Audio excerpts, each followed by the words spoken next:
Good evening! Tonight, we're going to be leveling Black Mage some more. Our side quests. Last week we got flying in, I believe, every single zone, so we don't have to do that again. We unlocked hunts across the board, so we don't have to do that again. Well, we do the dailies. We unlocked the combat tribe, so we can just do those dailies. We might even get to a point where we will be doing some Stormblood dailies to fill in the gaps if we run out of roulettes and dailies.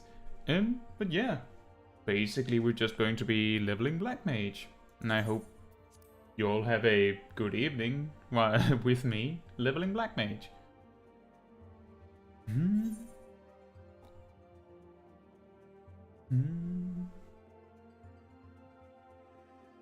Hey Gilano, how are you doing?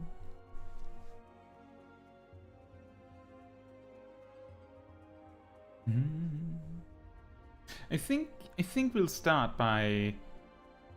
I need to check that my inventory isn't like overfilled. If that's okay, then we will skip that. Otherwise, we'll probably be doing a little bit of inventory management. When that's done, we pick up the daily clan hunts, and then we go and do the pixie dailies. Hello, Uzi Jesus. How are you doing? Hey Kitsuneko, I hope you're doing well. Oh, we have some cards. Hey Tristan, hope you're doing well. We have money, apparently. I guess we just forgot to pick that up last time. I think this is the first time that our retainer didn't even gain a level up. Hey, Sichi? Is it Sichi? I hope you're doing well.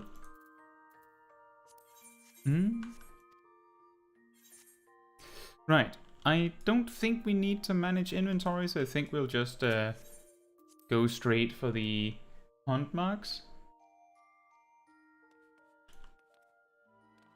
You waited until exactly when the stream started. You know, there's a funny story with that. And hey Fel, hey Fila, I hope you're both doing very well. A funny story with that is, I think on the second episode of Rewind Replay, I started the stream early because I was ready early. Like, I was sitting here, mic at the ready to party. And thought, well, there's probably no one waiting for me or planning their day around the stream starting exactly on time, is there? Cue 5 minutes later when Pokeshack chimes in like, no, I missed the start, you started early without me. And I have not started a stream early since.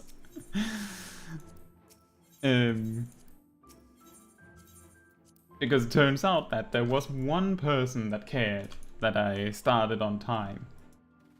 Uzi says, I've been watching your videos a lot lately and I must say they're very helpful, mate. Keep up the great work. Thank you so much, and I'm glad you find them helpful. Hey Dressarian, hey Mokostabby, and hey Manu. I hope you everyone doing very well as well. Let's see. Maybe we should just do the clan hunts that we can do in order first. I think that's the easiest. Lakeland first, probably. That's nearest. Do we have those? Does this have anything in Lakeland? No. No. Wait, that one. Apparently there's those. Why are they on the third one? Northern staging point. I believe they're over here. That's maybe unnecessary to just throw money at. Mano says, thanks to your videos, I finally decided to try and level the Black Mage. Your content is amazing. Thank you so much. And I hope that I hope you actually end up enjoying Black Mage. It is certainly not the easiest job.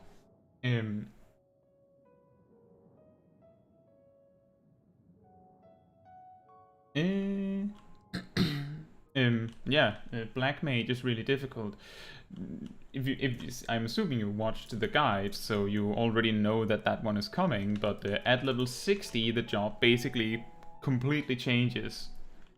Mogustavi says, I asked the opposite of this the other day, but I wanted to see if you would offer any advice to astrologians when grouped up with 2 melee DPS in a dungeon. Do we just give ranged cards to ourselves?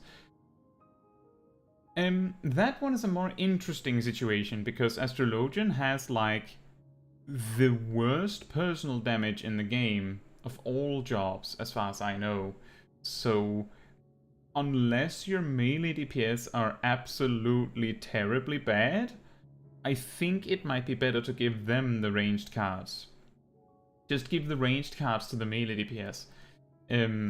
If you run out of melee, like if you get 3 ranged cards, then you give the 3rd one to yourself, not the tank. But I think for the most part, give your ranged cards to the melee. That would be my advice. This comes from the fact I talked a little bit about this in my tenacity video recently. That healers on single target typically can do like half-ish of the damage of a DPS job, but there's a little bit of variance there, and the variance lower bound, the one that drops below those 50%, is Astrologian. Astrologian is the one that will not be able to keep up with 50%. So that's why I don't recommend playing cards on yourself. Like, just in general, if there's any other option that isn't a tank, then it's probably better to play your ranged cards on them. Mano says, I watch the guide every day. Just got to level 60 and it's a bit overwhelming. Yeah, it's like they just went, like, you reach level 60 and the developers just went, it's not that interesting than what we have to work with. How about we just completely rework the job from now on? How can we do that without reworking the job? I have an idea. Enter Fire 4. Mogustavi says, that's what I figured and what I have been doing, because I reckoned I'm not able to get full GCD usage out of a card if I have to stop and heal. Yes, in an optimal situation you will probably not have to stop and heal, but if you or your tank is like not playing perfectly or playing extremely well, note, don't have to be perfect, then there is a good chance that you might need to cast some heals. But I have a like a 1-minute short on Astrologian where I demonstrate a way to do a lot of healing with Astrologian that basically works regardless of what your tank is doing. Like, yes, if they're using their cooldowns well, then it becomes irrelevant that you're putting in all that effort, of course. So like, measure your response to what your tank is and how your tank is playing, of course. But you could do that if you're having trouble with confidently being able to keep up the attack while your tank needs some healing.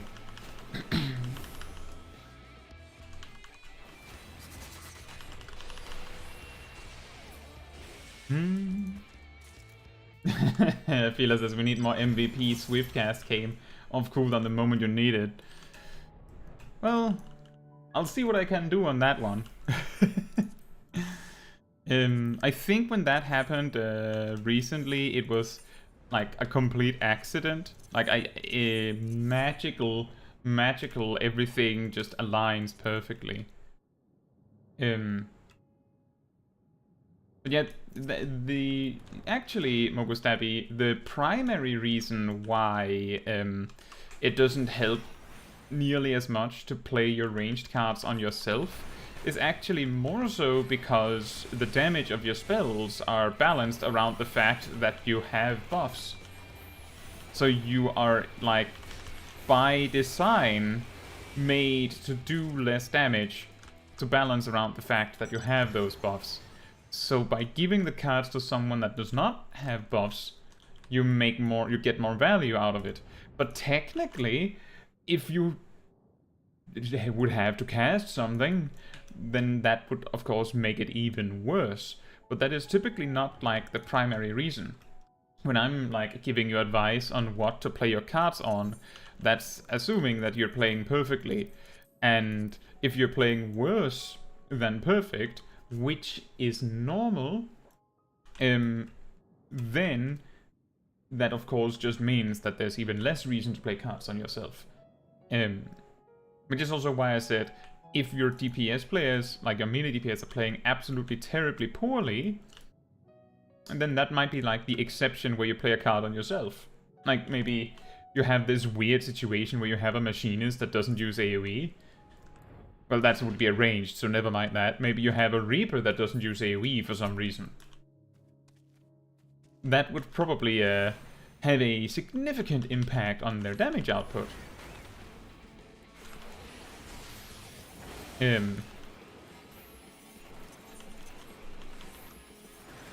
Yeah, so that's like the consideration there. Oh. I just realized as I was lining up my next burst that I didn't even have mana font.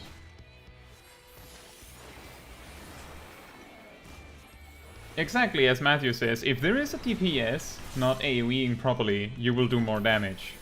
Exactly, so it's like, it's basically down to like, if they're failing on like fundamentals, something that should be relatively obvious to notice without like keeping an extremely close eye to the to the player, you should be able to see if they're not doing AoE. But it might be hard to tell whether they are playing perfectly. Like if they're using their cooldowns, it looks like they're like doing things all the time, then it's probably fine. But it can be very difficult to learn the tells. Like, if you know what all the spells look like, you might have an idea of seeing if the DPS is playing right. Mokustabi says, it's pretty rare I encounter a group where both DPS are bad. Usually there's at least one good one. Exactly. And that's also the thing. If both of your DPS are bad, you're going to notice that. Not because of the DPS or even because of the dungeon timer. If both of your DPS are bad, what's going to happen is you're going to run out of defensive cooldowns and your tank are too. And then you'll notice that something is weird. Is this a new one? Oh, aren't they lovely? Vibrant blooms of all colors bursting forth from the intertwining branches. Truly bountiful floral bouquets come to life. You've seen them ambling about here in I've been able to say that before. Literaran, haven't you? I just know the children would love them as much as I do, were it not for one oh so small rub that is. You see, they have an awfully nasty tendency to stomp on smaller creatures. Not on purpose, I'm sure, and crush them under the mighty trunks that form their feet. That's when I got to thinking. I thought, why? All I need to do is weave a spell to bring them down to a smaller size, and so I did precisely that. Sadly, it worked so well that I didn't even notice when one of the tiny little creatures snuck away. Why, I simply couldn't bear to keep the children waiting any longer. You'll track my little creation down and bring it back to me, yes? Yes? And if it puts up a fight, don't hesitate to bash it on the head once or twice to remind it to behave.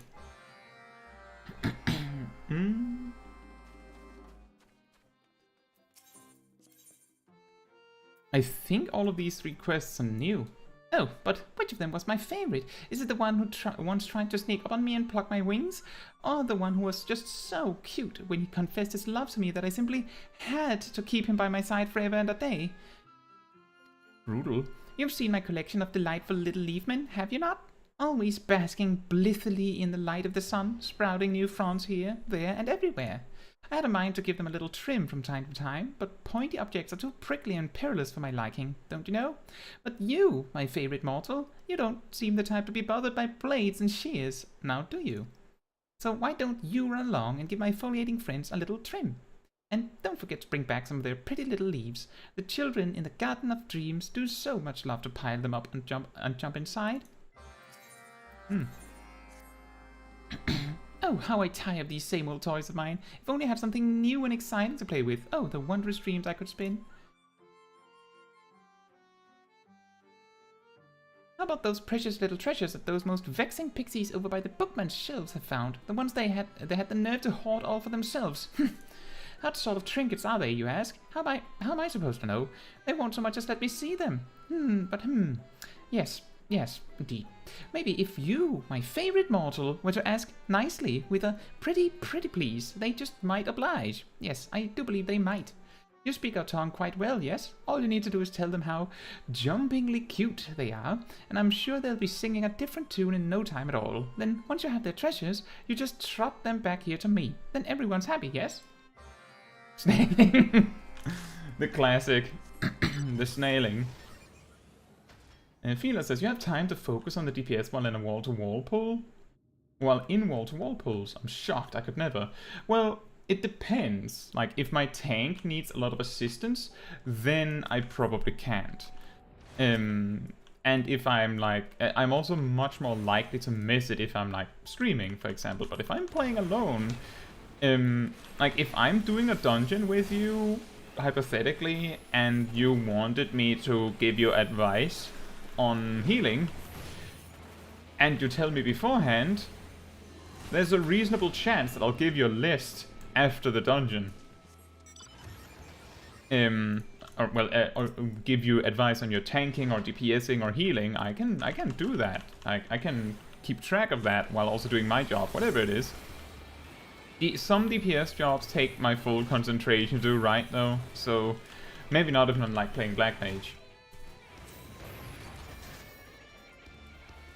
Oh, whoops.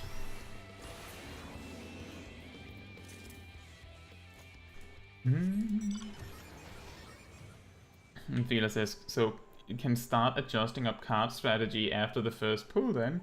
Well, maybe. I think it's complicated. That is also like, these things are like a little bit clashing with what I've said previously. So the first priority as an astrologian, especially in a dungeon context, or even in like a normal raid context, like casual content situation, is first, you care about yourself. You want to make sure that the sign on the card is right for you. Then, when you've decided that, you figure out who gets the card. But if you don't have time to make that decision, just throw it on something. Like, just throw it on a DPS. If it just so happens that a melee ends up with a ranged card and a ranged ends up with a melee card, so what? Like, it's fine. It's okay. Then, when you've decided that, you punch the melee DPS.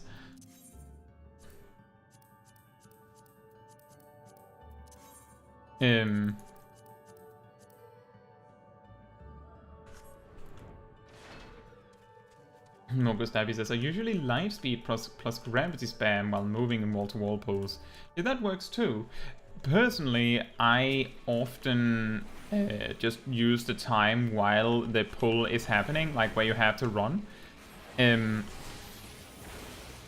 I just like spread dots as an astrologian, because that means that I can save my my light speed for throwing out cards in a card burst when you get to the destination.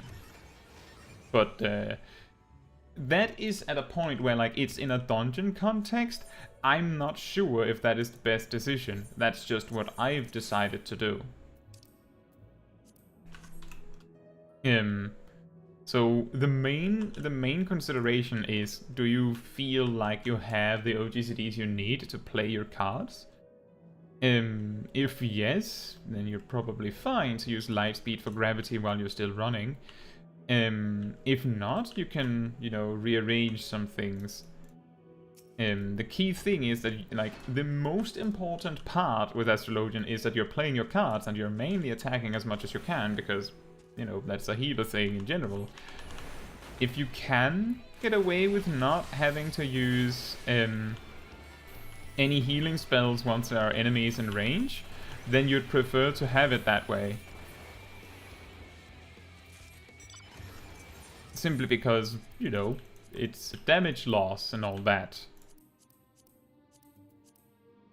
Hmm. Did we do everything here? Oh, right, there's the porksies. It's just the porksies, right? They're up there, so that's, not yet. Snailing. Snail. What? Moves what? Does V make you run slower? On my keyboard, it's the numlock slash that makes me go slower. Wasn't it in here? Or did I look incorrectly? No, wait, it's over there. Oh, means verb. Right. Snailing. Snail. To move slowly. Sorry about missing that. That's pretty good. Fila says, what happens when a new expansion is added? I started doing 6.25, so I bought the Endwalker expansion and I got the whole game. So how will it be when 7.0 comes? Well, when 7.0 comes, there will be a new expansion you can buy, and you will then have to buy just that expansion. If you buy it early, you will get an earring, presumably an earring, because it has been an earring at least twice now. You will get an earring like this, presumably an earring, and it will have an effect exactly like this, except it will go up to level 90 instead. You get this if you pre-order the game, even if you pre-order it like a day before release. So, you know, no need to rush, although I do believe you get the earring when you pre-order, so if you need the ring, the earring now, then pre-order when you can, right? Instead of waiting. Like, if you are going to pre-order, might as well do it early. When the expansion launches, it will literally just be suddenly there's more content, just like a normal patch. The key difference is that if the expansion draws enough attention, and they usually do, then the queue times might be significantly longer.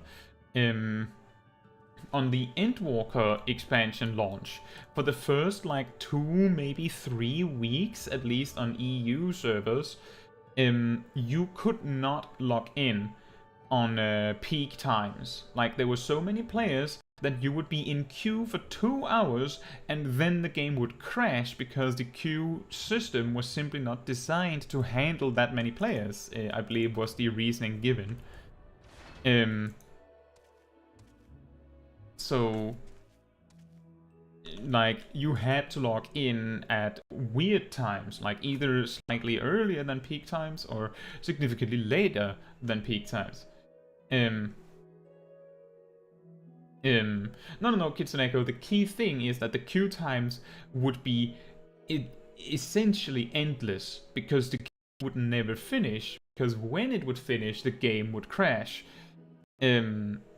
So basically there was like a 2 to 4 hour period where if you were in the game, good, do not log out, because you're not coming back in if you do.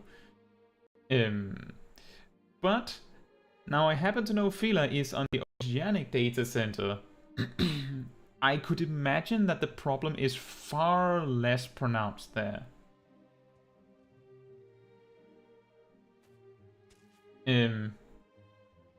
Exactly, Phil. That was something like that. I think it was typically over 10,000 on EU.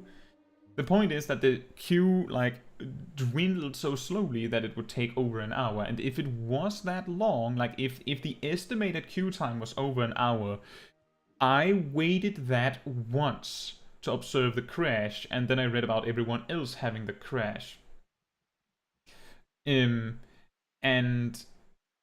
then I never tried it again, like, there's no point. Phil says, was the auto logout still around when Endwalker dropped?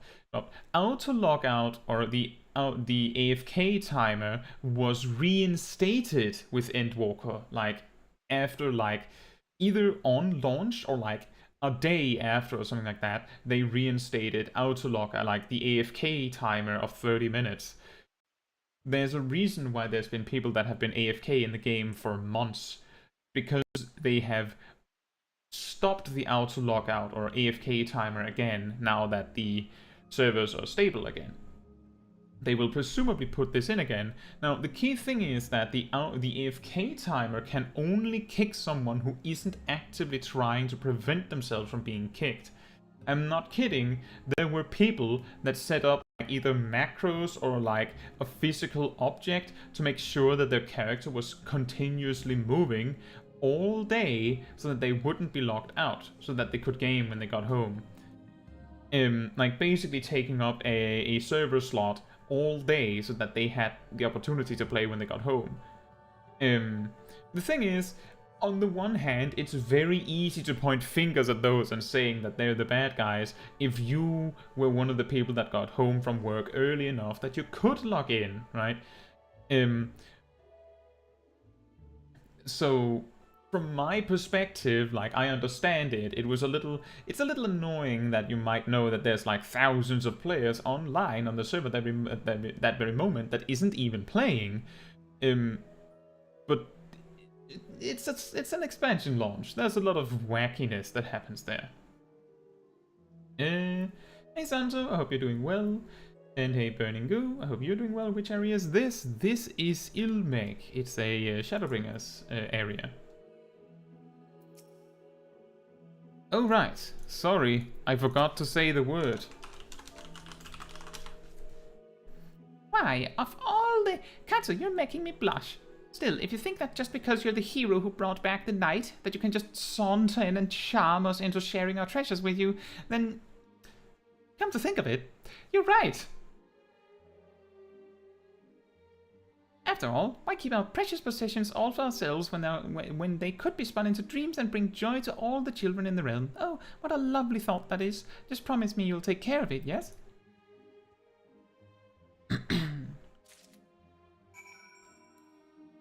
Voice actor Caetsu hired by Square Enix. Thank you. I try my best. I don't believe that I'm like an amazing voice actor. But I hope it's better than if I just deadpan said what they said. And also, Fila, the next expansion is slated for summer 2024. So, no worries, you have plenty of time. Also, Matthew that there's 33% more EU servers now, and there's supposed to be a new EU data center coming. Checks Lodestone post from a year ago this summer.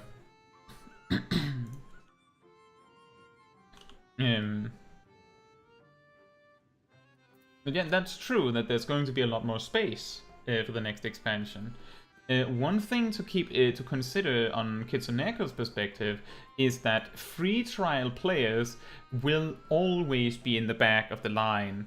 So if there's a queue of 5,000 players and there are paying like subscriber players joining the queue, then your queue will actually increase the longer you sit there. It will never drop to 0.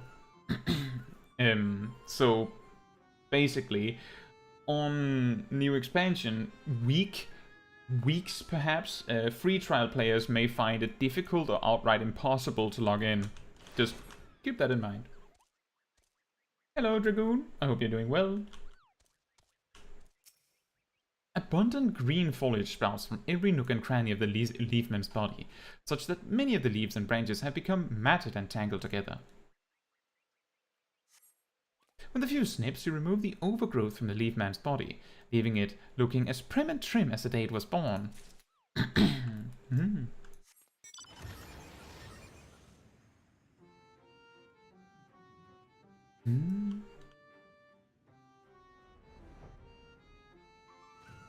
Yeah, exactly, Mokustabi. And it's not like, let's be real here, the players that were home, when they went to eat, like if they were making dinner for over 30 minutes, they would just come by their PC and do this, like just like a little click every 5 minutes, so that they wouldn't get locked out. Like, the only difference is that you weren't physically home to do it. Some players just like had like a setup so that they could access their computer from their phone to do it. Like, there's no winner, like there's no no fair way to go about it, unless, of course, like, you actually genuinely log in, and then if you happen to have to go for dinner for over 30 minutes around peak time, you just don't log in again, which is unlikely. Diaz says, I recently started leveling Black Mage also, and saw you had new videos on the job, and it started to make a lot more sense. Well, I'm glad to hear that. Black Mage is really hard, so I'm really glad that I had a lot of feedback that people found it a lot easier to work with my Black Mage guide. So thank you, and welcome to the stream. I hope you're doing well. Hey Rainers, I hope you're doing well as well. Well, if it isn't my favorite mortal, did you manage to capture my darling little basket? Because I might have to find a new favorite mortal if you didn't. This flower basket, rendered tiny by Fey magics, is still recovering from battle. Oh dear, look at all those battered branches. It looks like it put up quite a fight, but not to worry. Oh, no, not at all. My magic will have it patched up good as new in the flutter of a wing. To think the teensy-weensy version would be so lively when its bigger brethren are so restful and relaxed. Is it possible that smaller creatures are more wont to dash and dart about with little aim or reason? I don't know, Uine. What do you think? Why, just the other day, I saw it trying to plant a new flower on itself. When the aroma attracted a curious little creepy crawly, it completely forgot about the flower and chased the insect across the fields, where it saw another flower and... Why, it's as if it cannot keep its mind on a single thing for more than mere moments at a time. Oh, you don't say, Une. Dragoon, I did say hello to you. I hope you're doing well. But what was I talking about again? Anyhow, no matter. I really should be getting along spinning dreams of my flowering little friend. You'll help me. You'll help me if it gets away again, won't you?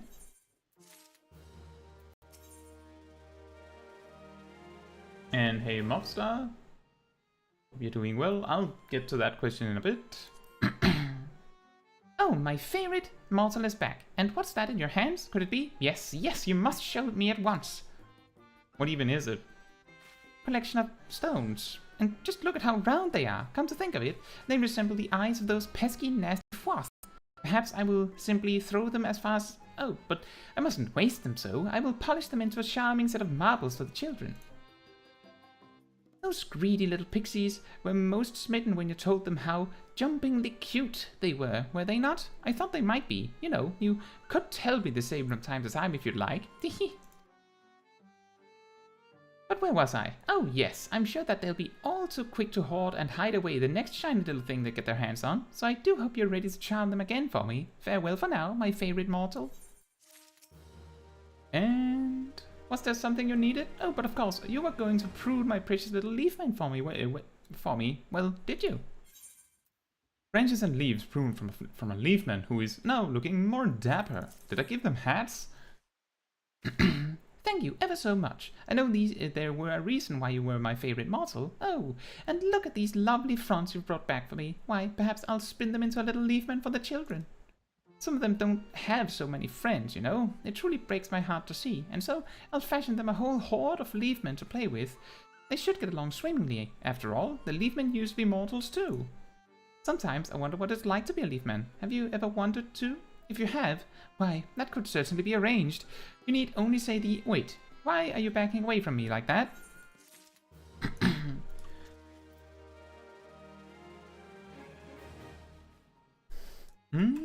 Dragoon said I'm currently at Thaumaturge level 13. Well, I hope you enjoy your journey higher up.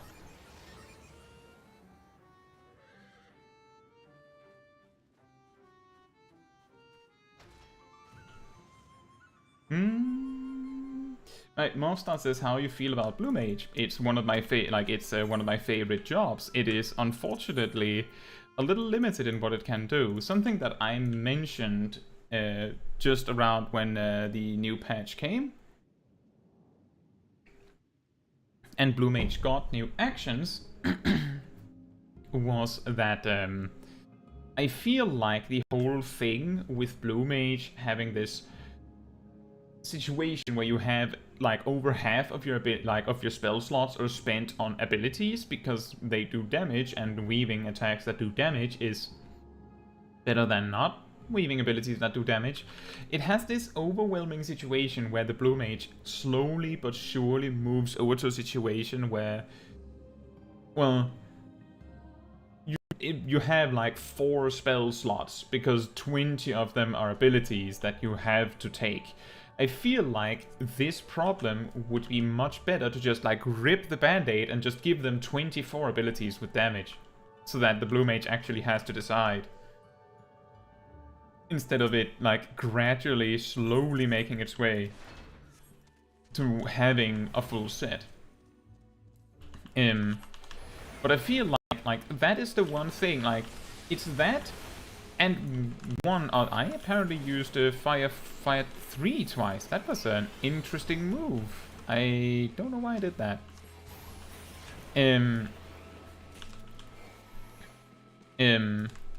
But it's that, like, that you have all of these options, but you don't get to use most of them simply because you have to choose all of the abilities for like damage reasons. Like, it's a little boring that it ends up being like that.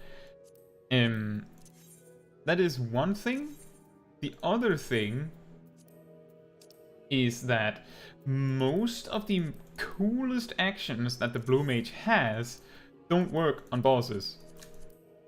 Mainly because it would be overpowered if they did. But that also like limits its toolkit extremely heavily. There's also the part that once you remove all of the shenanigans a blue mage can do because of this situation, you basically have a mage job that has no mechanic, like no gauge or anything. It doesn't really think that much about MP unless you're a tank, possibly. And you just double weave or single weave whenever you can. That is basically the gameplay that you have, because the job doesn't really have a gimmick in combat, because its gimmick is, well, its toolkit. So if its gimmick toolkit doesn't work, then it just becomes like bland in a way. But I love Blue Mage conceptually, and that also means that stuff like Masked Carnival or doing like soloing content that isn't meant to be soloed can lead to very interesting things, because you might actually run into situations where it's like, well, I'd want this spell, but I need this defensive tool to be able to survive. And because you're alone, you can't just go, oh well, someone else will heal me. Like, that factor is removed, and that is a good thing. Toreshi, welcome to the stream, says, how many hours do you have in this game? Well, I think that I have closing in on a year of playtime on my main, but on this character I have 14 days of playtime, all of which are on stream.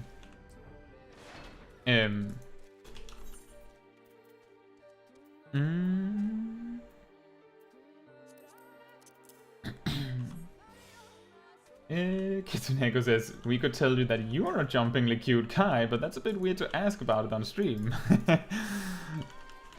Well, we could also tell it to Uine. Hey Victor Costa, I hope you're doing well. Oh, whoops, messed that one up again. We need to start with ice.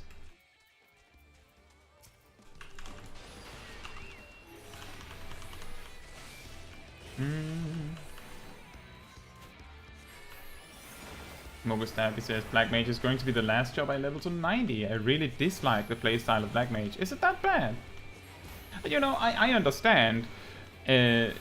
The like turret style of like a mage not like moving around a lot is certainly not for everyone. Like, I totally understand that.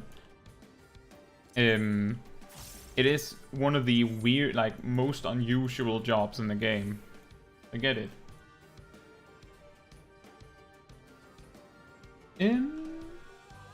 Santos says they should just make old ultimates playable on Blue Mage. They should. Are they not playable? I suppose they're not, because Blue Mage should have been able to do like Axis Uwu or Ukop for years at this point, since they were level 70. They should make that enabled. I suppose the reason is that the reward for doing an ultimate is pretty substantial, and it might feel like they're like just handing it out a little too freely if you can just do it with Blue Mage, even though in some ways Blue Mage would find it harder.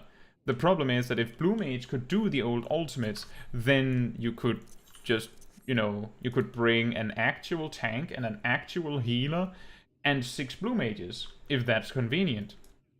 And that might be overpowered. I don't know. I think that might be the reason. Hey Noah, I hope you're doing well. Santos says, bit off topic, but do you know if the 6.4 Paladin buffs affected the rotation where you drop atonements to force a loop? Yes, it's not viable anymore. I actually talk about this in my 6.4 Paladin guide for level 90 specifically, which I made because this atonement change was substantial enough that it changed the rotation a bit and did some significant things at max level. It made the damage difference between doing the priority system rotation. It basically loses nearly no damage in their burst. And the filler rotation got buffed. So messing with the filler rotation is a bigger loss now than it was like before 6.4. So the filler damage is bigger and the priority rotation is more consistent, so those things combine to make the atonement dropping rotation unviable. There might be like fringe situations where it is good, like because of encounter design specifically, but in general, no.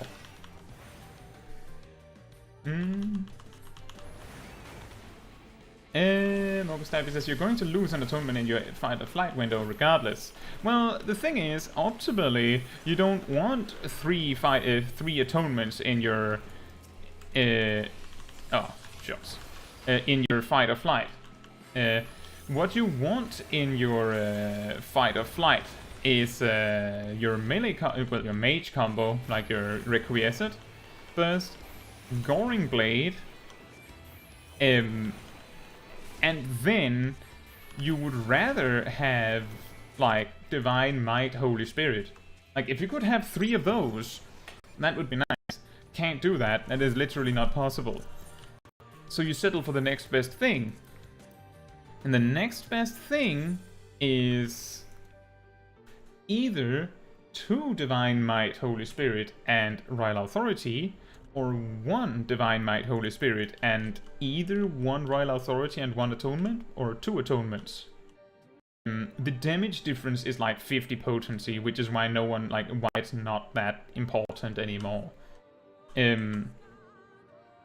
So you just, like, the Paladin rotation is basically, if you're not in fight or flight, the last thing you want to do is use Divine Might, Holy Spirit, and then Atonement. If you are in fight or flight, the first thing you want to do is Divine Might, Holy Spirit, and then Atonement. It's a little funny like that. But yeah, you will usually never have 3 atonements in your fight or flight. Simply because you would much rather have a Divine Might, Holy Spirit, if you can choose. If you have any impact on the decision, then you will do that. Or you should do that, at least.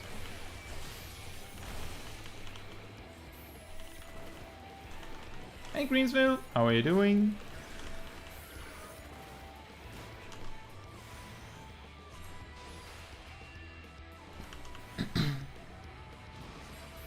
August Heavy says, I think you can only fit 3 in if you have like 236 recast. I'm not sure. I pretty much gave up on the prospect of skill speed on Paladin. 236 might be able to do it if you late weave fight or flight, which of course means that you have to weave Requiescent 1 GCD later. which is a little different from what people do nowadays. But it might be possible with 236. I didn't go that far. In my skill speed video, I actually had to go out of my way and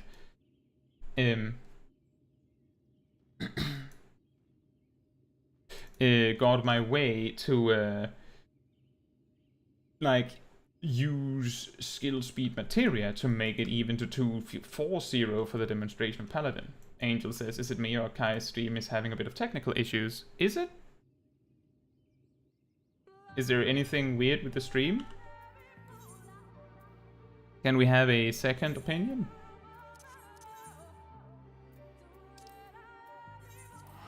Gustavi says it looks fine to me.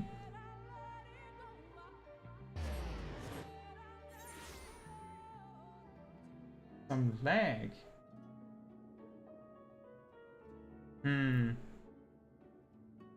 That's annoying.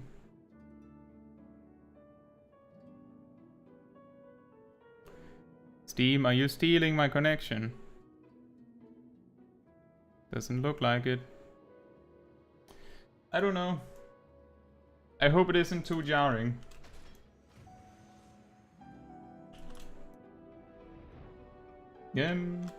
I have mentioned this on Discord before, but I'm basically streaming with like exactly the amount of upload necessary to be able to stream 1080p. So if anything steals internet connection from me or my provider has a lag spike of some sort, then it goes to me and then to you. But I'm working on it. Probably will have a lot better connection from next month.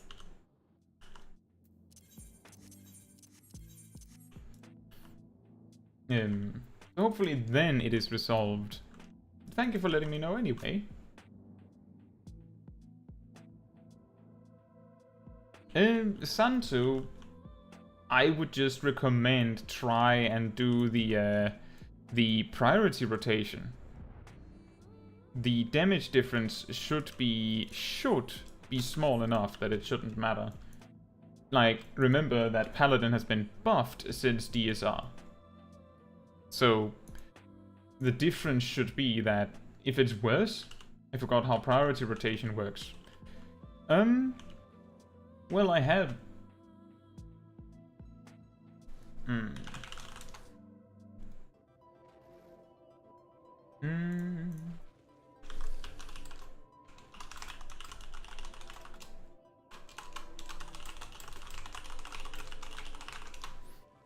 I have a guide on it.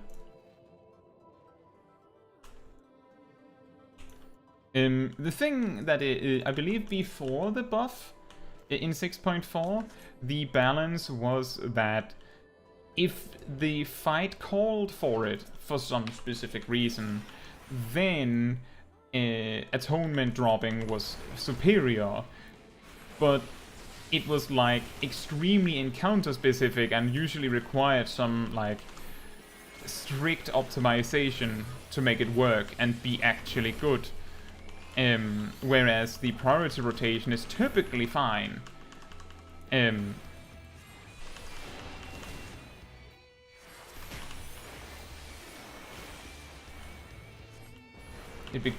would be decent in ultimates due to downtime. Well, you have to remember that the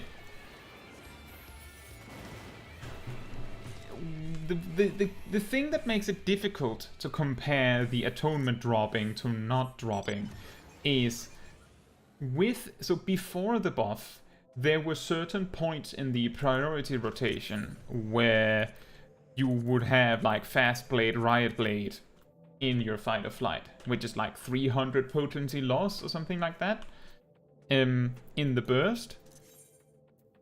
That doesn't happen anymore. Like, you will pretty much always get 2 atonements at worst, like Holy Spirit double atonement, which is 50 potency worse than the perfect solution. But choosing to drop atonement means that you have a combo that is 200, 300, 400, 3 times 400, and then 450, like, combined, and you just take 400 off that and 1 GCD. Which means that the 200 and 300 potencies will be a bigger, like, factor in the total rotation. So that is a little convoluted way of saying, if you remove 1 atonement, then you're reducing the average potency of your combos over the course of the fight. If 50 potency makes the difference there, then sure, then atonement dropping might be worth it. But I'm pretty sure in most situations that it would be better to just get those, like, to just get the potentially hundreds of potency that you're sacrificing to do atonement dropping.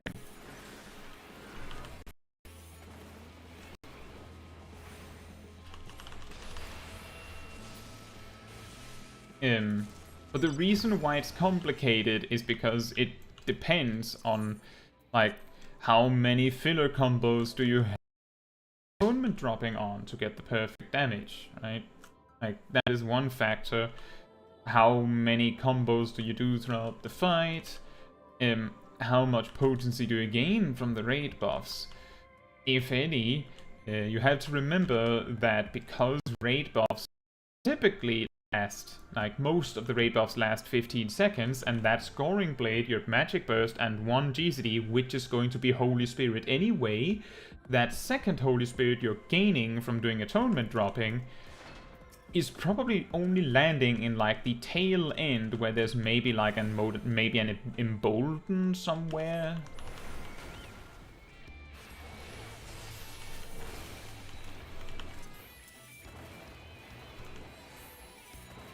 Is the stream lagging really bad? Hello?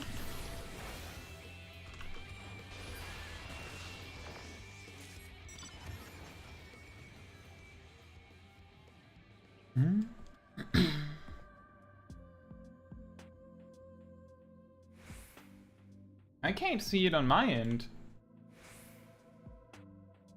It went pixels for a bit. Oh, I'm sorry about that. Yeah, that can happen.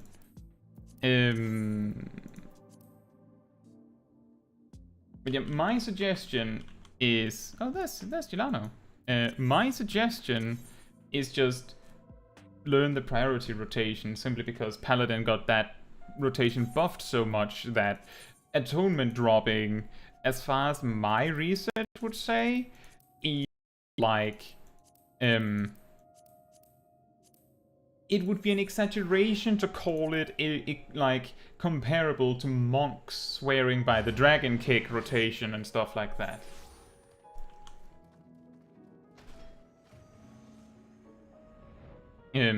But it's a much smaller damage difference.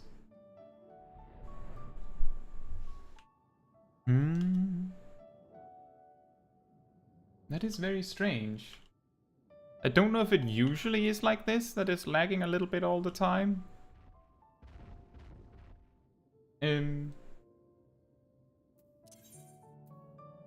Where's the wood eyes?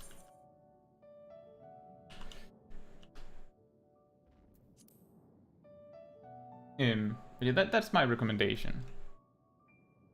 But you can of course do atonement dropping if it turns out to be fine when you're doing DSR. Victor says, I just finished Ultima Weapon as Black Mage. Should I do something before entering Heavensward? If you just did Ultima Weapon, as in you just saw the credits, then you just have to continue doing your main quest. The game will tell you what you need to do. And notably, at some point you have to do the Crystal Tower Alliance raid. That is mandatory. Aside from that, you are going to be forced to do all of the post-game story from A Realm Reborn before you're allowed to enter Heavensward. So just do that. Like, just continue to do the main quest. If you have missed something that the game says you should be doing, then the game will tell you that you have to do it.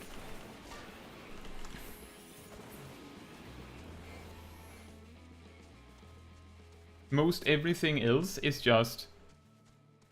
optional.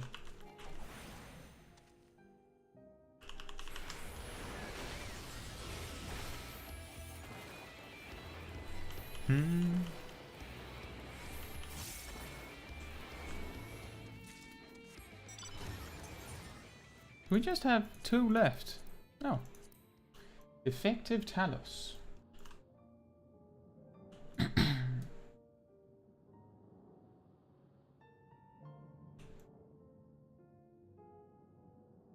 Yeah, what was I talking about? The atonement thing. The reason why atonement dropping stopped being super viable is simply because back before this buff, the argument was that you gained like 100 or more potency from atonement dropping in your burst, and Fight or Flight gives you 20%, and then other raid buffs gives you like perhaps an additional 20 or 30% on top of that. So suddenly it's like 150 or 160 potency, or maybe even more. And that tends to just win over the filler stuff, because the loss was significantly bigger if you did the filler and you like if you did the priority one and you had the bad burst. But because atonement doesn't break combos anymore, that is actually something. So that is the reason. I thought you knew that. That's why I didn't mention that much. But that is actually the reason why the priority rotation is better now. As I said before, because of the priority rotation now being like having like, well, rather that Paladin no longer has to deal with atonement breaking combo. You can almost always guarantee that your burst is perfect. Or near perfect. As I said, 50 potency. You couldn't do that before. That was what made the priority rotation worse. Because atonement doesn't break combos anymore, you don't have this problem, and that's what's making it so good. More so than the buff itself, I'm pretty sure.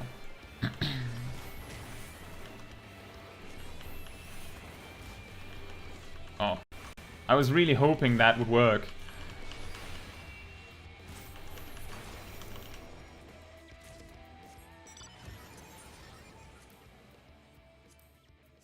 Just one of those. Wait. Why did I not finish exploring all of the zones? I thought I did that.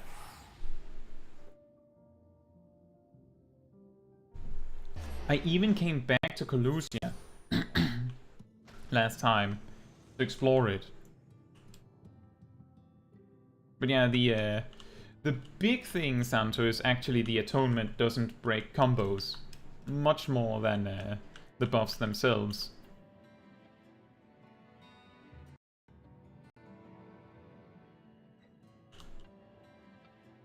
Kitsuneko says, Talos looks like neighbor's kid in Halloween costume is trying to scare you. They have their hands in the air. They're ready to party.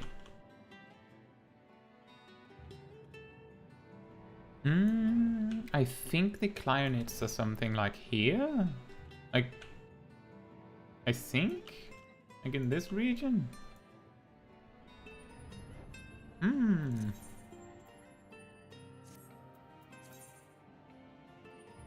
Ah, yes. It's somewhere in half of the zone. Good luck.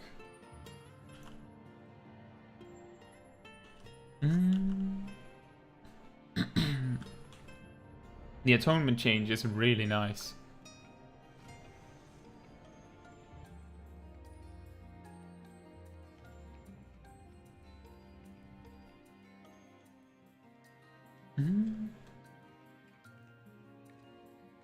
Santo says, the atonement change is nice. I don't know why it did break combos when Fellcleave or Bloodspiller don't. Well, atonement isn't like a resource spender in the same way that Fellcleave, Bloodspiller and Burst Strike are. I think the whole point of Atonement was that it just... so before we had Atonement, back in Stormblood, as I remember, you did a Goring Blade combo, and then you did 2 Royal Authority combos.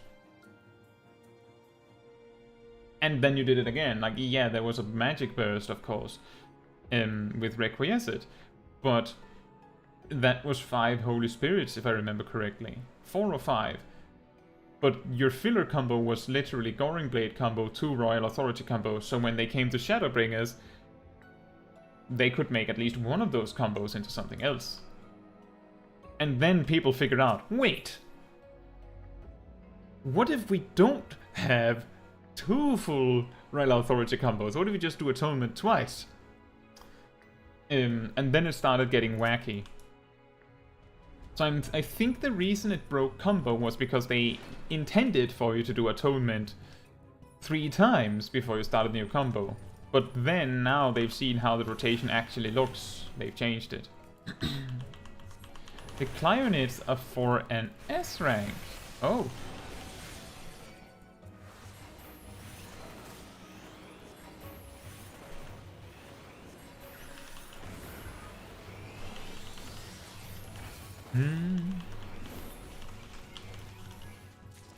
Well, good thing I was only here to kill 1.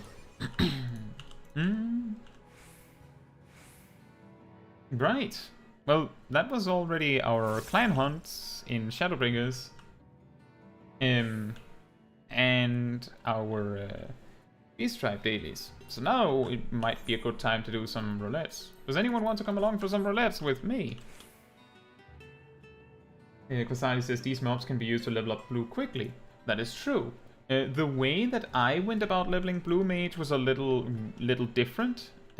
So your death spells as a blue mage, those that like missile that can just kill something really quickly, don't work on enemies that are a higher level than you. And you get a stacking kill streak bonus if you kill things in succession that are at least at your level. Which means that you're incentivized to kill something exactly on your level. So I would just kill level 71 mobs, then I was level 72, I would go kill 72 mobs, and so on and so forth. And then when I was level 79, I would kill... I think I just ran around here, like this circle around here, and just killed things there. Don't let it eat 3 leeches so you'll get 1 shot. Burning Goose says, after a realm reborn, how many quests are after a realm reborn and Escuridon? How many quests are before Heavensward starts? I think it's over 100, but many of them are rather short. Domingo said, just started playing again. I mean Paladin, I saw your video on the rotation and practicing it now. I'm on Balmung, might do some dungeons, catch up on gear. If you're level 90, my recommendation is get this gear, like a Diadochos gear. It is item level 640 crafted gear. If you're clever with doing some server jumping, so I use this website called Universalis to check item prices. So go and check your region. So you're on Balmung, that means you're on NA. Any server on NA will work. Take like either a sheet of paper, a notepad, or like a spreadsheet, I don't care. Write down the names of each gear piece you need. You're going to need a weapon and a shield, full armor set, full accessories.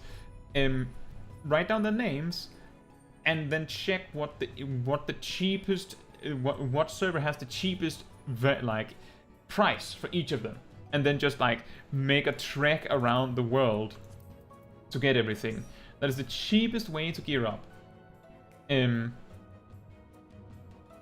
when you have that, you just have like the weekly tomestones to worry about, and like savage raiding if you want to do that. But that will remove a massive amount of grinding, and the gear from dungeons is significantly worse than crafted gear anyway. How much are the gear pieces normally? Well, it varies a bit, but I think that it's pretty... I think a pretty confident guess is if you're smart about the server jumping and buying the cheaper. Remember, they have to be high quality. That means they have this golden glow in the top of the icon. And it has a flash at the end of the name, like that flourish. You can probably get a full set for less than 2 million. I'm pretty sure you can. For less than 2 million gil. Something like that.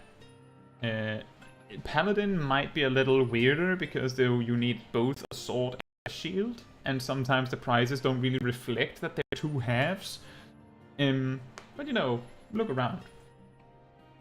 You can of course also save some money if you get your weekly tomestones and buy the 650 gear with that. You might be able to fill out some pieces that can save you some money at the start.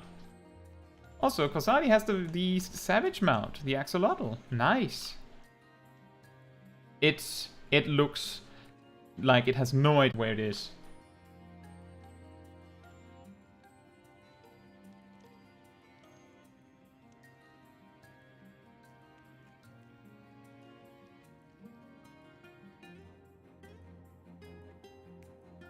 Am I back? Am I back? Hello? Am I here?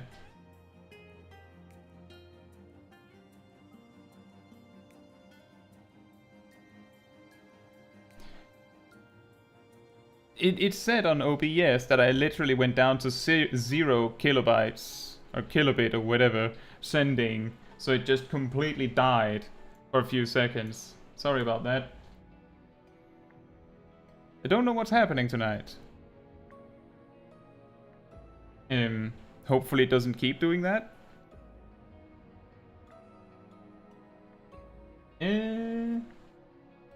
Yeah, Domingo, the reason why I suggest getting crafted gear is because the best gear you can get from spamming dungeons and grinding gear is 625.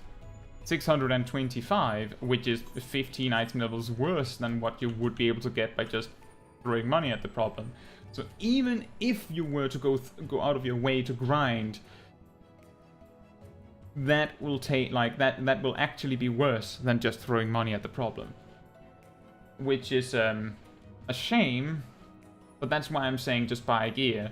When you have the gear bought, that makes it easier to do your weekly grinds for weekly tomestones, which will give you like 1 new gear piece every week, which of course means that it will take you at least 10 weeks to get a full armor set. Probably more, because you will not get enough gear in a single week. Domingo says, is that with causality tomes? No, comedy tomes. So the bought gear, this you buy from the market board. You know what, let's go to a town. Let's just go to a town. Show you.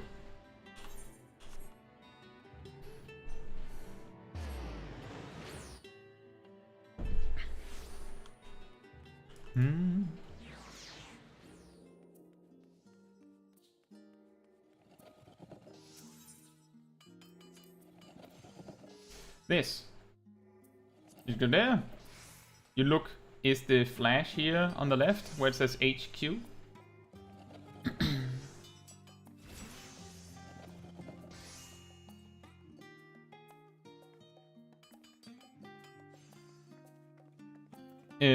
And then you buy the cheapest one. Now, you're not supposed to just do this. Check the prices on different servers. That can be done with the Universalis app. I'm pretty sure if you write Universalis app on Google, it will show you the first instance. It says something about Universalis is a market board data site. So you go to that. And then you just punch in the items, check your region, and find the worlds with the cheapest price. And that's all you have to worry about. You get that gear, and then you do stuff like Expert Roulette, which will give you 40 plus 50 of the weekly tomestones every day, which means you just have to do it 5 days.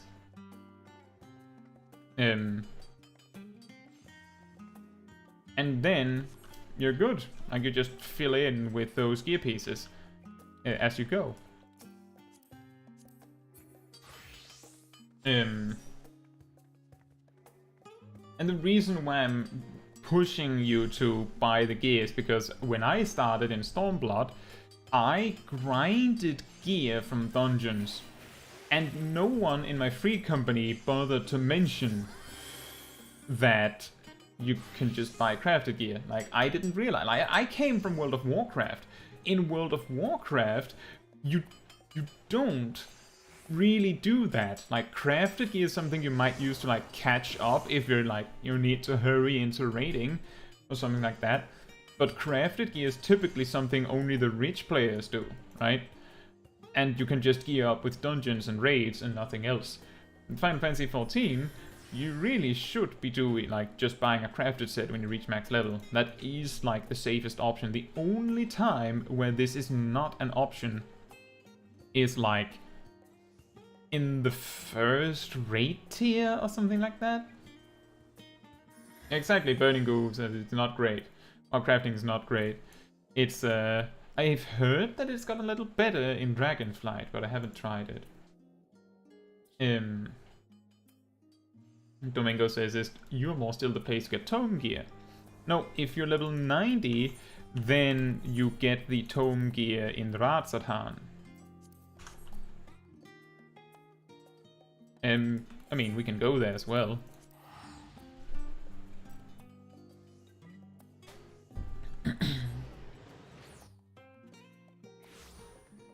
Augustavi says the balance told me that best slot weapon for Paladin, if you don't have the Savage weapon, is a Tome Sword and Mandible Shield. Oh yes, I can tell you why that is. Hey Umbral, how are you doing? And thank you. Nikolaus says, thank you for the streaming. Thank you for watching. So, I can explain to you why,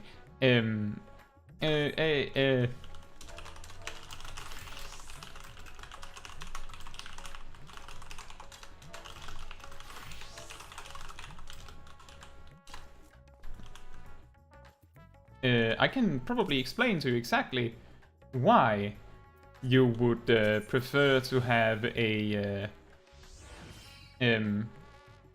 Tomestone weapon. I just need a relic weapon. Ah, perfect. Right, so this is a 645 relic weapon with 128 damage. The Paladin weapon also has 128 damage. You'll have to take my word for it, but it does. And it closed it. Excellent. 128. 129. That is the only reason it has one more physical damage on it. Because technically, everything on this weapon tells you no, because there's skill speed on it, and Paladin hates skill speed. Like, everything on this weapon is like a red flag, but because it has +1 damage on it, it's better. But let me see here. The shield is technically just a stat stick, and it also has skill speed on it, and you don't want skill speed. Like, the thing is, shields only, like, the block strength and block rate doesn't matter at all. It's the same on all max level shields, so it doesn't matter. So you're only looking at the bonuses, and the relic weapon has more secondary stats on it. It has more crit and more determination, and presumably more tenacity. It's called Tomestones of Comedy for a reason. I know, right? So, right, Domingo, you go to this NPC, Kihanti, and you just go here and you just buy gear.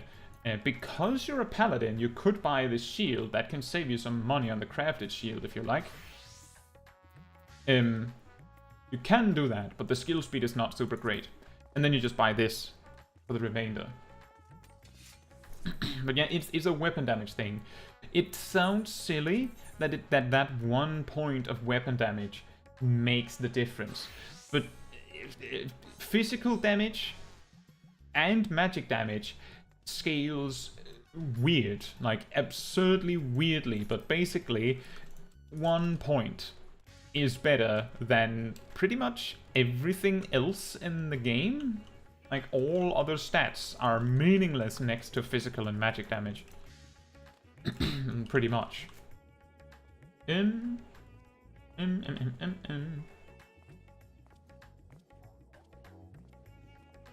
Now, my stream better have stabilized now.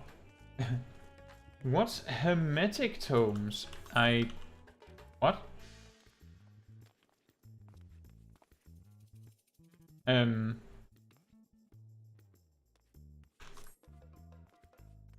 Burning Goose says, do they retire these previous currencies after some time when the game has moved a few patches? So, this currency was the farmable currency in the last raid tier, and this currency was the weekly currency last raid tier. So when we went to the next raid tier, they just added the comedy one after, and just pushed one out. When the Endwalker expansion is over, basically all of the prices here, all of them, every single one, will be turned into poetics instead. So this one, because it's outdated gear. Domingo also says it's asking for comedy and one hermetic tome. Ah, right. So this is why I also said buy a crafted set. The hermetic tombstone, you get this over here. Wait, over here. I think? Nope. Next NPC. Next one. Nope. Is it not? Is it not here? Did I look at the wrong menu? I was looking quickly because there's some spoilery stuff here. Or is the NPC itself selling them? What? Have I forgotten where to find them? I could have sworn it was here. You haven't got the raid on this character. There you go. Thank you. Right, so the hermetic tombstones, when you clear the current raid tier, so the newest raid tier, the final boss on normal will drop like a sword token. When you have 7 of them, you can exchange it for a hermetic tombstone. The hermetic tombstone also just flat out drops complete from Savage. The current raid tier's normal raid, you can do just fine if you have a crafted set of gear. Like, if you just have a full crafted set, you're ready. That's why I'm saying, get a crafted set of 640, high quality, and you're good. It's 7 blades. You're right. Nicolas says, anyone know if in Dawn Trail expansion will be able to buy 650 item level gear and Endwalker glamour weapons with tombstones of poetics? You will. In fact, you will only be able to buy the augmented version. This stuff over here, and it will pretty much cost that. It might cost 100 more poetics per item, based on compared to their current prices, but you will only be able to get the 660 dyeable versions.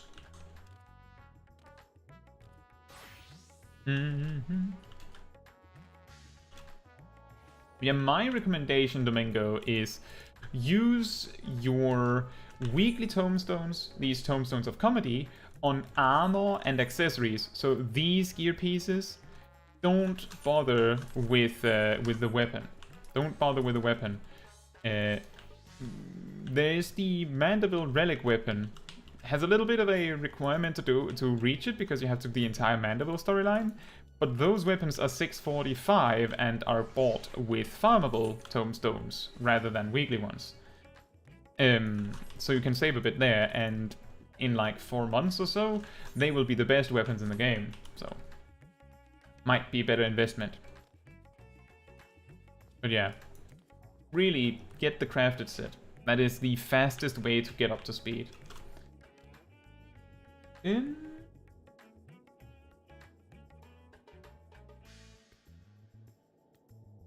But yeah, basically the way that tombstones work in Final Fantasy XIV is every raid tier there will be... So, I believe when the next expansion arrives, they will retire both of these tombstones. And then they will introduce 2 new ones. A farmable one and a weekly one. And it will work the same way. Everything that uses these tombstones will instead cost poetics. Like, poetics is basically the old content tombstone. And it's, like, for everything. Mogustabi says, won't the Savage Weapon always be the best in slot though? In the final patch of any expansion, the Relic Weapon will be finished, and it will be the same item level as the Savage Raid weapons of the final tier, and the Relic Weapon will have usually fully or mostly customizable stats, which means that you can really like maximize and optimize the weapon to get exactly the stats that you want on the weapon. And it also just has more stats on it than the Savage Weapon. Like, something in the ballpark of 5 extra grade 10 materia worth of stats. Something in that in that ballpark estimate, if I remember correctly, is what we should expect. Compared to the Savage Weapon that only has 2 grade 10s. And are more limited in what you can do with it. The way Relic Weapons work is that as you are going through an expansion, the Relic Weapon is more like a catch-up weapon. Like, it's like a tool you can use if you're not Savage Raiding to get a decent weapon. But it will not be the best weapon until the final patch. And then you will have like half a year, maybe a bit more, to play around with it. Burning Goose says, so a person should only play last patch of expansion every time? I mean, the thing with ever-evolving and ever-expanding games, like any MMO, is that things will, like, become, like, old, and things will be new. If you only play the final patch of the expansion, you miss out on all of the stuff that happened in between, in a way. Like, here's an example. An explained example. We have on stream on this channel done progress on the most recent extreme encounter. That is where the blade meme comes from around these parts. With the relic weapons upgrading to 645 and the weapons from said trial being 645, now there's technically no reason aside from the mount drop, which is a chance, and just the enjoyment of completing it, to do that trial. So basically we missed the window to do that fight, because now it is not really as significant anymore. There's still some people that will do it, but basically, if you only want to play the final patch of an expansion because otherwise your time is wasted, I mean, the current raid tier only is the current raid tier for 8 months, and then it is never again the current raid tier. If you don't care about gear progression, then this entire prospect that the best relic weapon, like the relic weapons become the best in the final patch, shouldn't matter to you anyway. Like, if you're a Savage Raider, then you care about gearing up in the Savage Raid tier, which means you should be playing every patch. If you're not a Savage Raider, then you shouldn't worry about gearing that much, which means that playing only in the final patch is, to avoid that, is irrelevant. Like, play for the sake of enjoying the game, is what I'm saying, is what I'm trying to get at. Play to enjoy the game. Fila says, so when 7.0 drops, we will get new MSQ from 90 to 8 to 100. Yes. And to reach that MSQ, you need to do all of the Endwalker post-game story, including that trial I was just talking about, just not on extreme. Mogustabi says, best in slot is relative to the patch, basically. Correct. And yeah, Burning Goo, if you only care about glamours and fashion, then this isn't important. Your perspective to this is, if having better gear means that you have an easier time farming your glamour, then getting better gear might be good. But you can probably farm all glamour that you can get from casual content with just a crafted set. So you just, like, when a new raid tier comes out, you just go to the market ball and go, 1 crafted set, please. Maybe a week after the raid tier, because on day 1 it can be really expensive, but you get the idea. Like, you just go in, buy the crafted set, and you're good. Jed Erickson says, the true best in slot in my heart is always the full spell speed Black Mage. You know what, Jed? I know, like, I made the Black Mage guides and everything. I have the ability to play slow mage. Like, I have the build ready if I needed to, but I have never played it. Because fast mage is funnier. We're allies in this. I make a video dunking on speed and saying it's not great. I'm still playing spell speed Black Mage. That's good, Domingo. Gilano says the tombstone weapons this time are a result of a design contest, so they will last in terms of glamour, but the relics will too. True. Very true. I had actually completely forgotten that their weapons were like that. That also explains why the weapons are so incredibly different in design.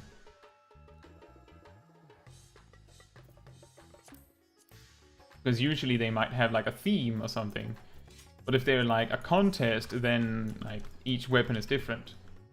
Right, so did anyone want to be player 4 if we're doing leveling roulette? We have space for, well, we have a tank space. I'm guessing Vasari can flex, but not sure.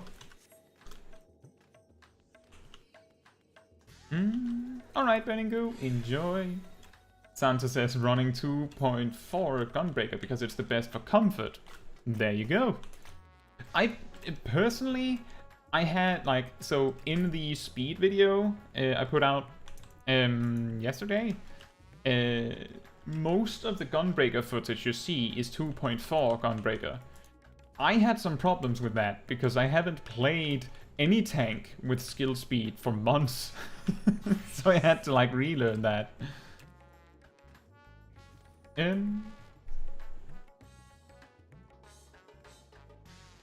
Domingo says, should I bother melding this gear?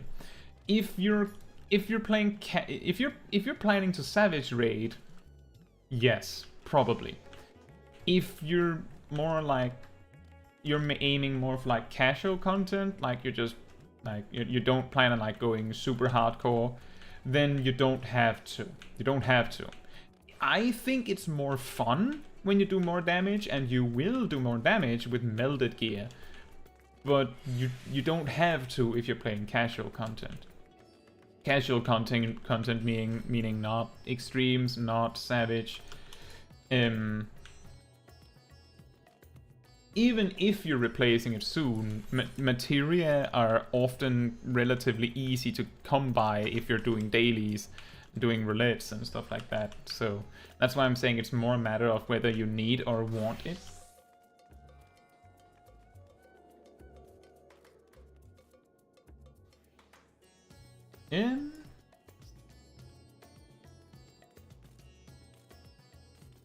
Rainer says, I just realized that Smol Kai has the same color hairband as her. Do you mean as my main? Could you change it to cherry pink? Nope. You cannot change the color of it for some reason. Otherwise, I probably would.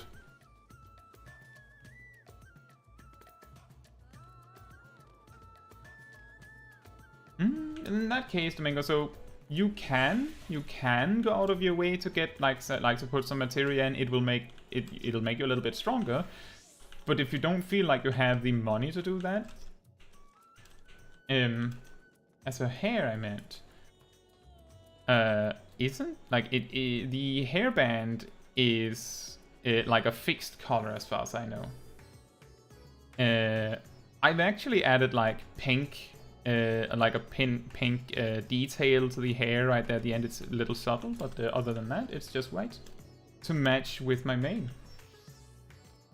Norvrandt Stabby says, what's your favorite Endwalker zone? Ultima Thule.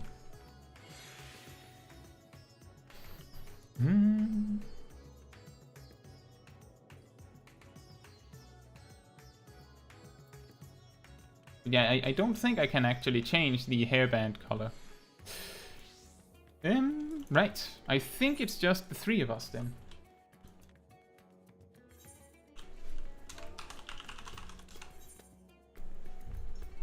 Elvis is nice as well. Do you have Zodiac weapons? Nope.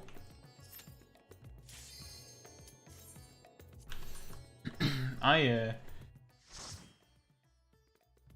have all of the Shadowbringers relics and all of the Endwalker relics.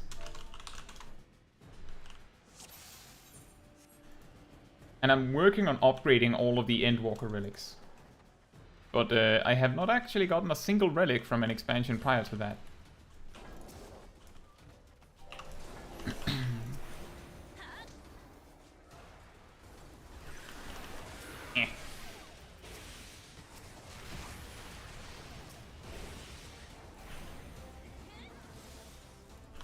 Rutharian says, do you know if the crafter gear script is worth getting for item level 620?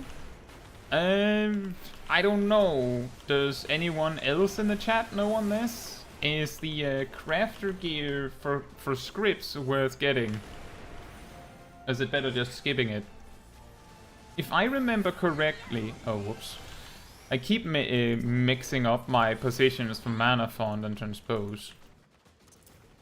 If I remember correctly, fully pentamelded crafted crafter gear is better than the script gear. Specifically... Oh, whoops.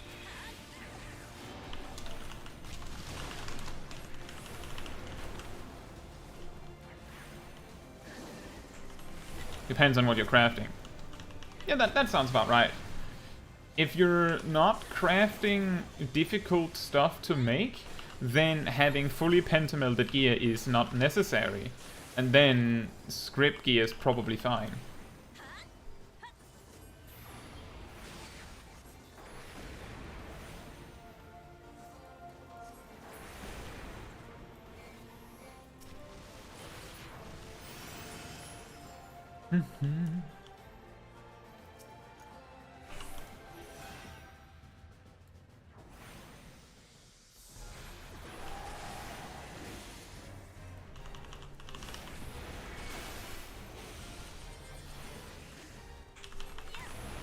Trying to make my own battle gear that I can high quality every time by farming the gear myself.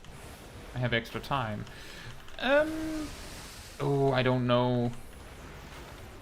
In my experience, I discovered personally that it felt like the money put like that the.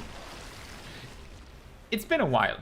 Back in Shadowbringers, I remember the final crafted gear was so cheap that it was actually more worthwhile to, like, if you gathered the materials, it was actually better to just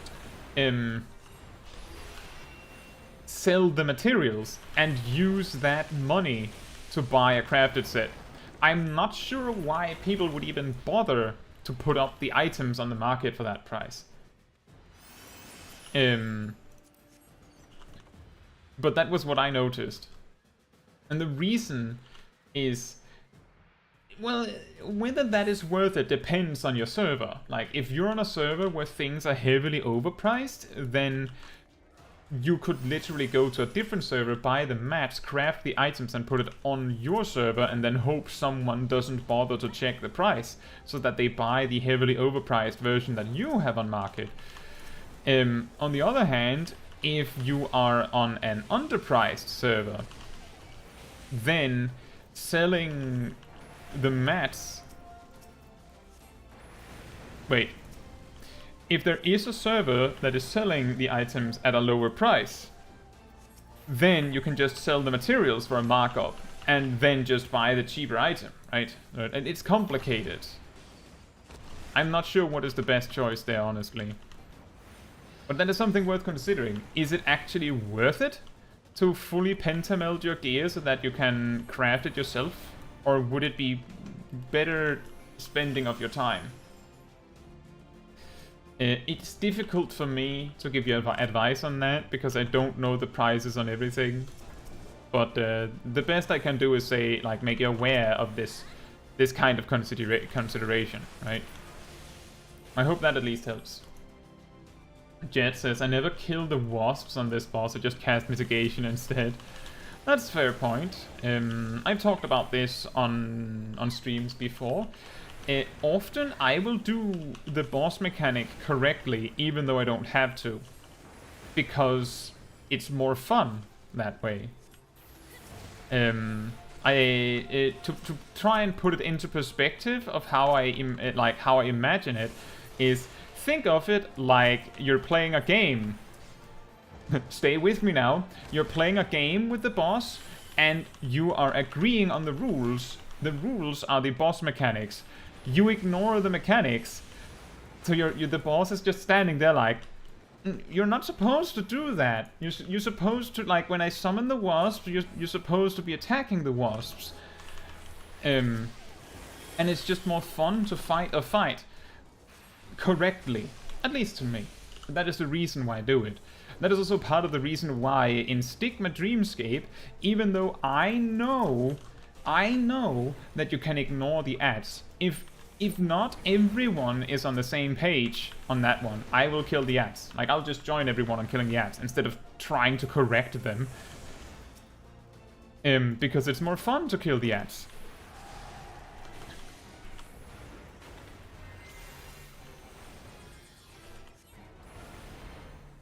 Yeah, exactly, Santo. I also just try to play as good as I can in a dungeon, even if I don't have to.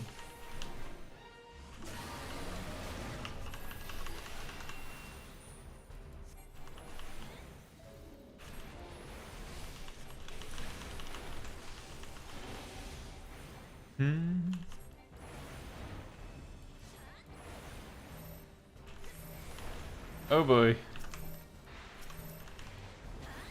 Ah.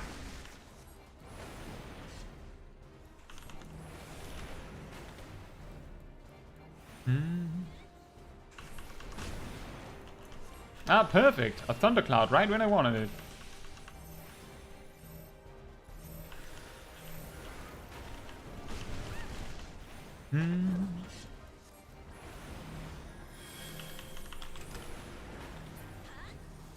There we go.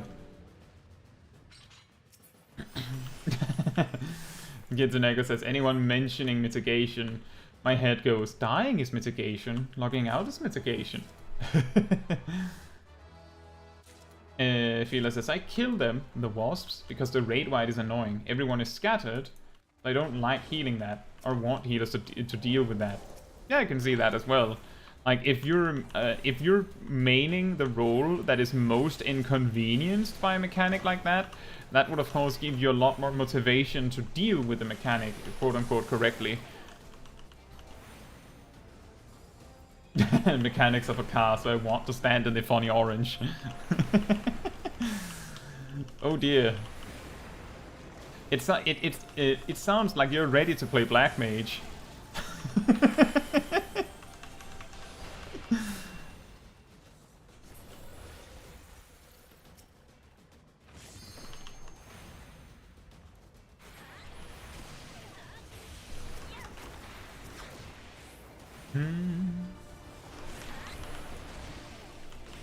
It's a pretty good one, Rizzy.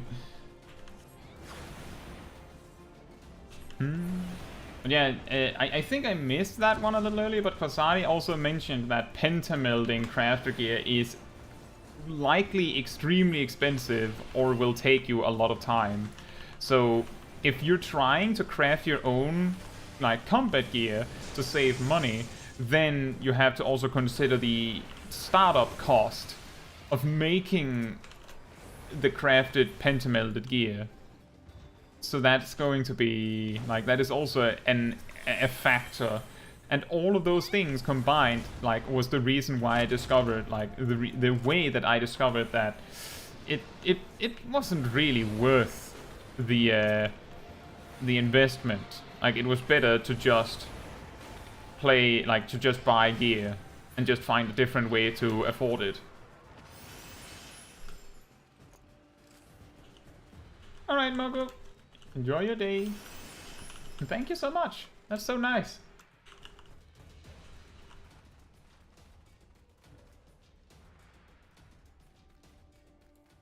There's boxes over here.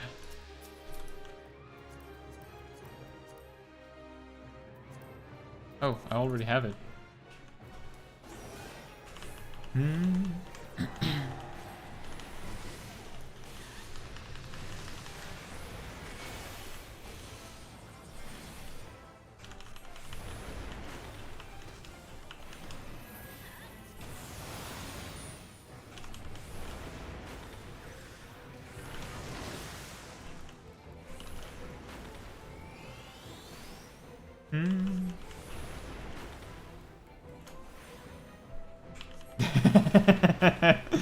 Thank you, Jet. To make some content that gives me a smile. Thank you so much. Oh no. Oh, right. Looking around the arena like, there's supposed to be like proximity AoEs. Am I not supposed to have one of them? And then I just see like 2 proximity AoEs next to me. Wait a minute, I'm supposed to use a limit break here.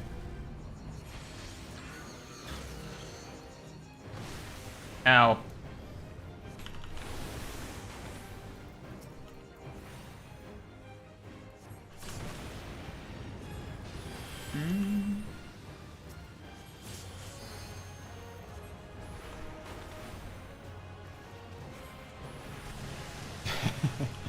You know, Jet, I think I've mentioned this before, but I don't actually find many of, like, you make a lot of, like, inputs on in comments on my videos, but I don't find them bothersome. But, wait, we got another limit break. What? Double limit break. But I don't mind the the comments that you put on the videos. Not at all. Like, I find them interesting, and you're usually thoughtful and respectful in the way that you put the things, or you make sure to say it in a funny way so that it's not offensive. Like, if you scroll through some of the more divisive videos I have, you'll see people that are far, far, far worse. And that is to say, you're not even on the bad side. Like, you're on the good side.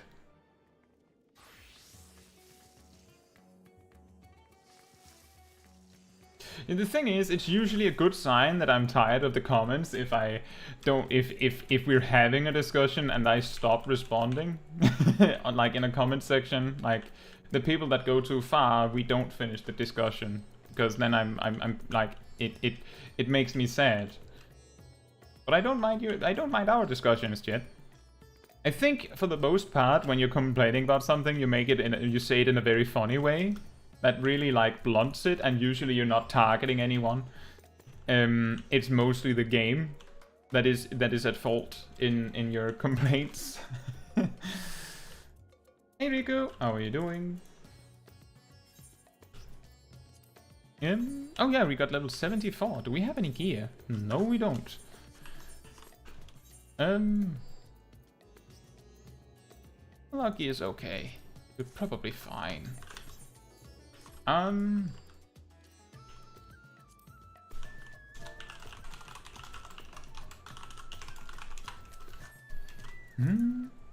we're just doing some roulettes now because I ran out of dailies. Well, open world dailies. If we run out of roulettes, I'll probably go and do Stormblood dailies. In a lucrative couple days, crafting. Wait, what? Is there something new that is worth crafting?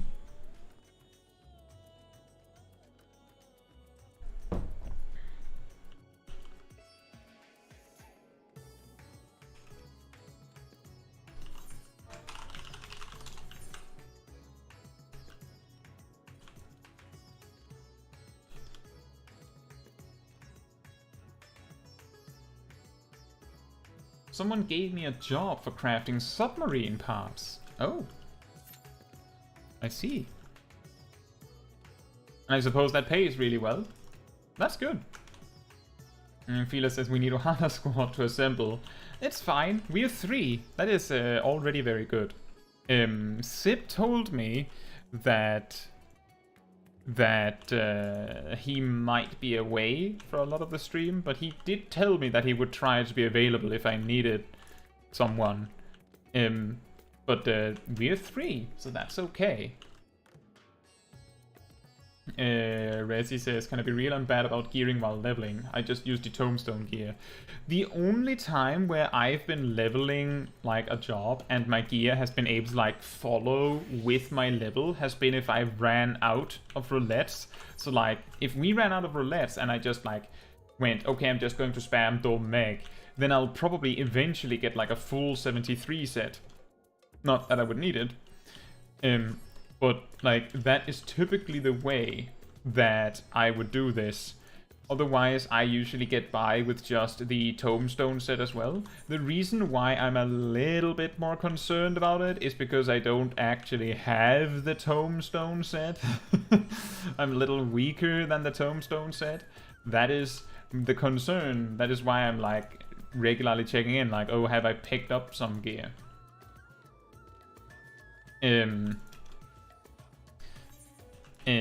But I haven't. Pretty funny story with that that I could talk about. Just a moment. Let's see.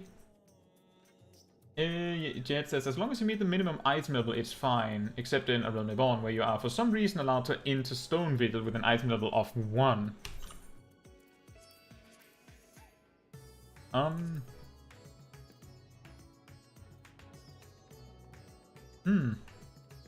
I mean, it doesn't say... here's a funny thing. This dungeon... Oh, it actually does say an item level requirement. I thought it didn't. Is that something... Does it say this too? Yeah, it does here too. Does it say here too? Yes. How about this one? Yep. Is it... Is there a specific point where it makes an item level requirement? It seems like they don't actually instate an item level requirement for leveling dungeons until Heaven's Ward. That is pretty funny. So yeah, that is correct, Jet. Kazadi says, speaking of melding, I've forgotten about stockpiling materia for the next expansion. Well... What would you stockpile? Like, grade 10 materia? Just start now. Just...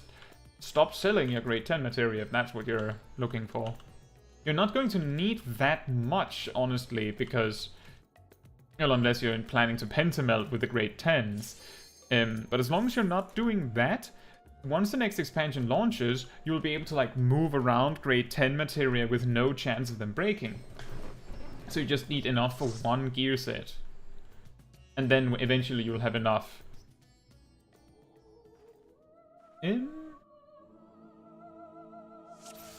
Rico says, basic materials. I'm assuming like dark steel nuggets. Ah, right.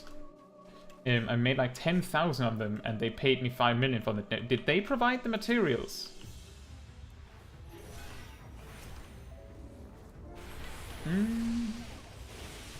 Don't worry about it, Kitsuneko. It's not that like the main reason is that I think it's more fun to do the roulettes with you guys. If there's no one available, I forgot that I have Firefall. If there's no one available to join me, then I'll be the solo entertainment. No problem. Nothing to apologize for or feel bad about if you can't join. What matters is that you're enjoying the stream. That is the important bit. And some like to join me. And I appreciate it. But it is optional.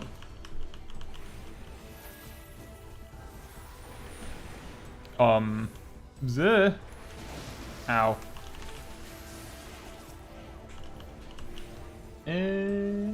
That says... I should give you all a gearing tip for alt jobs. Instead of getting poetic gear, you should all try and unsync old savage raids. That is true, that is also a strategy, because that drops the same. Assuming that you can do them easily, then that is actually an extremely easy way to get like good gear. I could have done double flare there. Oh well.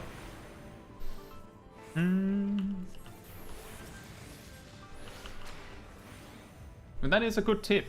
I forget about that myself. Even though I have heard that tip before, I keep forgetting about it. Matthew says, does anyone really manage more than the most recent Tombstone set after their 3rd or 4th alt? Yeah, exactly. Something like that. The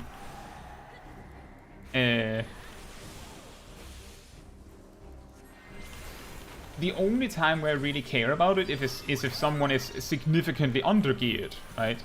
That's when it can get a little annoying. But for the most part, you don't need to worry about like gearing on your way to the next increment of 10. It's just if you're severely under-geared because you're not using, like, for example, you're not using proper equipment, then you might have problems. And that's why I was checking in, because I had 370 gear, not 400 gear. Otherwise, I wouldn't really care.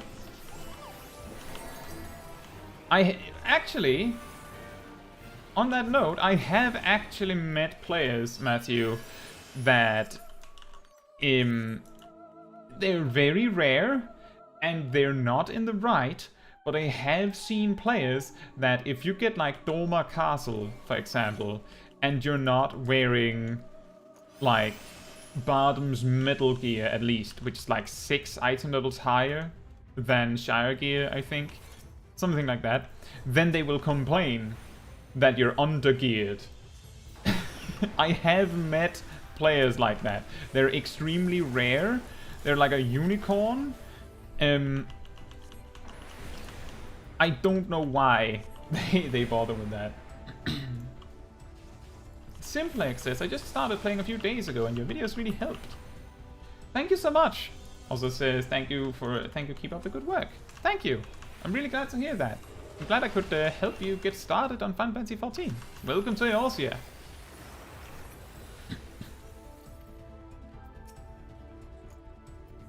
Exactly, Jet.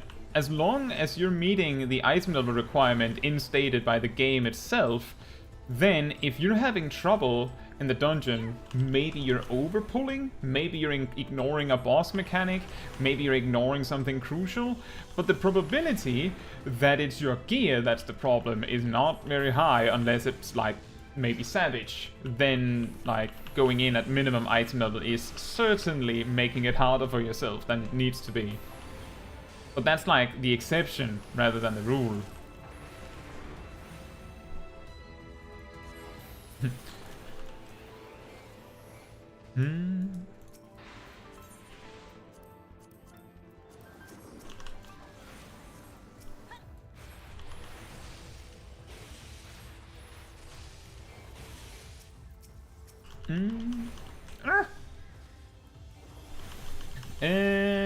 I'm pretty sure, Jet, that you cannot solo nope.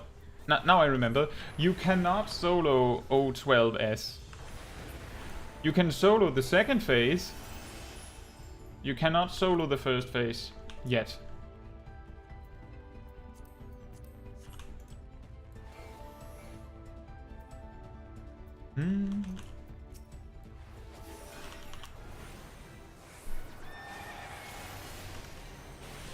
Rezi says, in general I agree, but if I see you in the level 89 dungeon and you don't have at least the 89 gear, I'm judging you. You are given the level 89 gear after the dungeon if you're a Sprout. So if it's a Sprout, they actually have an excuse.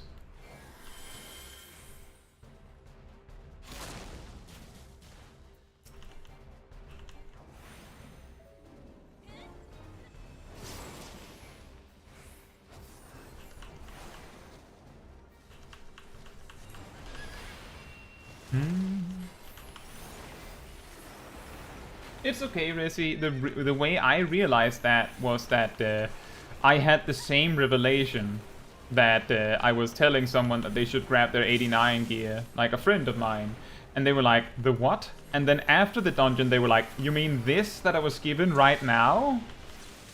Do you mean that? And I sat there like, oh. Right.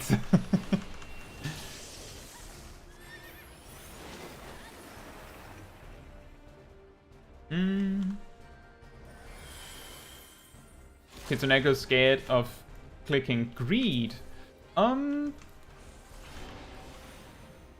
Vila says if they need on it, they get prior over greed, right? That is correct. If someone needs on an item, then, like, if a single person needs on an item, then all of the greed rolls just get thrown out the window. Then it doesn't matter. Need has priority over greed, and greed just means, well, I mean, if no one else wants it, like, I can take it. I wouldn't mind having it. Like, it's free. That is all it is.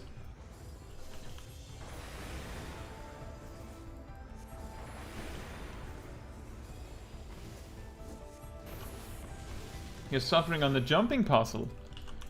Maybe you can get some pointers from me, who else?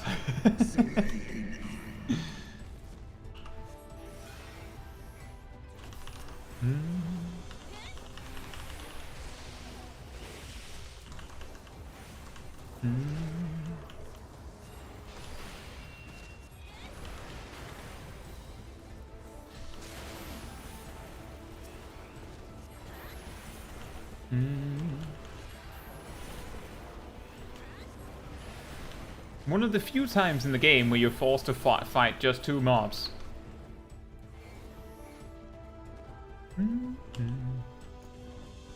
But yeah, Resi, if the person does not have the sprout icon, then them not having the level 89 gear and the level 89 dungeon becomes, like, significantly more sus, like, instantly. So on that front, I agree with you. Like, generally, I think the point that we're probably we're all agreeing on is if someone hasn't done, like, the minimum to be prepared for a dungeon, then it's a little annoying. But if they've done at least the minimum, then you don't have any reason to be mad.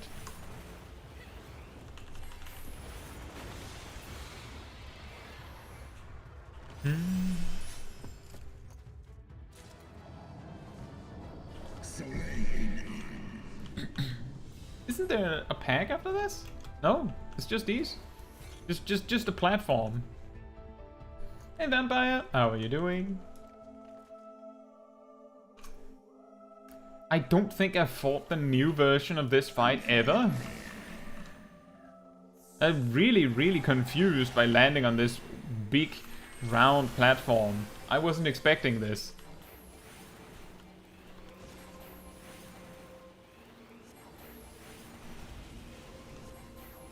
Uh-oh. I think I know what that means. It means evacuate the ley lines.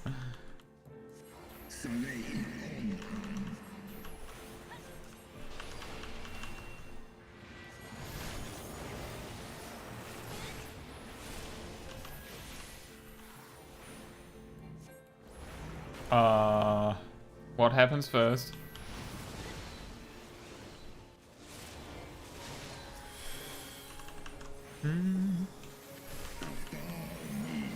Oh, he has Achmon, of course. It's a red Achmon.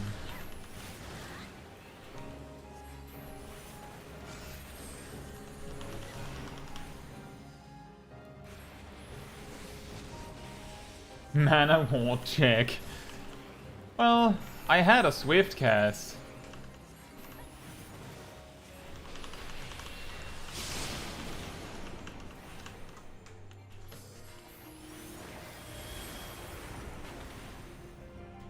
Why is it always on my side? Okay, I'm coming over here, Gilano. I'm joining you. It seems like you figured it out where the safe spot is.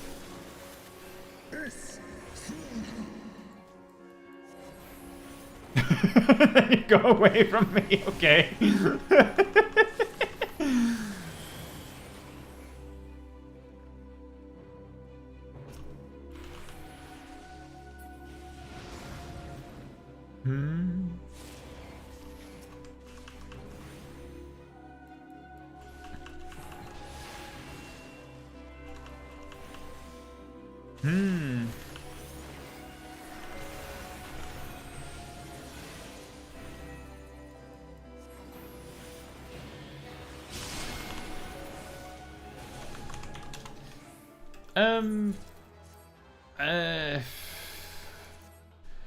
Compared to the old version, that is a lot more, a lot less chaotic.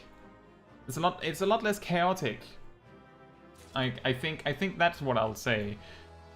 It seems like they've preserved many of the mechanics of the fight that can be preserved in a circular arena like that. But I don't know. I felt like the old version of the fight was really like it was really strange. Like there was a lot of things happening where it felt like you weren't sure what you were supposed to do about it. So I don't know. I think the fight is fine. It's a little bit. It's more modernized. Most of the fights where you have these like small platforms or like secluded areas where you have to step on a thing, get thrown to another platform, there's like a handful of them in the game. Always feel really janky.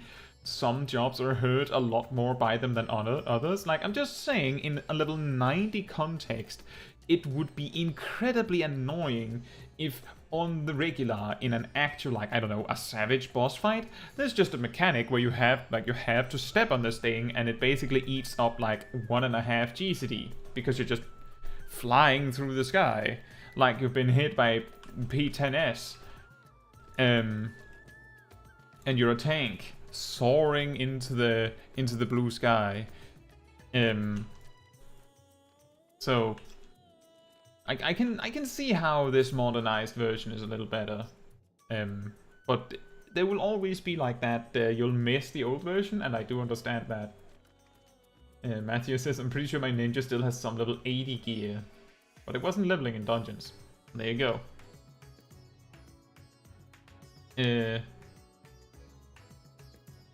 Jet says, not. I don't remember this fight enough to say if it applies or not here, but I don't like that some changes to older dungeon bosses was just make it easier. Like, not like make the mechanics easier to read, just easier. Like how they removed the ice puddle in the Stone Vigil's final boss.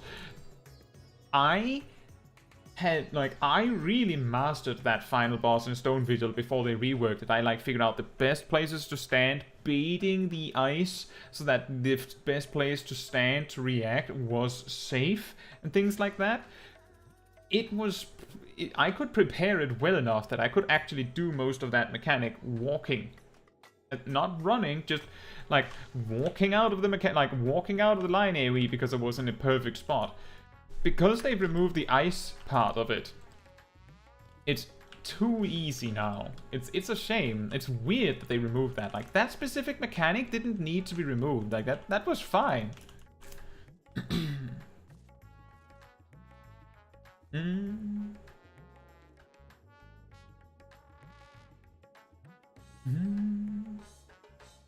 Yeah, it's more fun when the boss has some difficulty to it. I didn't mind this fight. As I said, I think the old version was extremely chaotic and weird.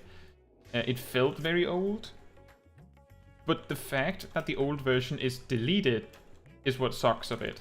Like, I think we've talked about this on stream before. That having, like, if they just added something like, you could talk with, like, the Wandering Minstrel or something, and he would, like, unlock for you, I don't know, Ancient Sorokai or something like that. So that you can play the old version. Or like,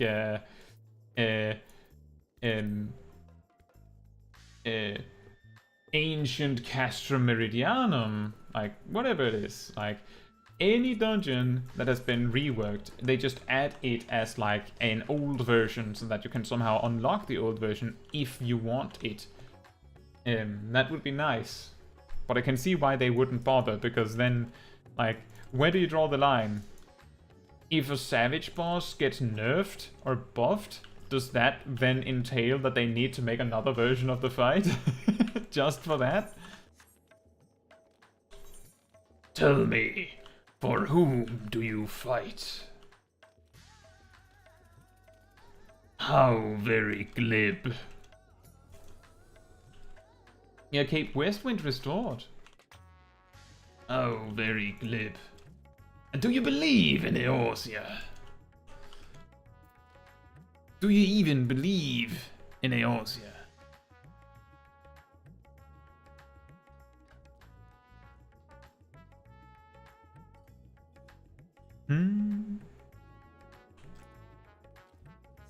How very glib.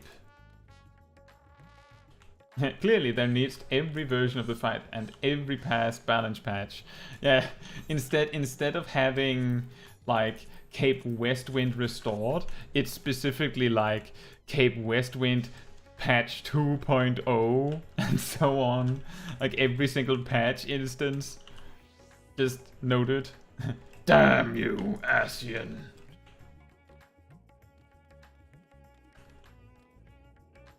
You can do trial.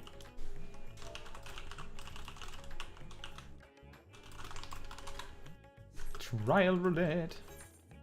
Trial roulette. What did we get at the level up? Oh right, half cooldown on Sharpcast. It's pretty funny. If I remember correctly, the duration on Sharpcasts was like 15 seconds. I'm pretty sure it used to be 15 seconds, and I'm pretty confident that that is part of the reason why, like, the classic Black Mage opener tends to be sit on Sharpcast for 12 seconds, and then 9 seconds later you use Fire 3, and then you use Thunder 3, because if you waited longer than 12 seconds, that wouldn't work. Then they buffed the duration on Sharpcast. I can't remember when it was buffed, but I do remember it hasn't always been 30. Just like how Thundercloud and Firestarter didn't used to be like 40 seconds.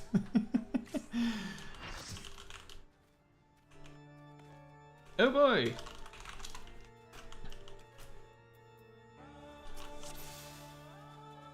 Level 50 rotation, let's go! Woohoo!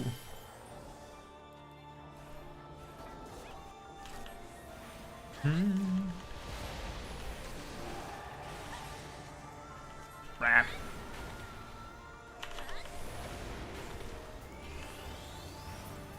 No!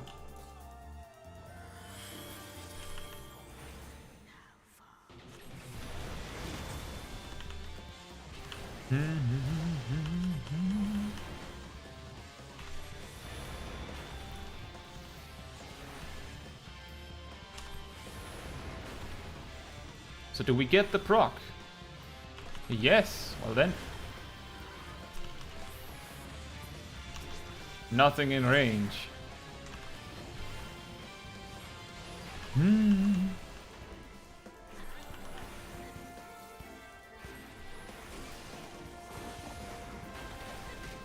Such intention.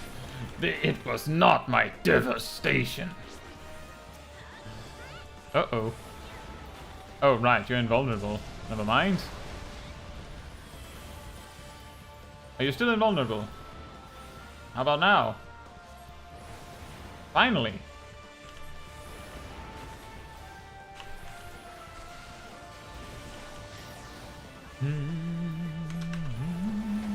Uh-oh.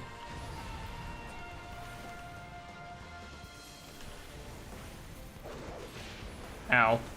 Why is everyone over there? Oh, because they... Why is that Dragoon over there?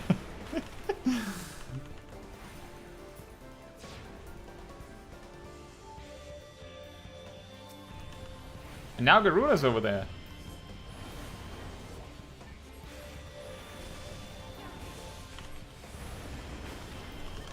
Another proc. Bap.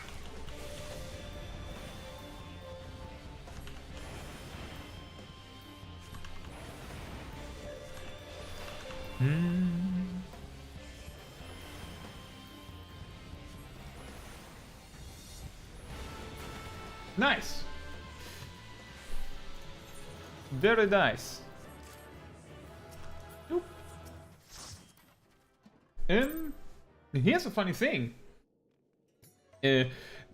the time in Black Mage's leveling period where you are the most in Astral Fire at a time is at level 59. If you enter Astral Fire with 3 Umbral Hearts, you will have enough MP for 7 Fire 1s. Like, without Mana Font or anything, you have enough for 7 Fire 1s. And every single Fire 1 can result in Firestarter, which means you will use Fire 3. And every 3 seconds can result in a Thundercloud proc, which you want to use, because of how good Thunder is at that level. Which means that at the very least, you will be certain that you can get, like, if you're lucky, you might get a Thundercloud proc on every tick. And if you're very lucky, you get a Firestarter proc on every cast, which means that you would have 14 fire spells, and every time you cast something, you would be able to follow up with a Thundercloud proc, which takes enough time for another tick to come, which means that you would actually be able to stay in Astral Fire for 28 GCDs. For anyone curious, that's 70 seconds of just hanging out and not needing to regen any MP. Isn't that funny?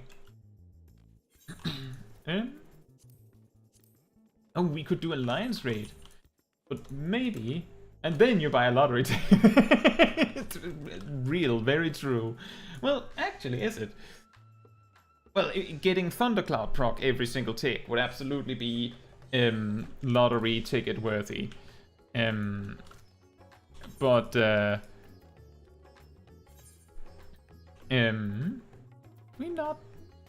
we not buy a level 80 weapon? I thought we did. Did we not? Oh, there it is. Maybe buy some level 80 armor.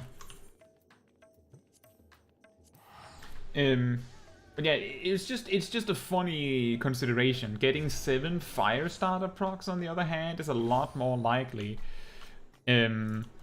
Just for the sake of demonstration, I managed to get 5 on camera.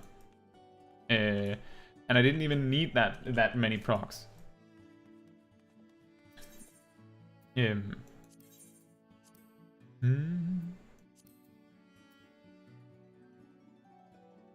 Let's just get this and this. That'll do. Actually, it just occurred to me, do we not already... Oh, right, it's just Crystarium gear, it's not... I should probably have gotten some accessories instead, but I think we'll get enough Poetics in the meantime. It'll probably be fine, he said.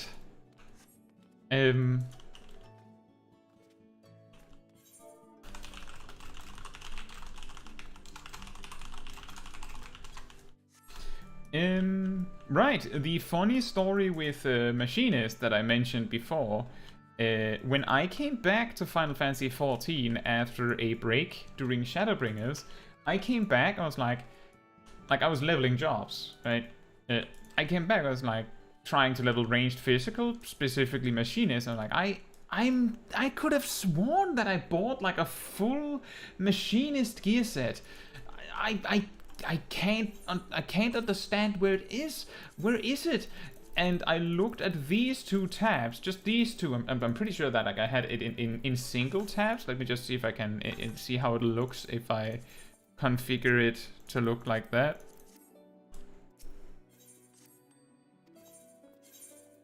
Yeah, so I was actually looking at... I was probably just... I might have had it expanded, but the point is I was only looking at the 4 tabs, probably because I had it like this. So I was looking at these and thought, it's not this one, because that's the, that's this one, right? That's the one with this.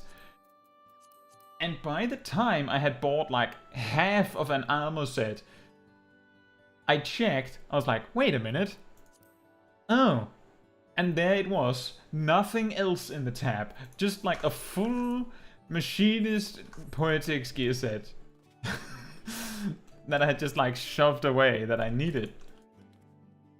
So yeah, if you like pack away gear that you might need, you know, take note of where it is. You might even, if you go to the vendor, you might even go up to them and do this and see that it's like, oh, there's one at your retainer. Exactly, or slash I search is also good. Now the thing is that obviously the reason why I didn't check all these places or check any of these was because I was convinced I had already checked all of the possible places. I didn't think there was an extra tab. But apparently there was.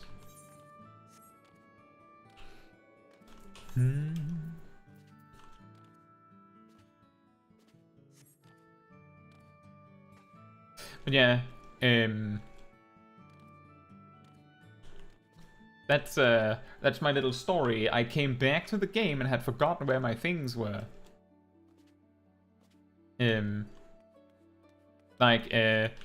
started in Stormblood, played until around when Ridorana Lighthouse was out. And then I came back like a few weeks before Shadowbringers. Something like that. I think maybe a little bit earlier than that. And then I played Shadowbringers, experienced the first raid, like the first raid tier there.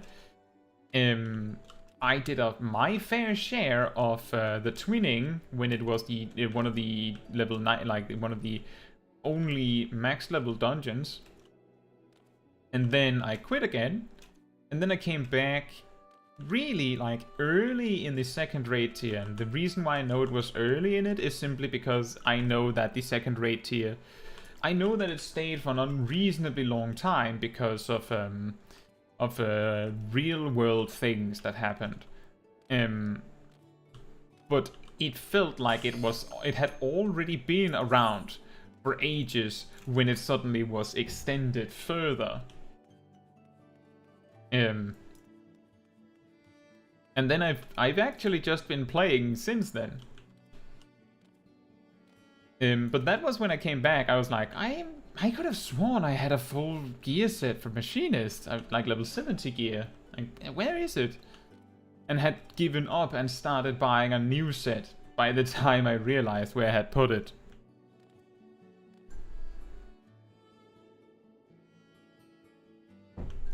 Nowadays, I mostly put stuff in my retainers if I don't need it. Just put it away. Like I don't need this. Maybe I'll remember that I have it one day. Oh, we're in Group C. C for can you believe it? We're going in the belly. Oh. Apparently, we had a healer that was had enough World of Darkness. Come on, get in the belly. I love that, like as a meme, that you just mess with this well-planned strategy because it never works anyway.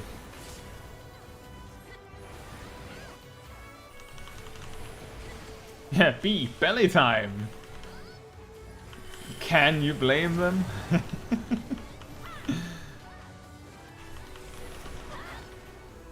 C, can you imagine not going in the belly? Hey Swan, how are you doing?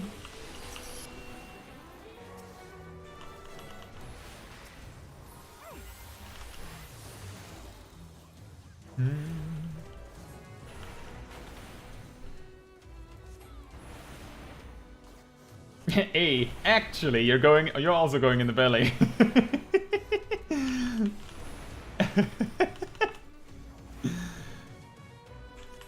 B, by the way, you won't believe where you're going.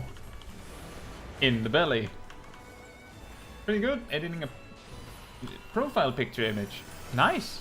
I hope you're having fun with that.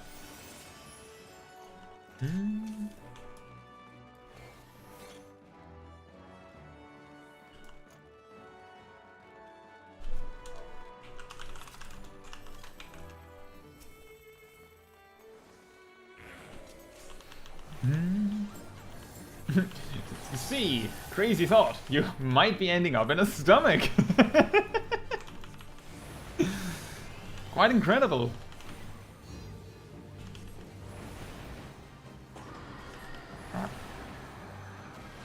Whap. Whap. Did we get another proc? No. Ah! Thunder. And ice.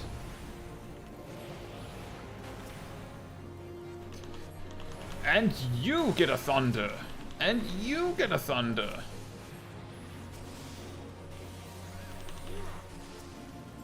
They call me Thundercat.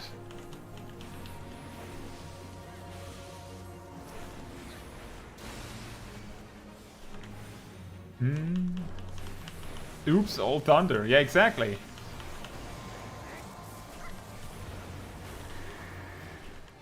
Oops, all thundercloud.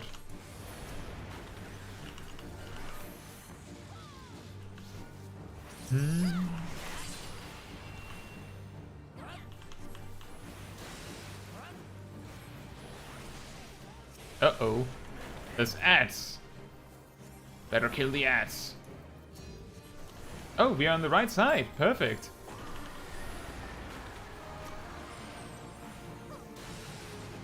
That makes things easier for me.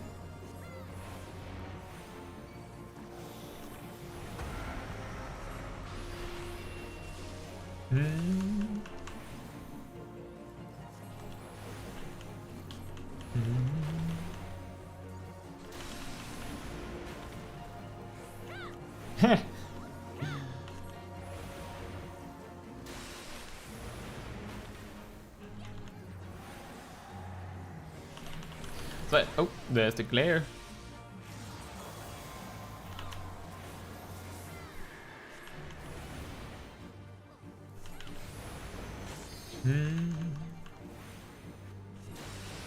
That's what I was laughing about, or saying heh about, was that I've a few times brought up this thing that there's this song in the game called Torn from the Heavens that specifically plays in particularly triumphant fights. But if it plays for a certain amount of time in a stream, there's a chance that there will be a faulty claim that you have to counter claim. Otherwise, someone will basically, like a big company, will just take half of your of the revenue on the stream or video, and I've multiple times ID'd the wrong song as Torn from the Heavens by like accident. And I think I've realized that it's because Torn from the Heavens starts with a very orchestral version of the classic, you know, dun dun dun dun dun dun dun dun dun dun dun melody of Final Fantasy. Which means that nearly any song that starts quite abruptly with that, I have like the Torn from the Heavens jump scare when it isn't Torn from the Heavens. And I've done that a few times. Like, have turned off the music on a fight to avoid this problem when it isn't even Torn from the Heavens. Because I've just ID'd it because of that, and you know, that wouldn't be so much of a problem if it wasn't for the simple fact that it is like one of the most classic Final Fantasy like riffs. Like most songs in the game that are like have any meaningful like importance has it. It's just that I don't notice because it doesn't play immediately in a lot of songs. And I just realized, because it was like we had the boss music on the last boss, I'm like, oh, that's why I sometimes have mistaken that boss music, or I get that same oh no feeling. Angel says whole claims are broken on YouTube. They should change it. The thing is that if you counterclaim it, the specific bot that claims this song is for the most part just going to let you have it. It's just annoying that they don't remove the song from the list that they claim, considering how often it probably gets counterclaimed. From my research, it was the same song that made YouTubers afraid of singing Happy Birthday for years. The company got like a lawsuit for quite a lot of money for claiming money they didn't have a claim to.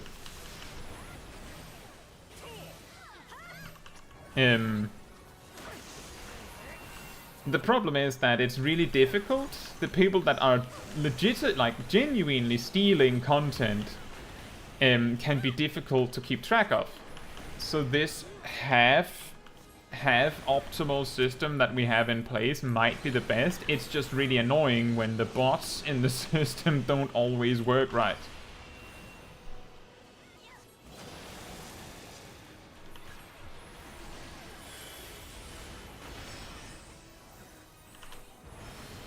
Am I missing, like, ads to kill or something?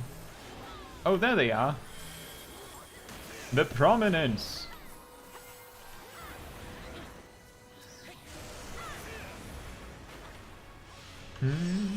But yeah, it's not perfect. But it could be worse. Oh, there's more prominence.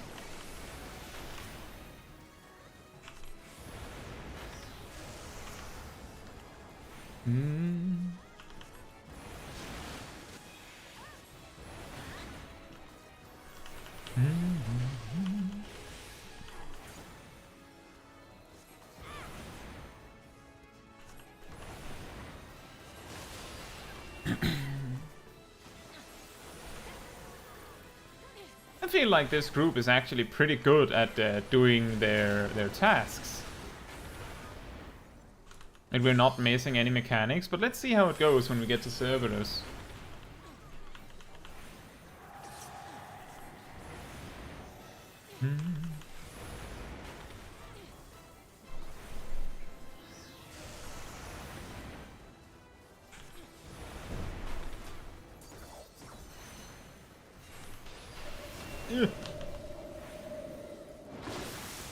Don't drop bombs on me.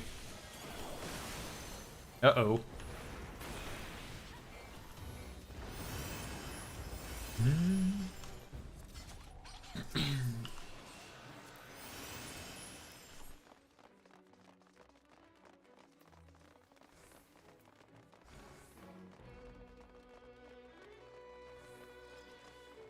I'm hoping that the stream has been somewhat stable since after the complete crash that was there momentarily, like an hour ago, I think.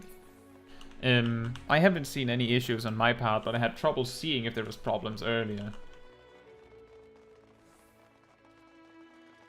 Yeah. Hopefully the almost complete crash kind of solved itself. Kasadi says, my entry to the bully depends on how many others... Oh, how my entry to the belly, sorry. Depends on how many others go to the belly and from what alliance. I'm just going in the belly. I'll just go.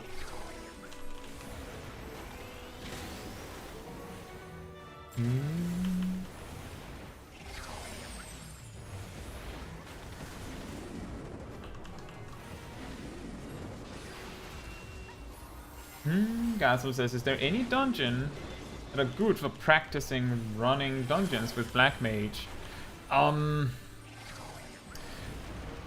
If you want to learn Black Mage at level 90, then of course it has to be level 90 content.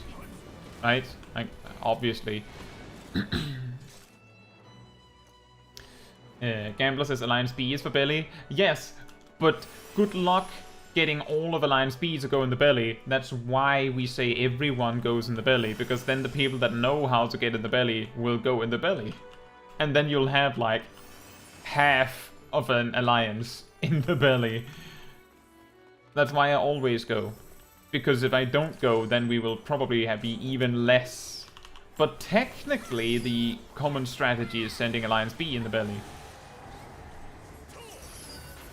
So you're right on that. It's just that it never works. Yeah, guys, a level 90 dungeon is a good idea, so that you have your entire toolkit. Beyond that, honestly, doing random dungeons like at level 90, like just either do level 90 dungeon roulette or expert roulette, or like choose 5 dungeons if you've done the dailies. I don't think I'm going to make it. I did. I don't think I'm going to make that. But yeah, what I was about to say is do varied, like random dungeons, because what will dress you or equip you the best to play Black Mage in max level content is to have varied experience. Not having a lot of experience with a specific dungeon. I think that would help you more than just like spamming Ether Font or Lapis Manalis. There might be a dungeon that is particularly difficult that might give you more experience in that regard, but having experience with a lot of different scenarios I think will help you a lot more. That is also, that is actually like a good suggestion for learning any job. Like how to deal with varied situations with any job is just do a bunch of different dungeons at the level where you like have the tools that you want to practice with. As that will mean that you have like a varied set of a varied experience. You have an idea of what you can do in a lot of situations.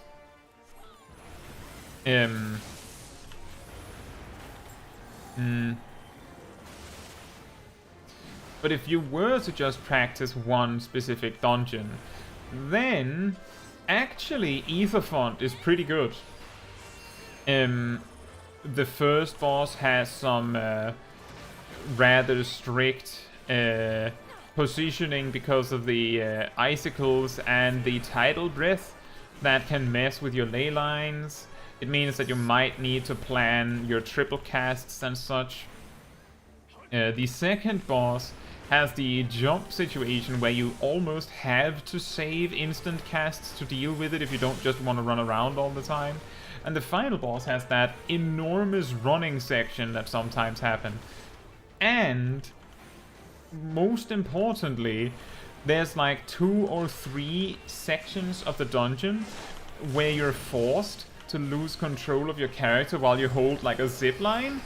And one of them is 14 seconds, which means that you would actually practice pressing Umbral Ice exactly on the like frame perfect to be able to Umbral Soul, sorry, so that you can Umbral Soul again when you finish the zipline. So like if generally becoming more experienced with any job, just do varied content, especially at the level range where you want to get experience. But Ether Font might actually, now that I think about it, be extremely good for practicing Black Mage, because it has a lot of forced movement sections and stuff like that. Much more so, I feel, than most of the other level 90 dungeons. So I hope that helps, Castle.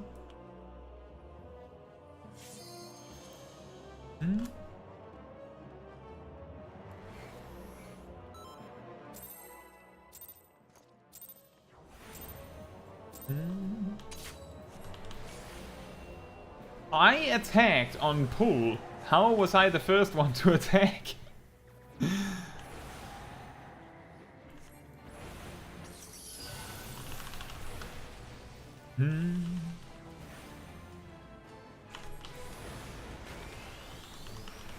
Oh boy. He wasn't ready.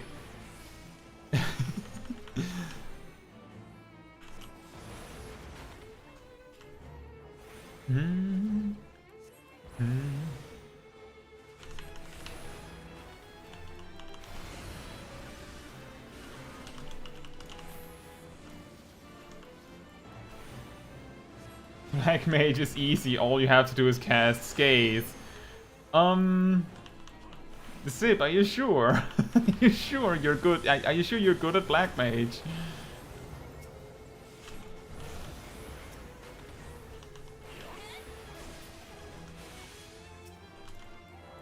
Just Scathe 5 heads. What do you mean all this cooldown planning so that you can attack while moving? You literally have Scathe, like, as a mage. Just use that.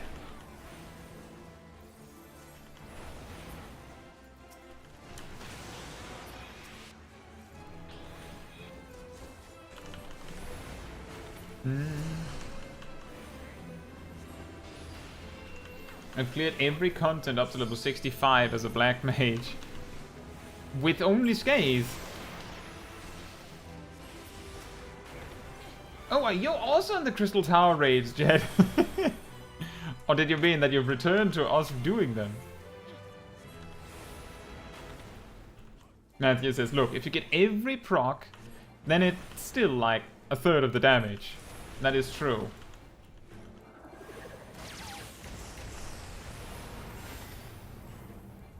Oh, return to me doing them. Right. Gastel said, wait. Let me just make sure that I actually end up in one of these. I struggle with the placement of triple cast.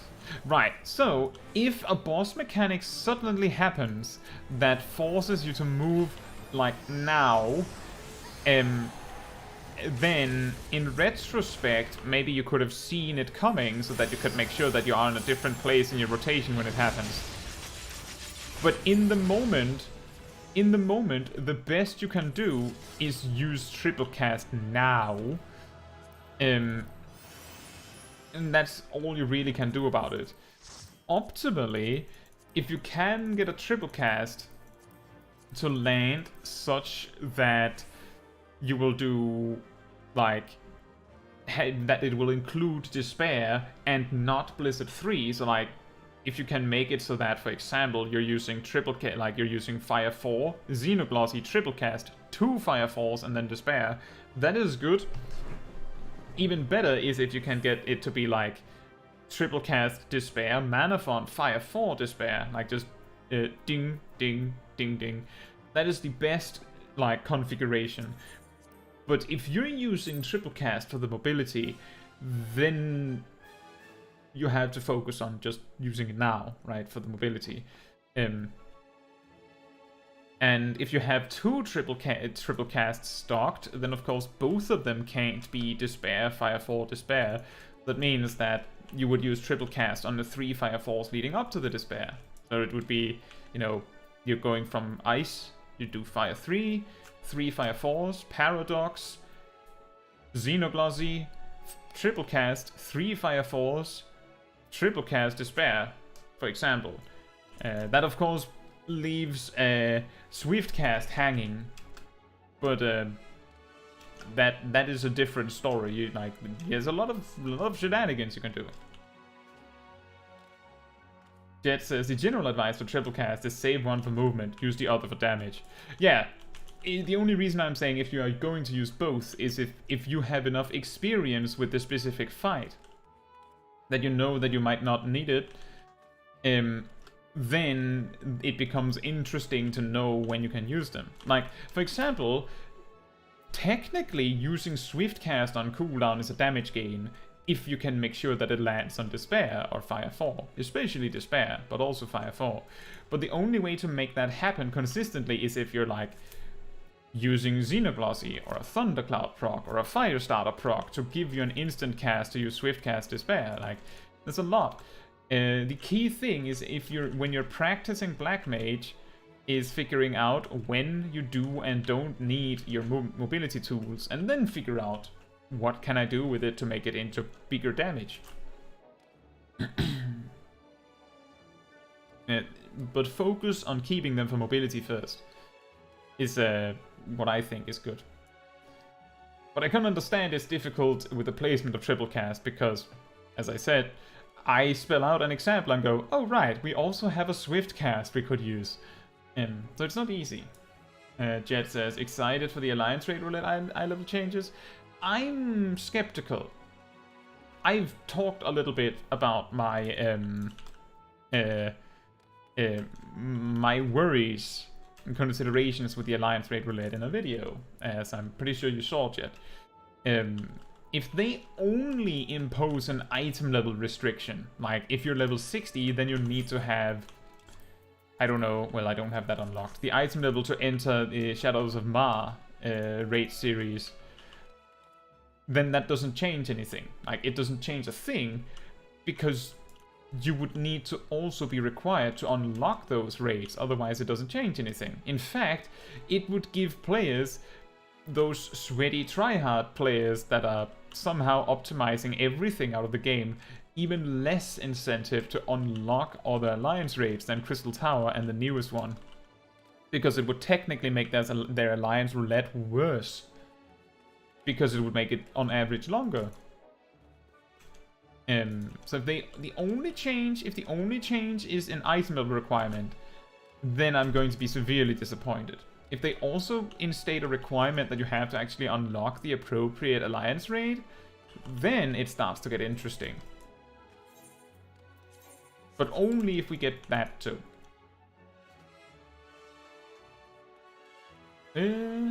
Gazel says, Swiftcast feels so good to not use, but so many what if pops up in my mind. With the amount of rewards now, with the amount of reward now, I am not excited about the change. So, I just to add a little context to this item level change requirement, is I'm hoping that the reward is going to be reflected in what content you get, so that it makes sense. The reason why it's a problem is that we've reached a point, and you probably, like, if you were here at the start of the Crystal Tower raid we just got, or World of Darkness, there was a healer that left. Like, they got World of Darkness and immediately left. We've reached a point where the Crystal Tower alliance raids are so obnoxious and always all the time that some players will queue for alliance raid roulette hoping for something else, and when they get Crystal Tower again, they just leave. Like, they've got it so much that they don't even care about the reward. They just wanted to play the game. They don't want it anymore. Like, that's the problem. There's, like, from an optimization standpoint, from an optimization perspective, doing Crystal Tower as your alliance raid roulette is the most time efficient, because it takes the least amount of time, and if you're level 90, the reward at the end is the same, regardless of what alliance raid you get. Except if it's like Aglaya or Euphrosyne. Those are the only ones that have a different reward. Otherwise, Tower of Paradigm's Breach is 100 poetics on top of the daily reward, but so is Labyrinth of the Ancients. And Labyrinth of the Ancients takes like a third of the time, so why bother? That is the problem, which is why I hope when they make that requirement that that they do more. Like, if they actually adjust the reward, the level 90 reward, according to what level, like what difficulty or time it takes, that would be nice. Because the thing is, the XP reward appears to scale. So, like, if you get near raids, you get way more experience than if you got a Crystal Tower raid. But the rest of the rewards don't. Hey, Amando! Thank you so much, and welcome to Final Fantasy XIV. But yeah, that is why I'm hoping that they do more than just set an item level restriction. Like, it doesn't actually fix the problem. Gazel says, I feel that there will be people that simply leave when getting example near raid for the totally opposite reason. Very likely. I think, based on the comments that I've received on that Alliance raid or Crystal Tower raid video, that the people that are doing Alliance raid specifically and exclusively for Crystal Tower, they will just stop queuing for it altogether.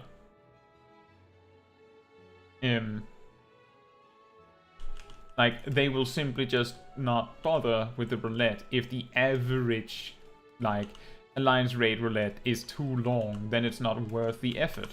And then they just won't do it.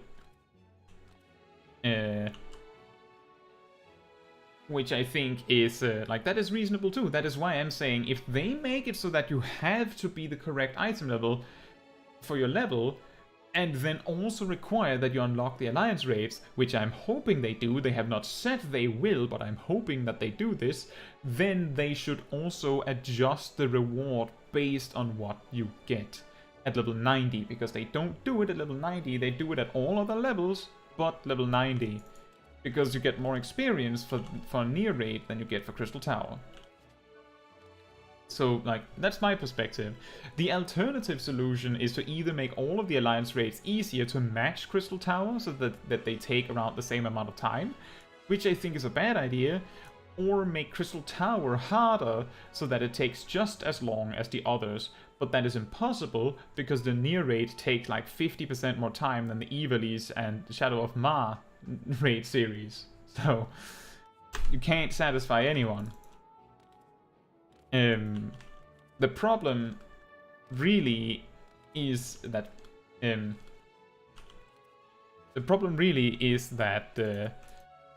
people are looking at the roulette from an efficiency standpoint. The people really looking at it from an efficiency standpoint will hate being forced away from Crystal Tower, and the people looking at it from a fun standpoint alone might hate getting specifically Crystal Tower, so you always lose.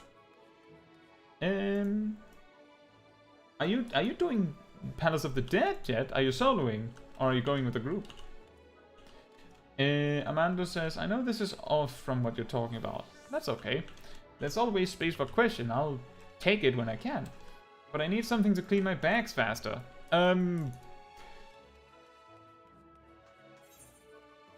I don't have any advice on that. The only thing you can do is take time every now and then to sort your bags.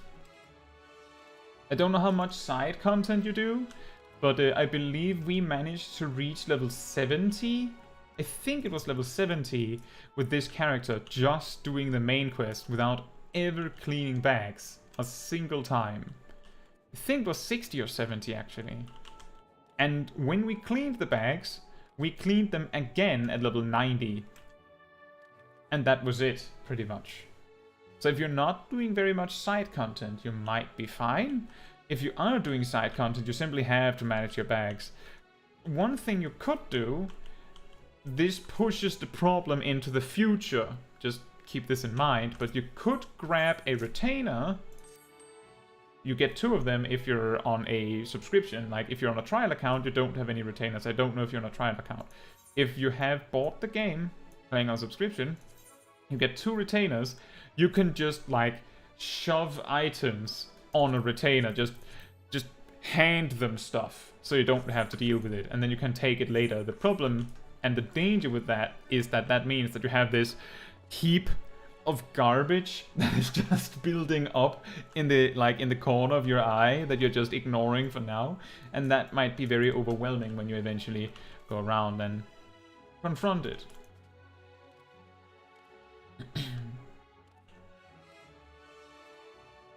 Gazel says, I clean my inventory every time I finish content. I do that too on my main when I'm not on stream. But I could clean my inventory now since I'm just running around, right?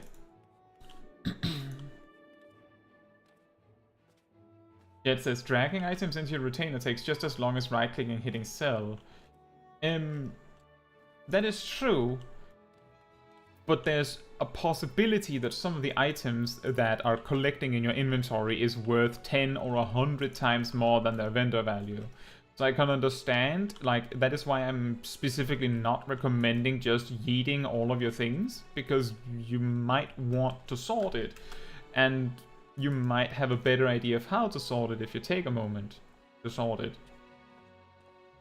But I get what you're in, Jet. Like, if it's overwhelming amounts of items, better to just get rid of it instead of having it ruin your day.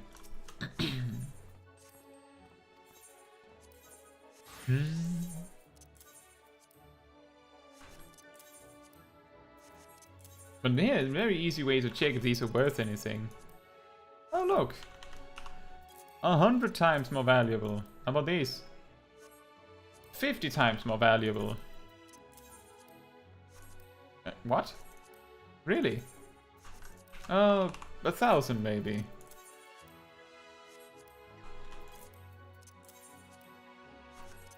But yeah, cleaning your inventory is an endless task. The best advice I can give is try and do it a little bit every day. As Gazel says, clean your inventory after every time you do anything. If you do it immediately when there's not a lot of it, it's really quick. It's very quick to get done. Yeah, exactly, Ravio. The more stuff you would have to look through, the less motivated you would be to look through it, which would then cause you to never bother. You would just never get around to it because it's just too much.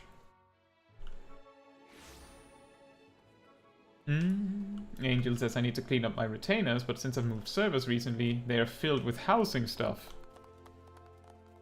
Ooh.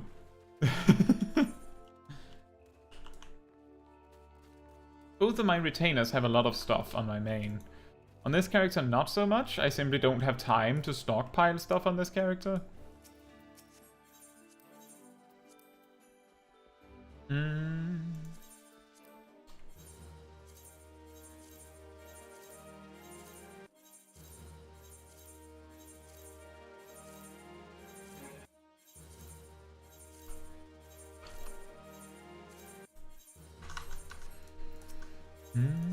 But it's not easy to Did someone just fall through the floor?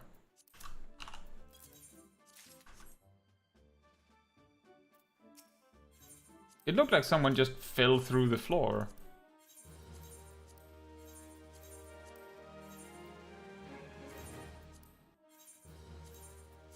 And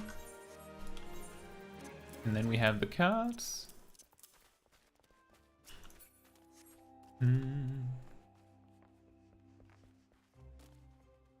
And Jet says, speaking of item level changes, I hope they also put an item level requirement for A Realm Reborn dungeons. At least put in item level 5 for Sastasha, as the MSQ forces you to have that anyway. True. I have told a story about me having trouble with an Aurum Vale run, because both the tank and healer were severely undergeared for it. So I can agree with that. Put a reasonable item level requirement on A Realm Reborn dungeons. I think that would be fair.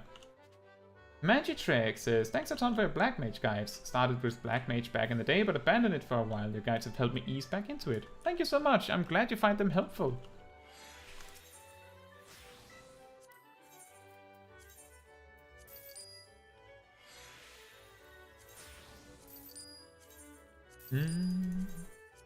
Gazel says, even for cards, you can go in the card battle room from Duty Finder if you have unlocked it with no cost. Or if you are in any of the 3 starter major cities, you can just buy, like, seek passage from the airship landing, and that's free. It's not free to return unless you return to specifically Uldar, but that is also an option if you're already in a major city. And usually, my inventory sorting system is market board any items that can be, well, rather, desynth any items that I would gain desynthesis skill level with if I desynth them. Sell any items that can be sold on the market board if they have any value. Vendor any items that don't have any value in that batch. Go to my Grand Company and trade in any gear that I didn't desynth for Grand Company seals. Maybe spend some Grand Company seals on something. Then seek passage to the Gold Saucer, which costs nothing. Hand in any cards that I have. And then go roll back to whatever I was doing. That's typically how I do it. The awkward part if you're a new starting player in that routine is you might not have any crafters, so the desynth part doesn't make sense. You might not have advanced your Grand Company enough to actually hand in gear for Grand Company seals. And you might not have unlocked triple triad cards at all. So, like, there's several steps on this path where it's like, I don't know what to do with this. Right, I will be right back, and then we continue.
Alright, I'm back.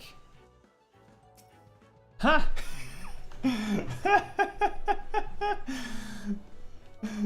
Wow, that's incredible. Lemon says, are you winning? I think I'm winning. We did all of the roulettes we wanted to do. And we did all of the dailies and Shadowbringers. So now the question is, what do we do now? That Ed Nebo guy that just passed by, really funny with that. At the end of the tea time stream, some of you may have noticed that that exact guy was there. He does not watch the YouTube channel. He just happened to pass by my house right at the end of the stream. So I talked with him a bit. And now he sees a smaller version of the exact same character with the exact same name, like 2 days later. And he reacted to it and bowed, but he was off screen and you couldn't see it. You can see here.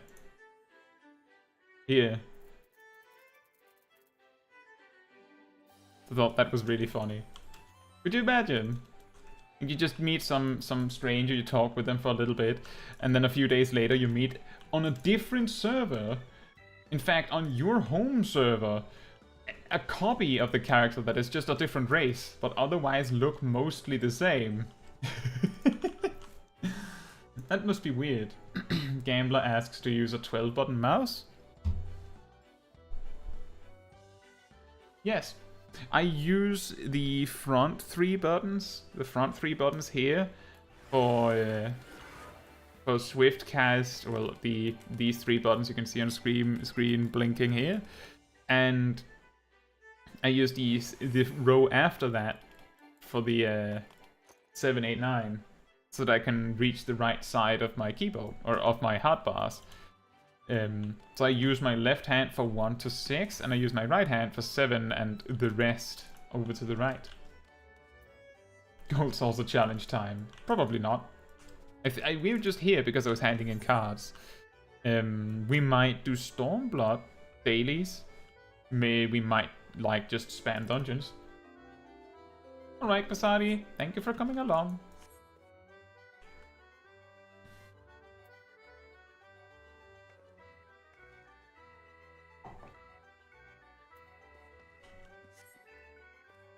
That is also true, Gazel. You get the free passage back to Uldar specifically. From Gold Saucer. Jed Erickson says, Deep Dungeon Black Mage solo when? I have not finished a solo run of Palace of the Dead in the first place, so maybe doing Ultra Hard mode first is a little bit of a high ask. Oh, we haven't done the summer event. We could do that. We could do the summer event.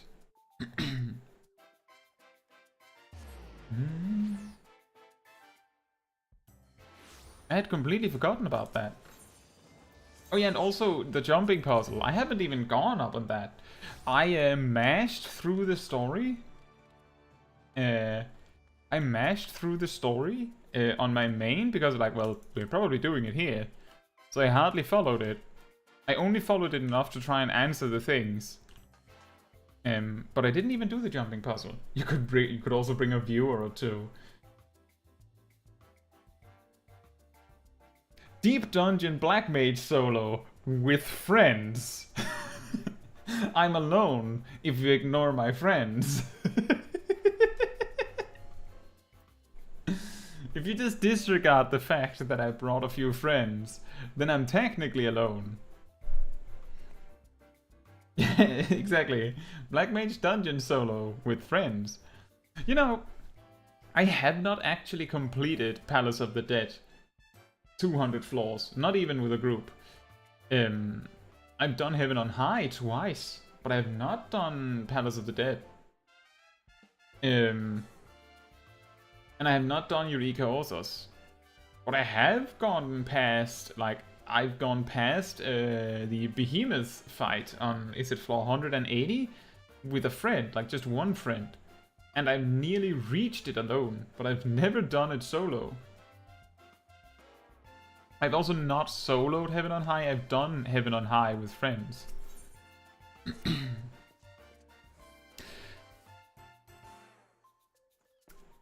Well, with his demeanor as he said that, I feel like I know what I must do with his voice. Ah, my prayers are answered. As the sun beat down upon my brow, my flagging spirits were kept aloft by the hope of your return. Now that you're here, I can say that the Moonfire Fair's success is assured. Our festival has a long and storied history that hardly bears repeating, but for all intents and purposes, it's become the premier event of our guild. We hope to stoke the fires of adventurous hearts, young, old, and all ages in between. The season's main event has become a favorite among adventurers and revelers alike, the Eosian Nimble Warrior course. Keeping vigil over the proceedings is the Sunshine Savior, guardian of the sandy beaches. Who is the Sunshine Savior, you ask? If your interest has been piqued, then I encourage you to make haste to Costa del Sol, where Herr Maga stands at the ready to apprise eager volunteers of the details. Like, his face just says, I do not care.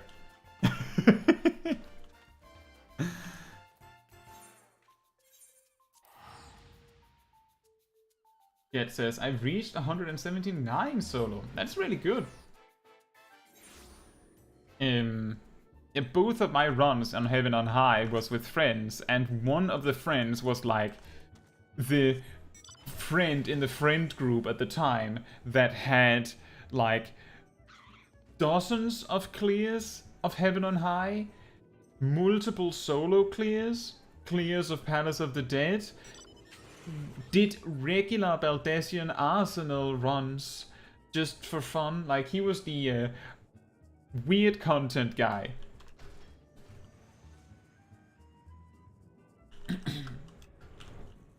And he was very good at it, of course. I can't remember exactly which floor I died on, but my highest record in Palace of the Dead solo was on stream. So if you go far enough back on the channel, on the live section, you will find like the final stream that says anything about Palace of the Dead. That would be the one where I wiped. It's pretty funny because I had like a whole stream where I didn't step in a single trap. I mentioned it and immediately stepped in a trap. 2 minutes later, stepped in a trap, and 2 minutes later was like, if I step in another trap, like a luring trap, I'm dead because I don't have anything to deal with it. Boop, luring trap, dead. Like, I pretty much just future-sided myself to death.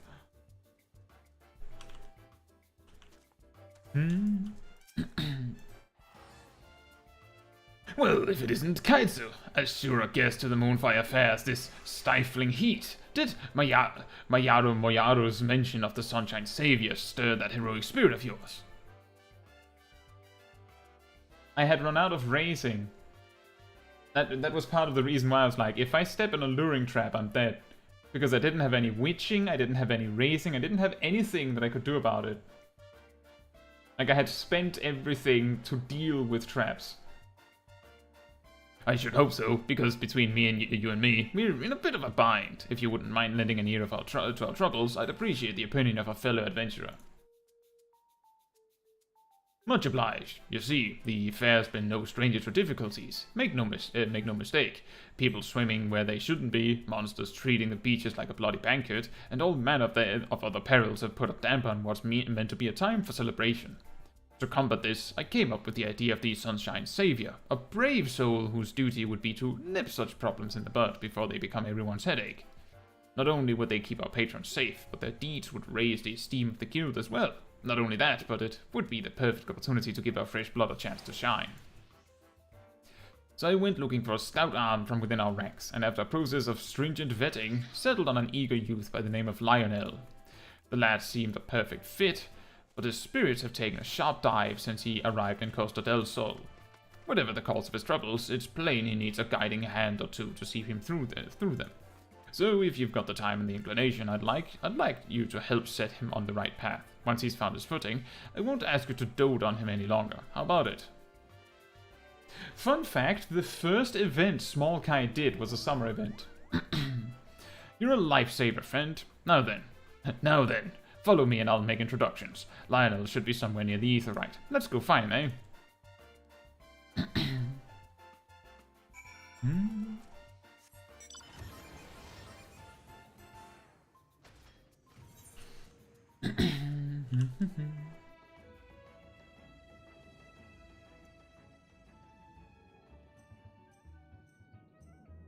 Big whale.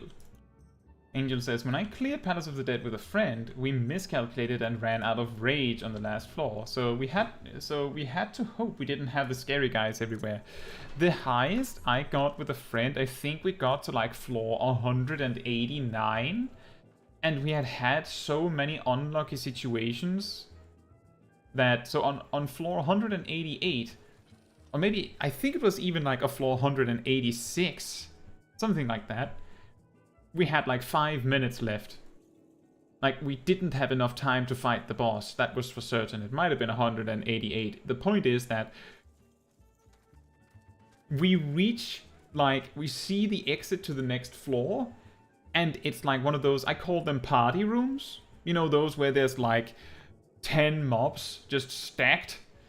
We manage to actually clear a path into the next room, like with 1 or 2 minutes left. Like, basically we're losing, but let's see if we can make it to the next floor just for the sake of it. We enter the next floor, turn to our left, one chimera patrolling towards us. We turn to the right, one chimera patrolling towards us. We look in front of us, 2 chimeras, like in sequence, patrolling towards us. We look behind us, a wall. We're just like, well... And then we died.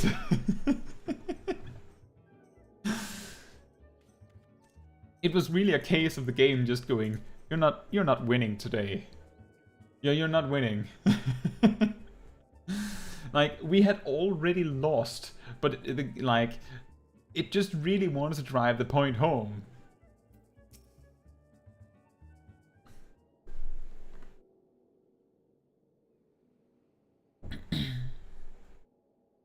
Stand next to the wall, the chimeras won't see you then, and you can watch them pass by. Yeah, indeed, Jet, we could probably have tried that. The problem was that we looked at the situation and laughed at it because we had 1 minute. Like, we just saw it and went, yeah. Yep.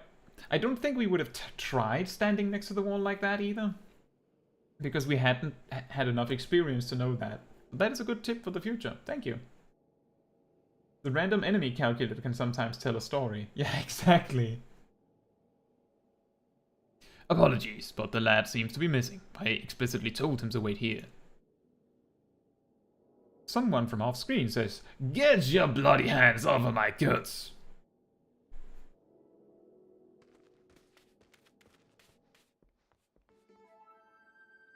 Sorry, terribly sorry. I only thought to help. The crates looked awfully heavy, you see. But you're right to be wroth at me. Yes, but why would you need my aid with my arms thinner than sprouting reeds? I see the error of my ways. I shall shovel buffalo dung as punishment. Lads, sorry for snapping at you. Appreciate the thought, but the contents of these crates are my livelihood. Can't trust just any passers-by with their safe carriage, you understand. And truth be told, you came at me like a chocobo taking its first steps. You need to strut with a bit of confidence if you don't want people looking at you crosswise, see? You have a good heart, lad. Anyone can see that. Work on your manner, and I reckon your next attempt at charity will go just fine. Cut the music.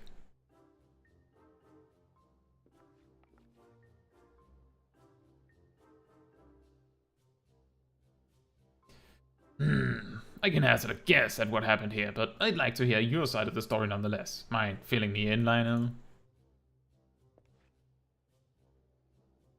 Oh, Master Hairmaker. And who's this? Oh, just the savior of the world. It can't be. Is this woman my replacement? Heavens forfend. I've been dismissed before my duty has even begun. There's no need for all that. Caetsu here is a member of the guild, and she's here to help. But first, we need to know what's going on. You see, I was awaiting orders like you asked, but then I spied that man struggling to carry his goods. I thought to offer a helping hand, but, well, you saw how the rest went. I see. I can't fault you for trying too, good lad, but what he said was right. Your manner's bloody strange, and has been ever since you set foot on these sands. I don't recall you being so timid when we first met. If something's weighing on you, you needn't shy away from sharing the burden. You're too kind. The truth is, I just can't bear to have my face seen by others. All those eyes on me. It's dreadful. Under a helmet, I have the confidence of a captain, but this heat has left me with no choice but to bare my naked face to all and sundry. I'm afraid I'm likely to do more harm than help if I can't get my nerves under control, but the festivities are due to start soon, and I can scarcely stand to look even you in the eyes. So that's the way of it. I appreciate your candor, lad. If it's as simple as covering your face, we can get you sorted straight away. Come with me to the storehouse. I have something there that I think you'll like. It's a full body suit that totally won't keep in the heat. As for you, Caetsu, you'd better wait on the beach for our return. Don't worry, we'll be back before you can break a sweat. So you say? Let me hold them for you.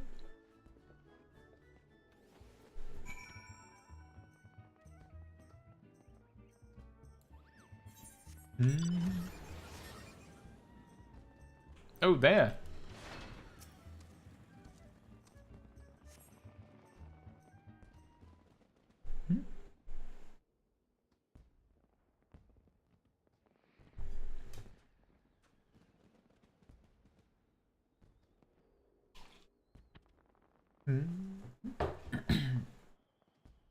And here we are. Feast your eyes upon Costa del Sol's Sunshine Savior.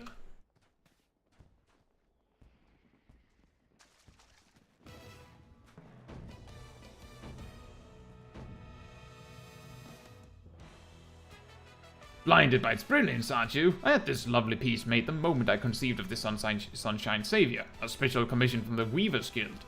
It does not look like cloth. But genius isn't always obvious, I discovered. My colleagues claimed the coloring was too bold, the design too daring. I believe the word gaudy was tossed about. And so, with a heavy heart, I set it aside. Until today, that is. By the gods, I feel a whole form taller. The fabric is so light it's like I'm wearing naught but my name-day suit. I'm ready to take on the world and then some.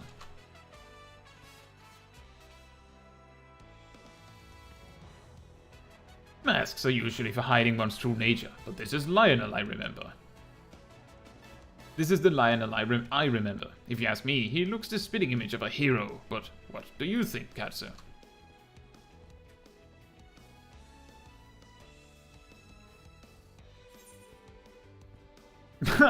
Wow, I'm not sure if this is an improvement. It certainly suits him. It probably has liquid cooling inside. Hey, it might.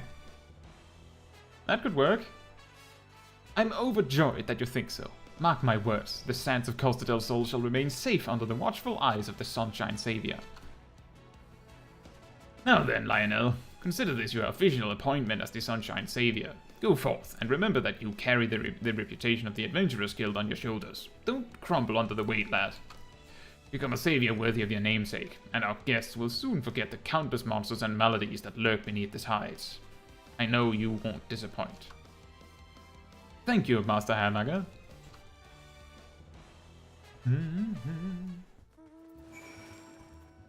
There's two of them, and one of them's bigger. And is posing.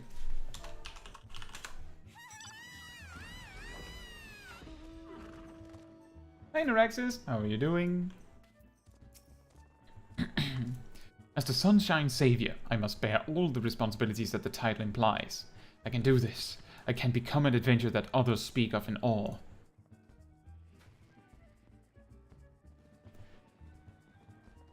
By the way, I'd like to apologize for my embarrassing conduct before.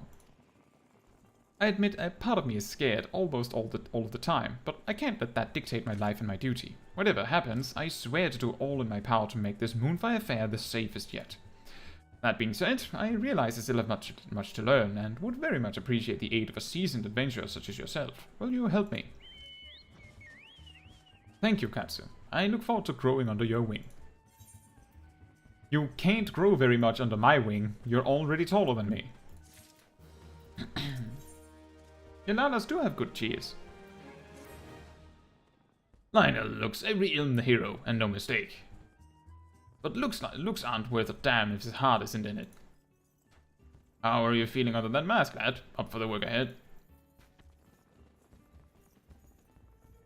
Well then, as much as I'd like to jump right into the thick of things, I can't help but harbor some small doubts. The incident with the merchant earlier made me realize that it's one matter to want to aid those in need, but another matter entirely to know who needs it. Fortunately, I have Caetsu by my side, a seasoned adventurer who's helped her fair share of troubled souls.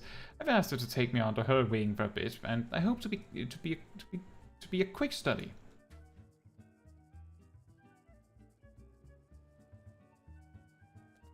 That's a capital idea, lad. Every adventurer has a few stories of being rewarded with scorn instead of coin. Strange as it sounds, a helping hand must be deft besides. Well then, let's revise your tasks, eh? Give you a chance to sharpen that nose of yours to the scent of unrest. Why don't you stand watch over the rebellers gathered at the northeastern shores? If you spot trouble brewing, put a lid on it before it spills over.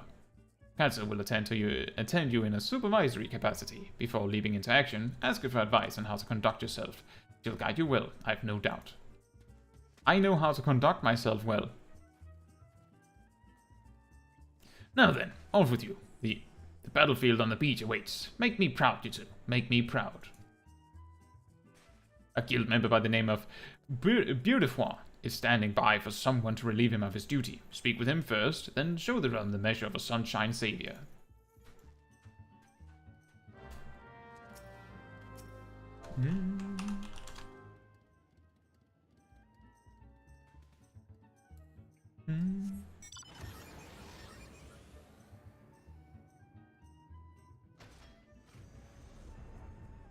What, kid? So when the game serves me such a perfect joke, well, I would be dumb to refuse it.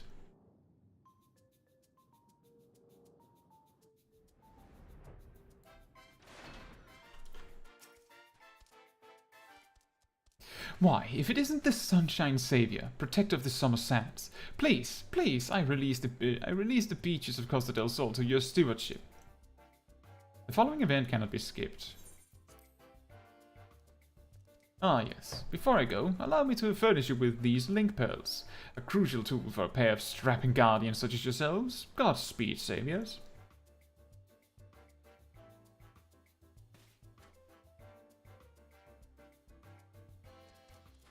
I could hardly see Lionel for all the people.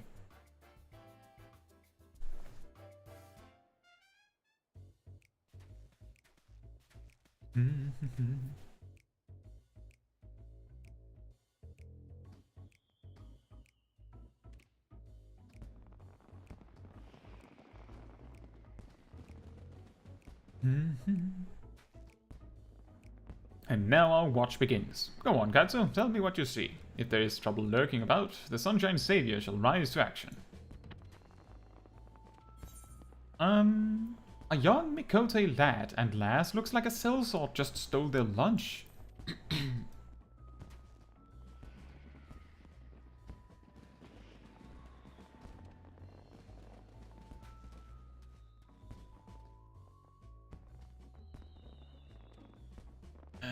I failed again. I'll never master the course at this rate. Come on, fool. I believe in you. But nothing I say seems to help. I wish I knew how to cheer you up. I need backup. How do you cheer up someone? The lad looks absolutely crestfallen, from what I can gather. He's having some difficulties with the Eorzean Nimble Warrior course. I know what it's like to feel success slip from one's grasp time and again.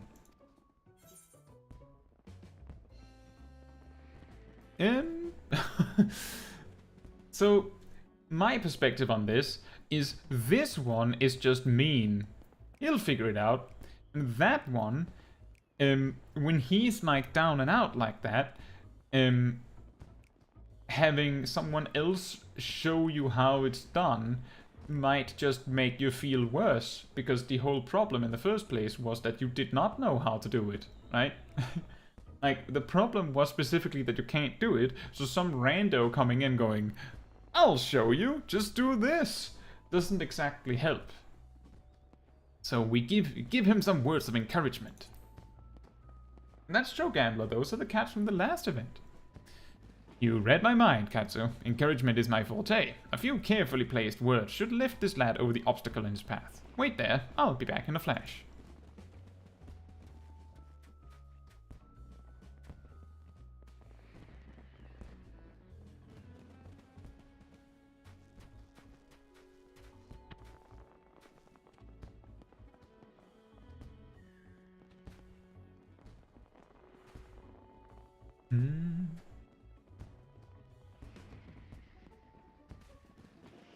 There's also a funny thing, I can't remember when that event was, like in the past year, but there was this event with these like fortune-telling pieces of paper. There was this, I think it was like a full samurai suit that you got as a gear, like as a reward. I think it might have been like a New Year's thing. Beautiful, the guy in the golden shirt, he lost a full golden armor in that event. It was the Heaven's Turn, yes. Right. Thank you. Yeah, that was beautiful. So, like, there's like a recurring event characters. It's pretty funny. The pair were thankful enough, and the lad seemed once again eager to tackle the course. All in all, a success for the Sunshine Savior.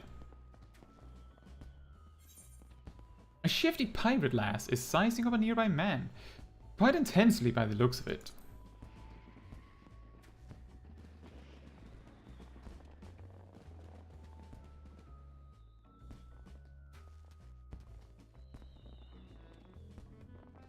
And now, we have a pirate lass sizing up a man, and a dude in a Power Ranger outfit sizing up a pirate lass.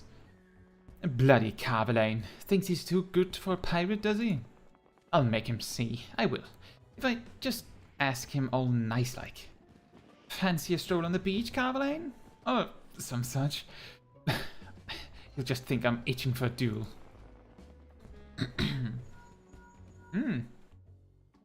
She's mumbling to herself an awful lot. The menacing provocations of a pirate, no doubt. What do you think, Caetsu? So on my main, I actually chose we should watch from a safe distance, and I actually felt like that wasn't the best choice. I'm not sure what to do otherwise. Like, I think asking if something's the matter might change things, but I don't know if there's any like good resolution to this one. But going up to the man, I don't think helps. So just ask if something's the matter.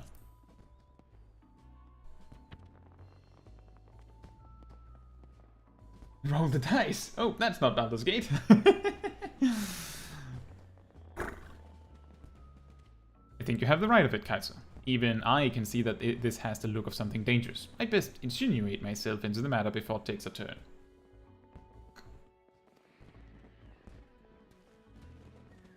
Burning Goo asks, what are these fireworks in game? It's just because of the summer festival. It's just a summer festival event that's happening, yeah, so it's a special event thing.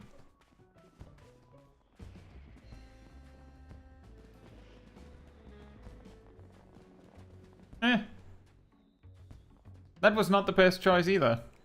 Well, the pirate ran off with an area word of explanation. I can't help but feel as if I interrupted something.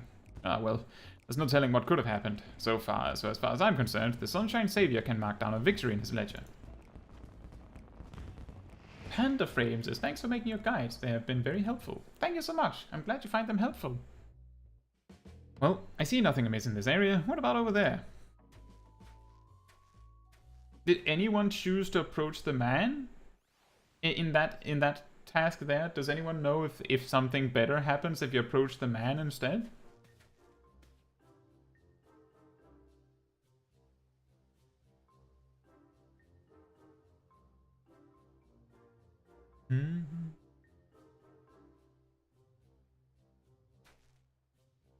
And now our watch begins. Go on, Caetsu, tell me what you see. If there's trouble lurking about, the Sunshine Savior shall rise to action.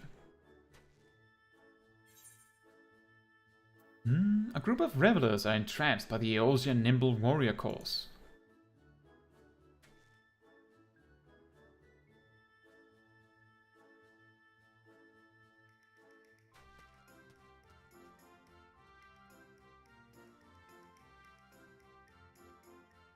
Go on, jump! Jump like your life depends on it! You'll never make it from there. Watch out, or you'll eat sand. Or water. Oh no! Is he alright? I think I heard a snap.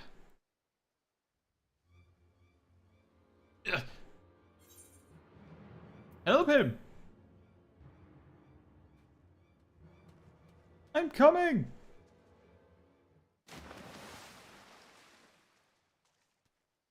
Please.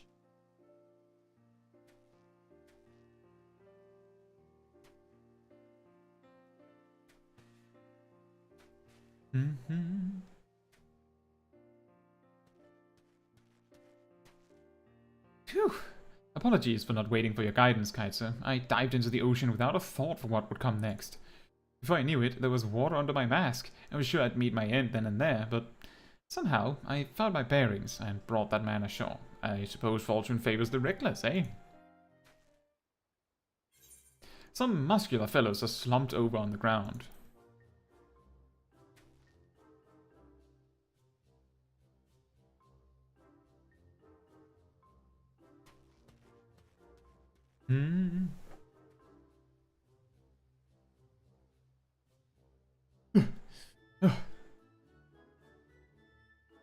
Are you alright, Sass? My muscles burn for more, but gods, I can barely see straight. Oh no, that's not good. Should I call upon one of the chaperones? I suppose this heat and intense exercise mix as well as oil does with water. Should I offer assistance? Look at all those muscles, they'll be fine. I told them to find shade on my main. And they said something about, we're fine, and then, like, begrudgingly still went and found shade because our Sunshine Savior insisted. So maybe just tell them to drink plenty of fluids because they can do that while they're staying. Tell them to drink plenty of fluids. You're quite right. Even the strongest of us will wither before the sun without water and rest. I'll go and tell them as much.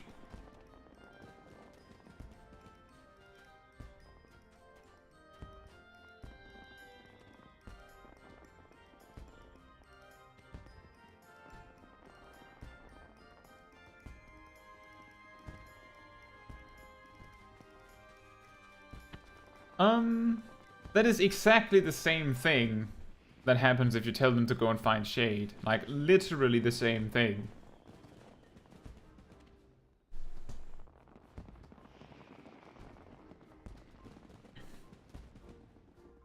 I had a word with the men, and they insisted there was nothing to worry about. Still, my duty is to dig out the roots of trouble before they break soil, so in that respect I consider this a success. That is exactly what happened when you tell them to go and look for shade. How strange. Speaking of which, I see no further signs of distress along the beach. I believe our relief should be along soon, and truth be told, I'm glad for it. I can't bear this stifling heat for much longer.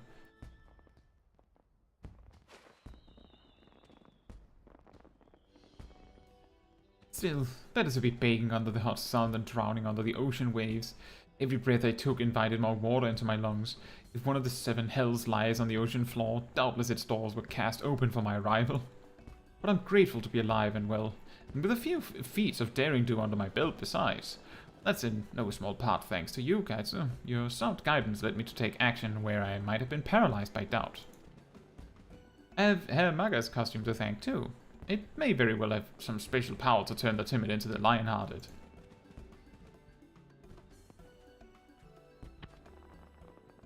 Impressive work, you two. I say you've earned some rest, eh? Allow me to watch over our patrons. I can only hope my stretch is half as eventful as yours was. Much appreciated, Master Beautiful. I suspect Master Hammager will want to hear of our successes here. Let's go and make our report.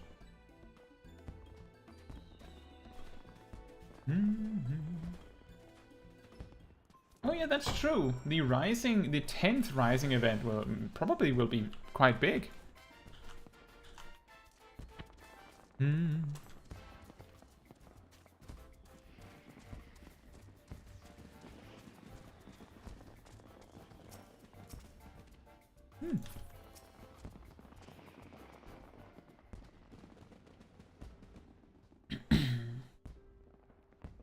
Ah, there you are. The stories of your deeds precede you. Revelers up and down the beaches are taken with your bravery. The one you plucked from the sea even came to offer his personal thanks. By all accounts, your lost confidence has been restored, and more besides. I reckon you're ready to set off on your own, but I won't force it upon you if you've got lingering reservations. Well, truth be told, I wouldn't have been able to do it without Caetsu's help, and this mask, of course. Donning it makes me forget the meaning of the word impossible. You have to realize that Caetsu won't be around forever, so inclined to adventuring abroad as she is. A savior needs to be able to carry their burden alone if they are to earn the trust of others. You know, you never did tell us why you're so frightened of showing your face. Something tells me you didn't crawl out of your mother's womb with your hands covering your eyes. Am I right? Aye, it happened when I was just getting my feet wet as an adventurer, doing a job that should have been unremarkable. We were tasked with guarding a merchant caravan, which naturally drew the attention of a terrible, slattering beast. Instead of sticking it with a spear like I was supposed to, I was knocked senseless within moments. When I regained my senses, I saw that my partner had been dealt a grievous wound and the caravan was in shambles. The job was an utter failure. For blessing, none lost their lives, but I lost all standing in the eyes of my allies and employers.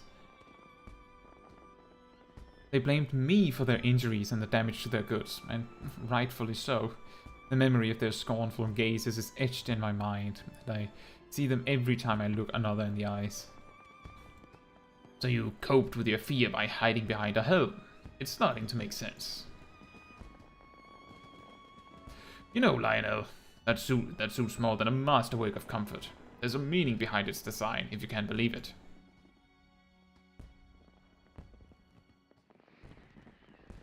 See, it's meant to evoke the image of the phoenix. That legendary bird symbolizes rebirth, rising from the ashes over and over again, each time shining brighter than before.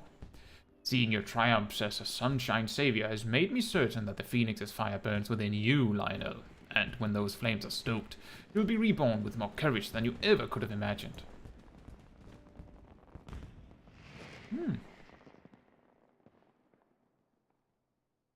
All this time, I was wrapped in the phoenix's embrace. Yes, if there's a chance I might be born anew, then the path ahead of me is clear.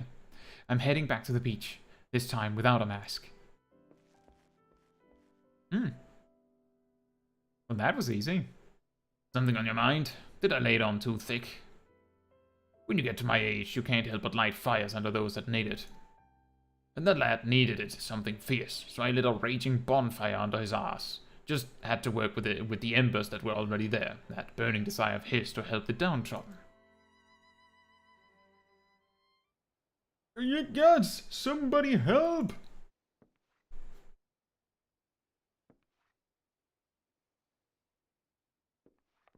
Yeah, we're doing the Power Ranger quest, so to speak.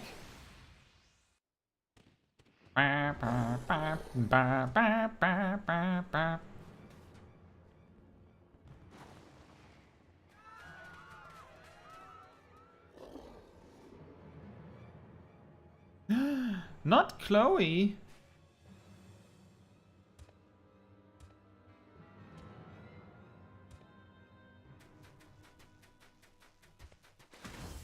Falcon kick! Punch, apparently. A little bit of both.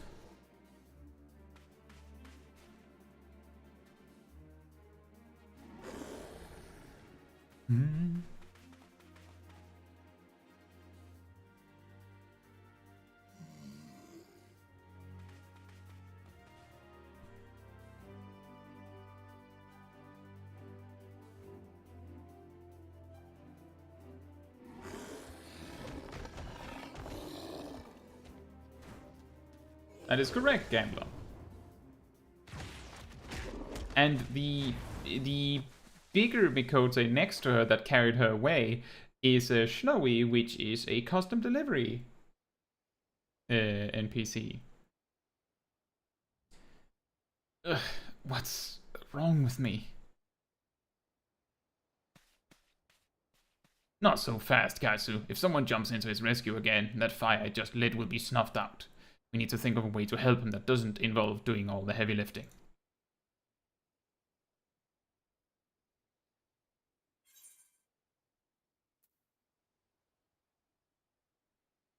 Rise from the ashes of defeat and be reborn. That's maybe a little bit too intense. The Sunshine Savior never backs down.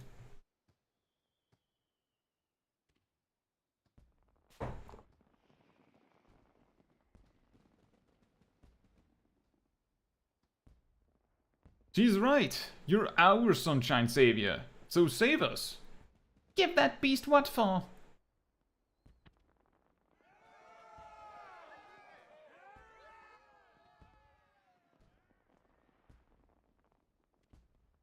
They really have faith in me.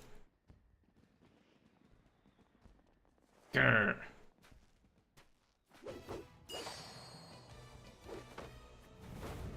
I can't let them down. I must uphold the reputation of the Sunshine Savior. Aren't you the Sunshine Savior? Yeah! Bathe in the flames of my rebirth. Bathed in something that I didn't manage to read. Bathe in the flames of the Phoenix.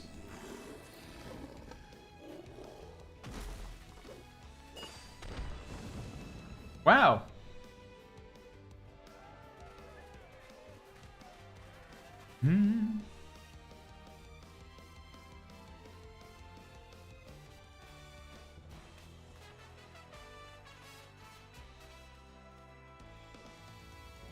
Bathe in the flames of Blade. Indeed. Now, if only he had brought a blade. Are you okay? That was so frightening, but so exciting at the same time. I'm gonna write about you in my diary. Thank you, thank you, thank you. Chloe's safe, and it's all because of you. But I was only... Oh, never mind that. You're most welcome, of course.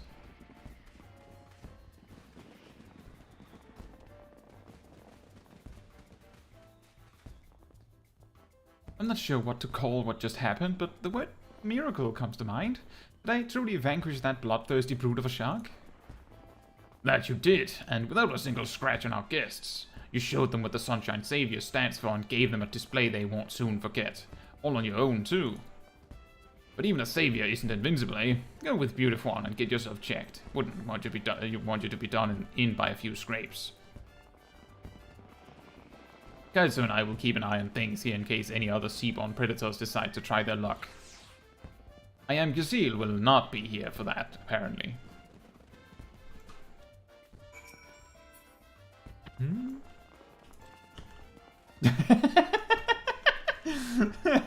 Janana says, forget Baywatch. This beach has Kai watch. Small Kai running in slow motion across the beach. That's great.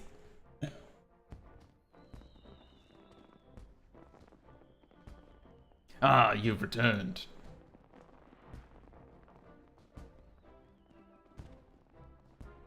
Thanks to you two. Talk of the Adventurers Guild is on the lips of all in Costa del Sol. as far as I'm concerned. As far as I'm concerned, we can consider the Sunshine Savior a rousing success and a boon for the guild. Lionel here deserves a standing ovation for the bravery he displayed. Taking down a fiend like that and keeping the younglings safe is a feat very few can boast of. As my vision dimmed, I heard Caetsu call out to me. It was her words that delivered me from the brink, and allowed me to go further still. They might call me the Sunshine Savior, but you're the true hero of the day because you said things. You've given me the courage to go on alone, and for that, there's no way I can repay you. Indeed, our savior had a savior of his own, a fact we're all grateful for. I'm on a mind to make you an honorary Sunshine Savior. Soon, I'm of a mind to make you an honorary Sunshine Savior, suit and all. Wear it well, and don't ask me how many more of these I have stashed away. Now go on, forget your worries and take in your fill of the festivities, for the Moonfire Fair is safe, so long as Lionel stands as its guardian. I shall remain vigilant for any signs of trouble, and if aught appears to threaten the peace, I'll be there to stop it. And off into the night he went, apparently.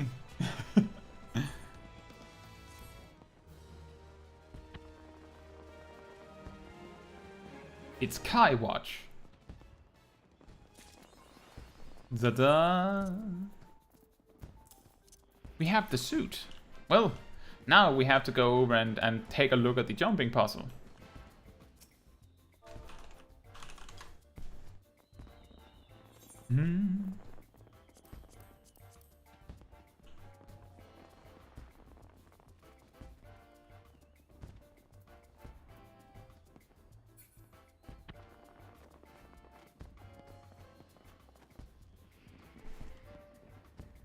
Well, I unfortunately don't have any of the ranger poses on this character. So, this will have to do.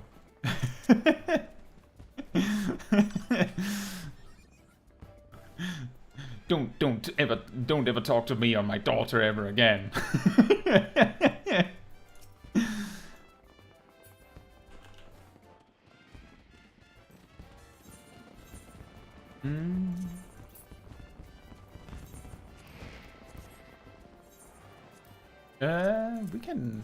We can hold on to the set like this. We have it.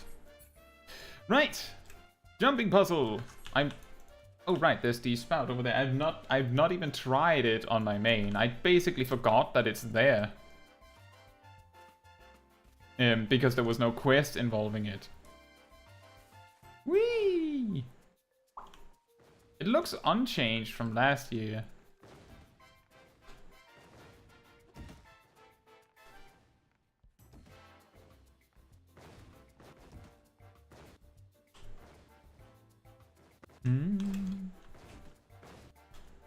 I never climbed the...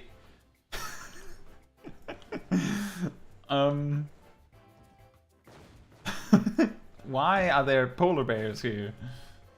They moved some NPCs around. Yeah, I see that. I'm pretty sure there weren't these last year. Are those the ones? I think they reused these from Aetherfont.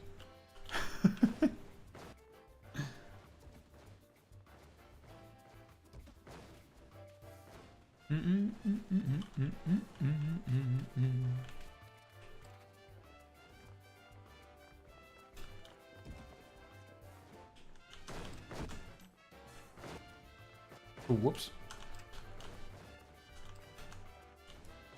I don't do many jumping puzzles in this game, so I know like the general like some tricks, but I'm not that great at them.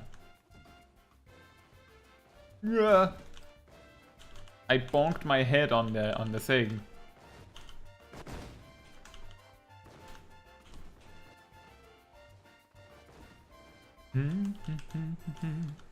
Yep.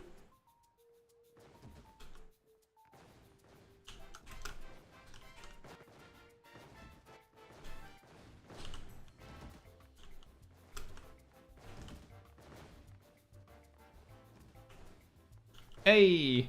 And we did that, but we're not even finished. There's this little hangout spot, but there's even more tower to climb. Wait, is that the best way to start that? Oh. Don't need sprint for that.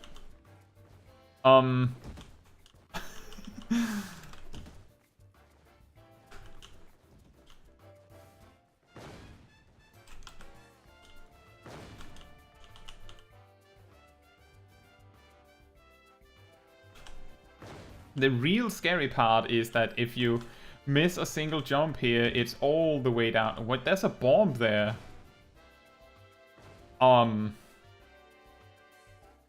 I think I'd rather take this side if there's no bombs on this side.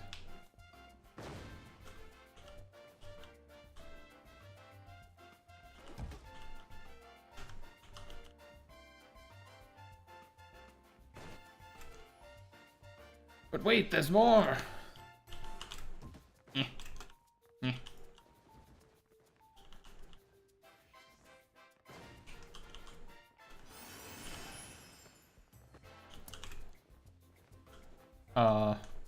What?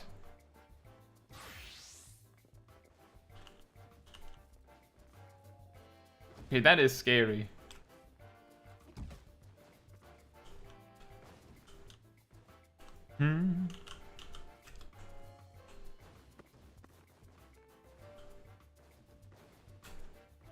That's a fluke. No! Well, that wasn't very far down.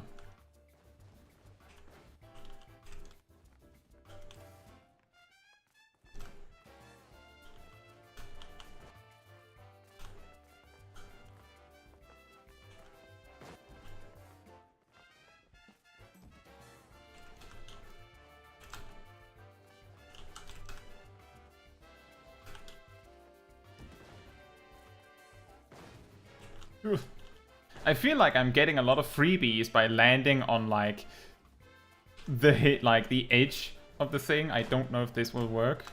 Oh, it did. Excellent. Don't need sprint for the next jump.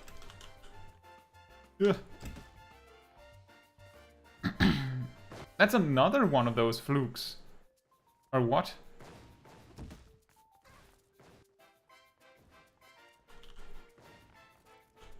Oh, that was close.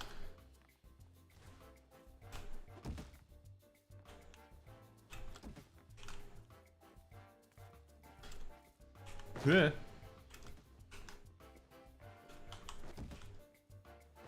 Okay. So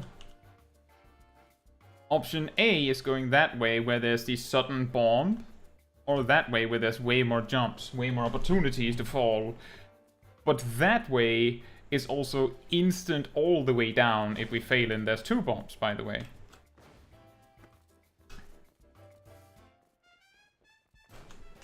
Ooh. Just testing. And there's more! How far are we going?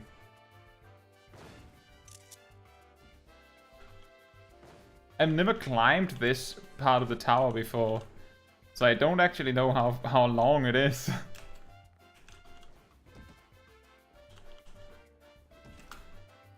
Bruh.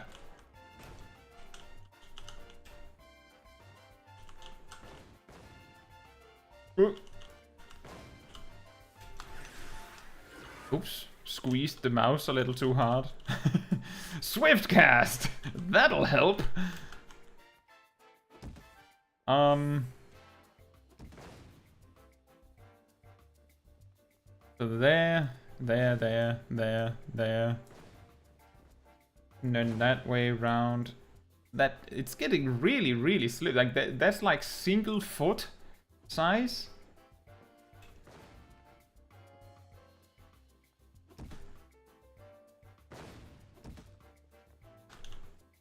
Oops, too far. I thought I needed that much oomph on the jump. Apparently I didn't. I'm getting stuck on like a ledge. Whoops. Yeah, that wouldn't have worked.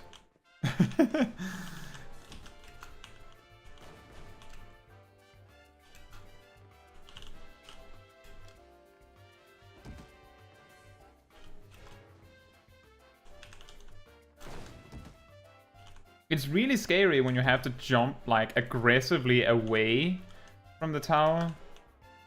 Because if you miss it, you're out. But if you can face it towards the tower, then if you miss it, you're still fine. Or you don't fall nearly as far at the very least.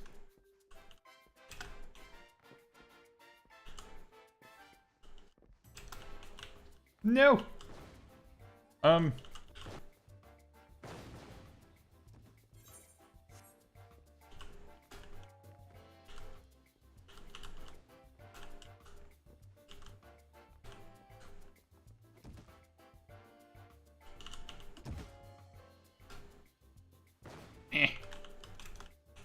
This is really not the... This is the hard bit.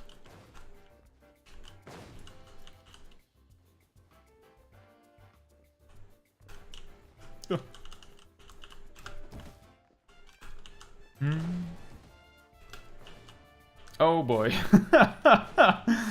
Well then.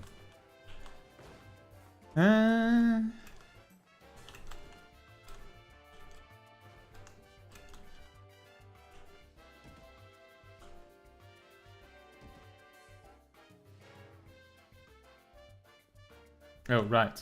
Not enough speed on that jump.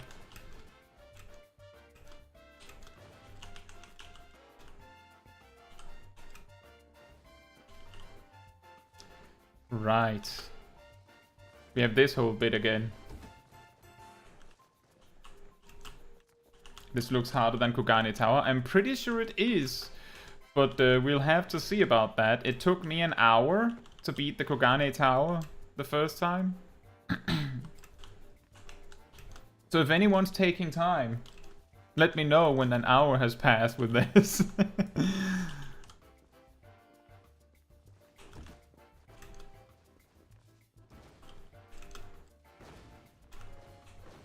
Bruh.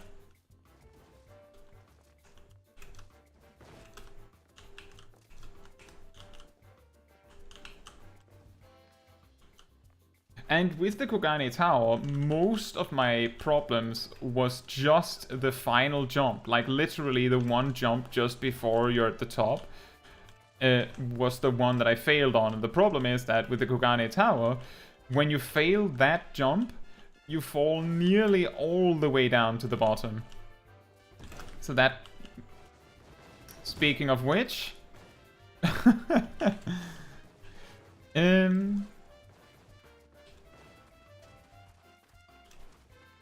I'll give it one more shot up the tower. One more shot up the tower and then we'll figure out something else to do.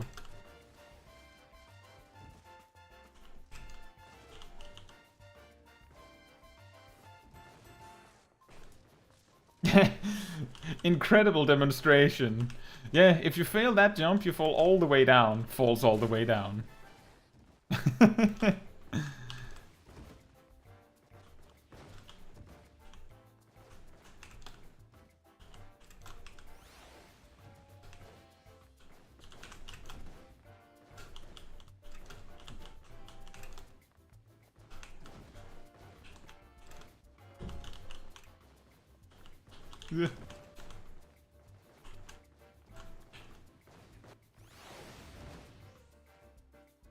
This man is getting some incredible muscles just hanging out like that.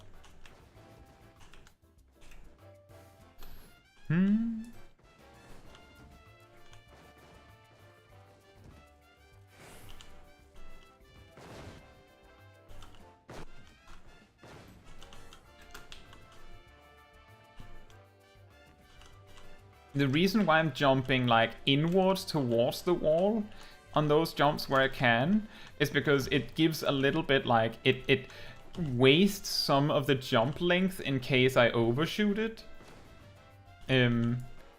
which makes it a little easier, at least to me.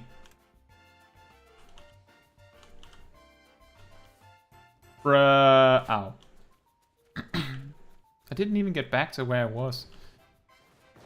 Okay, one more time, and then we stop. One more time where I actually get a little bit. Ah.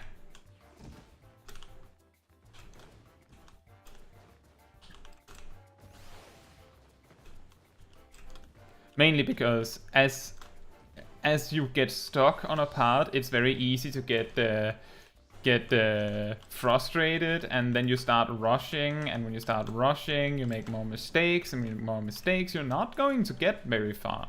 So...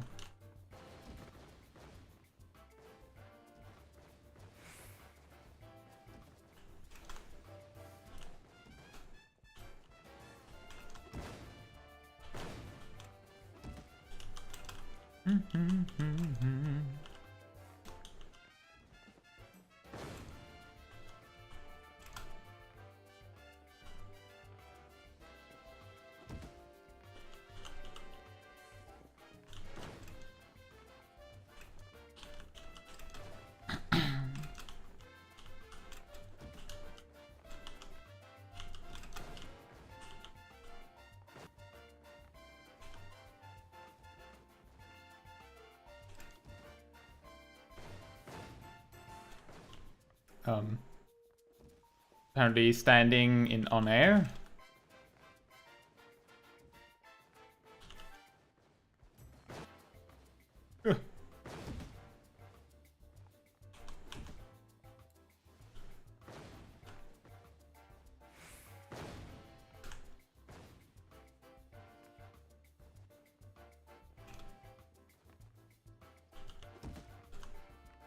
It would be a lot more. I would have more like speed options, which might make things a little easier if I had like ninja and a ranged physical, because then I could like adjust my exact momentum by like using the ninja's like base 10% extra speed, and I could use peloton to get 20%. But with my current options, I only have 100 or 130%. That would be nice. With more options. Yeah, sometimes it doesn't help. It's more the ability to choose, which would be nice to have.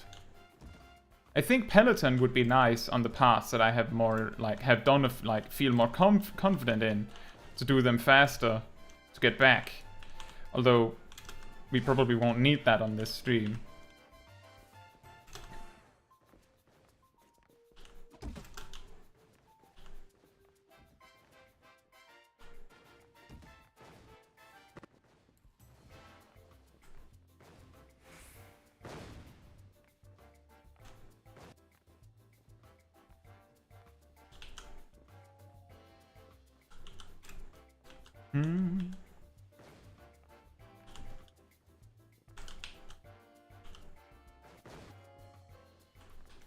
I feel like somehow this really gets in the way. I don't know what I'm supposed to do about that. Maybe we should try the bomb side? The scary thing is that that's a one and done, like if I get the timing wrong.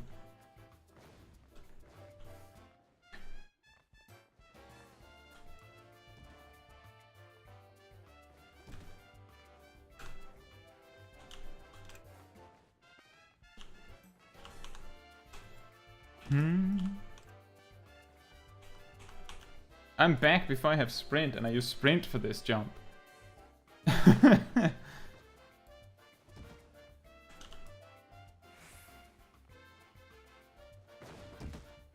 Ugh.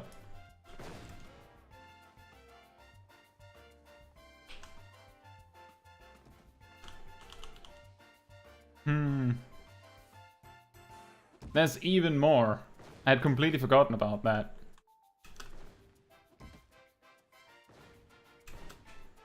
Whoa! Well, got a little too much speed on that one.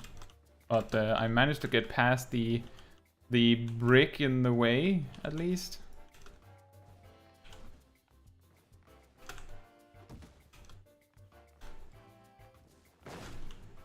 Oh, that was a little scary. And we're back in time to wait for sprint again.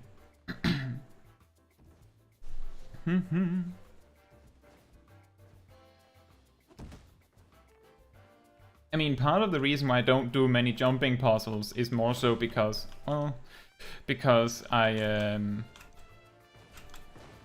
like, it's very fun to beat them the first time, but then it kind of loses its charm rather quickly. But I do like them.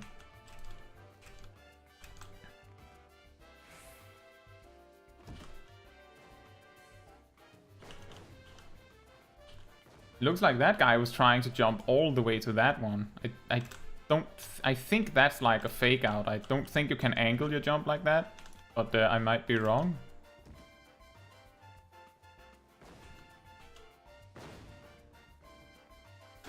Oh, don't need sprint for that. Okay.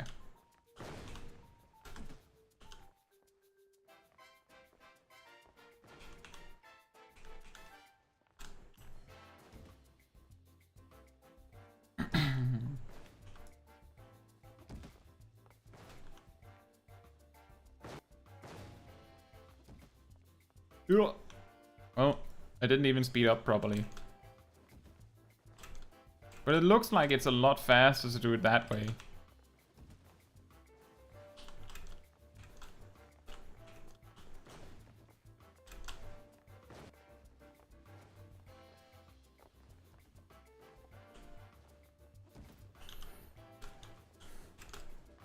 I don't think you can make that jump.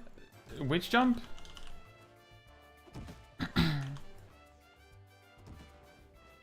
The one near the bombs? We just saw someone make it.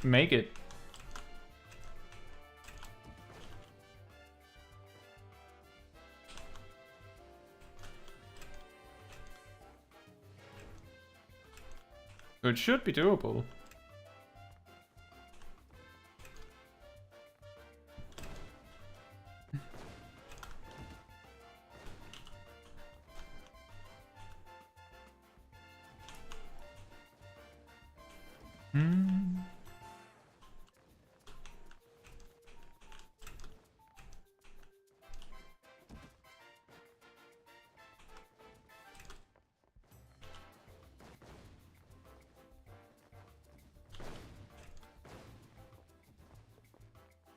It is funny that I'm stuck on this, because on the first round up, I wasn't having trouble with this.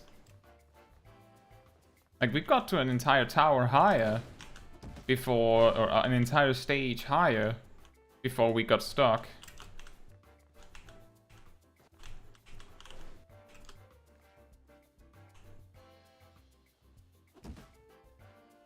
Yeah, let's try this side again. It is safer.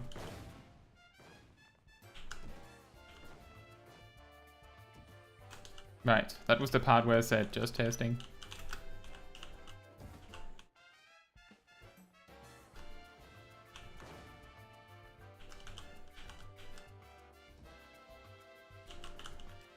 Yep. The safer moves is whenever you're offered the opportunity to jump facing towards, like inward, so there's a better chance that you don't, like, if you overshoot, you don't fall off the tower.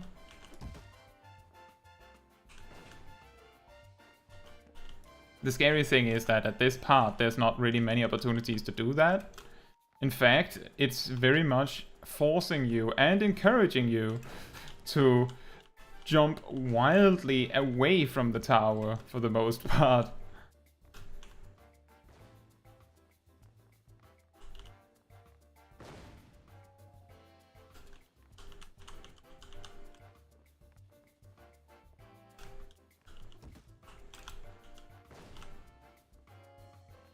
Oh! Ooh. Saved!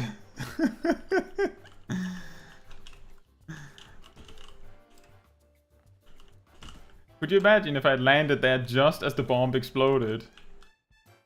Like, I slipped because I was holding in the button, and then it just landed on the bomb and it goes...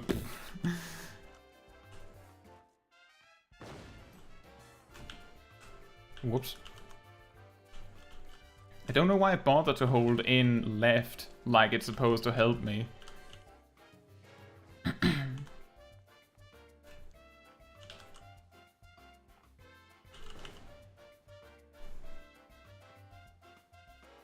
Teal Star says, watching you climb is giving me anxiety. Please don't fall off the whole thing. Well, we already fell off the whole thing once.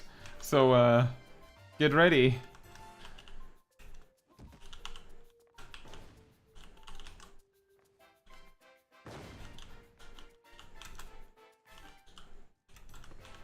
Oh.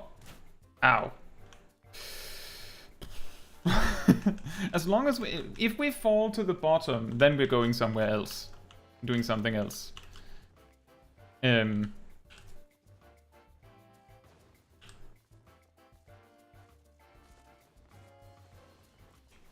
you beat this tower before? No.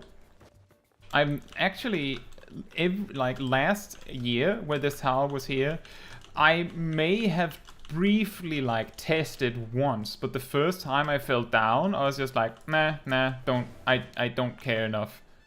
I don't care enough. I already got the reward, and I believe last year you actually got a small reward for doing the initial course, which meant that this whole tower section was basically harder with no reward, which made it look worse in comparison.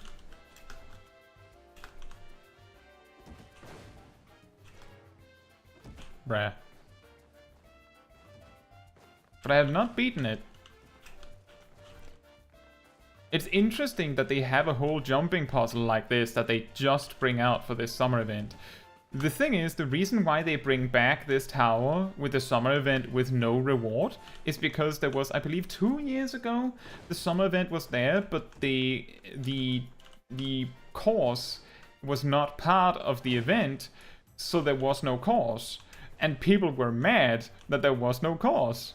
So the developers were like, oh, okay then, I suppose they care so much about the course that what if we just add it with no reward? And, well, you see people climbing it with no reward, right? So... Hey, Lasanja! Just want to let you know I was afraid of Black Mage before you released your guide. Thank you so much, and I'm glad to hear that you love it. Thank you! And I'm glad that it could help motivate you to try it. It's awesome. I'm actually really glad that so many find the Black Mage guide so inspiring. The reward is G-pose place. That is a good point. The only thing you can use beating this tower for is taking a picture. I believe the first time this tower was in the game, there still wasn't a reward for beating it. So it has always just been the G-pose reward. Gambler says you inspire people to play hard jobs. Well, I hope that is a good thing. I feel like I've inspired people to play... I've inspired some people to play many different jobs that they wouldn't have played otherwise. And I'm glad for that. I'm giving a monk another try because of your videos. Well, I hope that it has been a good experience trying monk again. Then, that is the key thing. If I'm inspiring people to pick up a job they had otherwise like given up on, bruh. Then, as long as they're having fun with it, then I'm glad.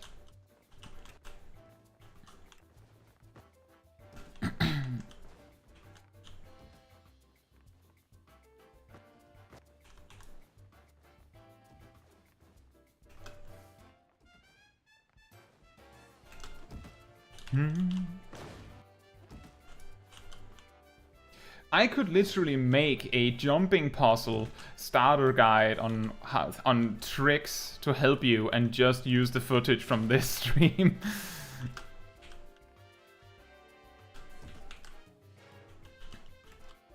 I don't think that would be super helpful. Just funny to think about. I've done a lot of the tricks that I know I've used. Now, it's not exactly the best selling point if I don't beat the tower with these tricks.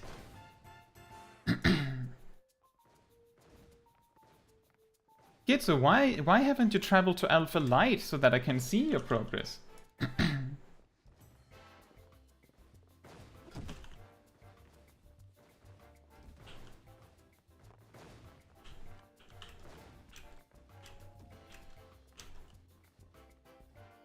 You're with Angel. Angel, why are you not on Alpha Light so that I can see your progress? And why didn't you bring Kitsuneko? I don't know why you think that excuse would work. Just passing it to Angel.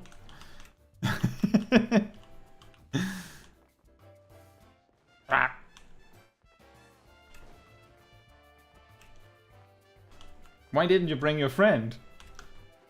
Your other friend who isn't Kitsuneko, I suppose. Oh. Bruh. Well, I think that's enough jumping puzzle then. I said that we would stop when I fell down all the way one more time. Gazel says there are plenty of basic guides explaining how UB and AF works. Also, many showcases for min-max rotations, but not many leveling ones, I believe. That's true. That's true. That is the common problem, is that most guides are like for level 90, I believe. And there's some that are like from level 1 to 90, and what I've been told is that usually they just explain what the actions do.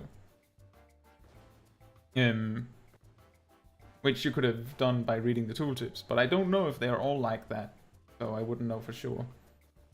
How about I make a poll about this, or a vote?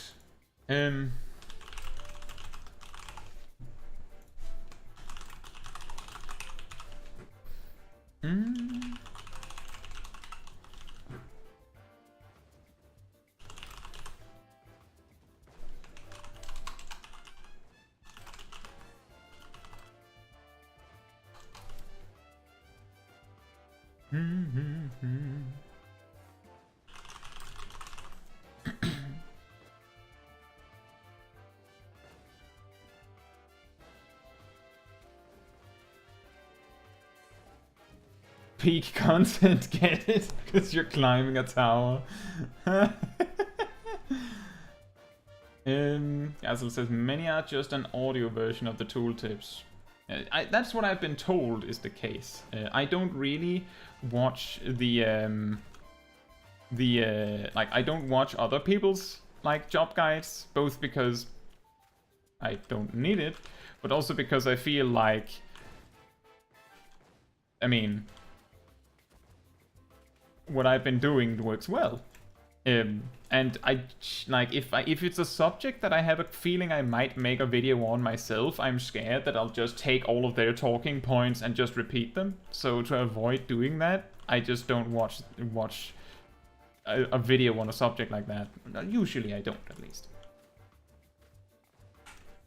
Some don't even include any rotations. Well, that makes it rather difficult to put any of the tooltips to use.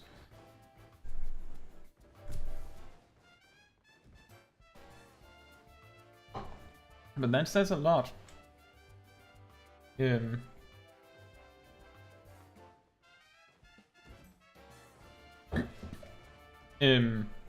Originally, I've told this story before, but originally, what started me on making videos was a friend, Natsu, like needing some guidance, and I was like, well, if I'm not online, you can probably like look up a guide or something, like a video guide. Surely there has to be guides on it. Like I know there are guides out there, and she said that they were going too fast, and she didn't get it.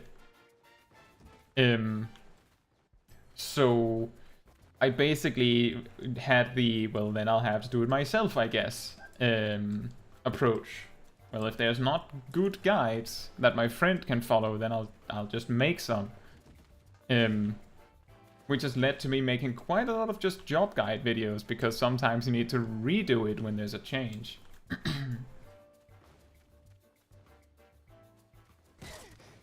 Oh.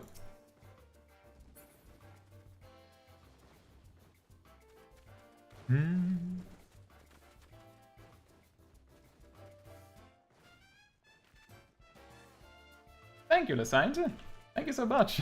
LaSaint. LaSaint. LaSaint. Is that right? LaSaint Chips.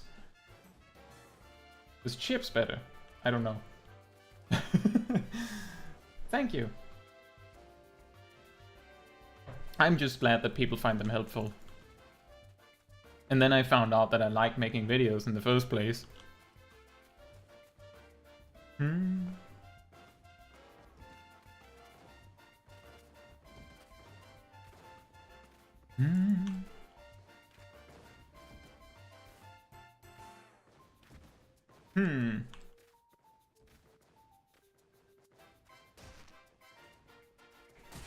Tristan says I like yours for the in-depth approach and maths. I watch some others just for the comedy in them, like Misshapen Chair. Yeah, I could imagine. I've seen some from Misshapen Chair. Gazel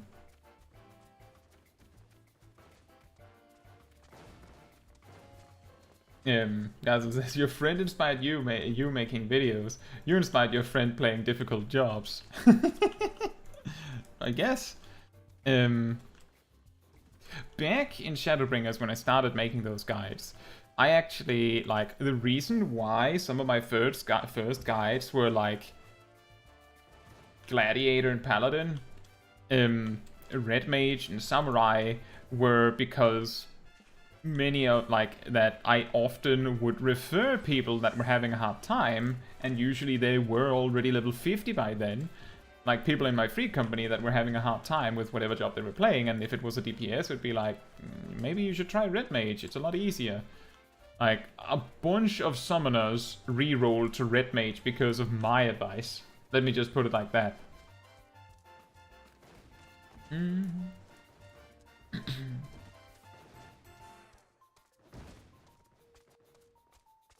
Itsuneko says, the jumping puzzle made me throw an emote on my hotbar for the first time. It's a cry emote. Oh. That's a big hat. Well, I think 5 minutes on a vote is fine. I think we're doing Stormblood dailies. So that's the Kojin and... well, it's the Clan Hunts and the Kojin and the Ananta. I think we're starting in Kugane. We pick up the Hunt marks, and then we go to the Kojin on the way.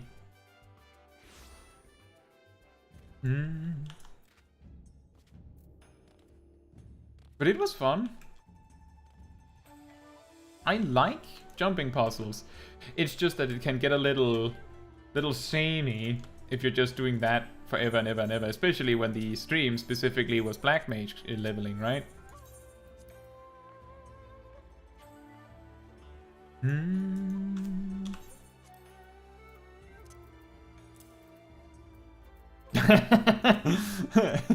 Psych! We're actually doing the Kugane Tower.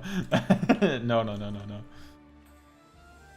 Now, I don't have it unlocked, but there is... I can't remember if it's... I think it's this one. But one of these lanterns, there's a sightseeing log spot. If you can't get up on the tower, then you can't get that spot. Because the way you're supposed to get it is get all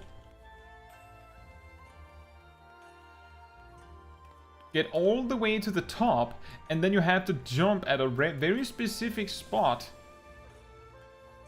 with like a run-up, and then land there. But if you can't do that, but you have a friend that can, or you know someone that can, the alternative path is unlock Blue Mage and unlock Self-Destruct. Go over here, Self-Destruct, and hope your friend has a healer, or anything that can raise. Then you're in business. You can skip it all with Blue Mage. Case in point, because the Moonfire Fair Tower that we were just doing does not actually have a restriction that prevents you from using spells.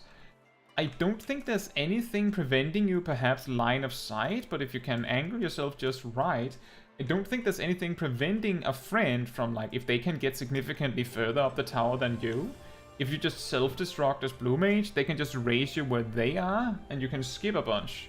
Like, there's a lot of tricks to cheat, which is part of the reason why when you get into the gold saucer jumping puzzles, they actually disable all of your actions, pretty much, is because otherwise you would be able to cheat in that way.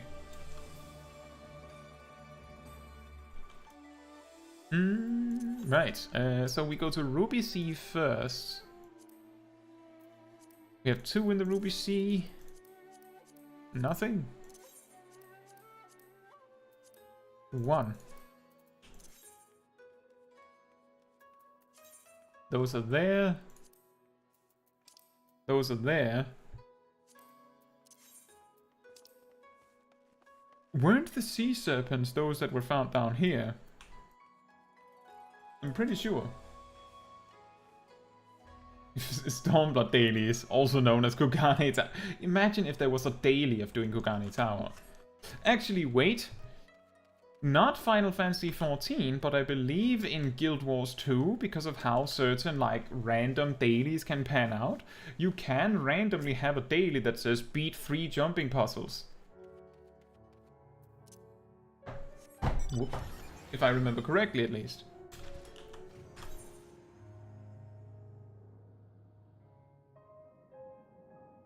Leap of Faith roulette. You know what? If they made, I think there would be players interested in something like that.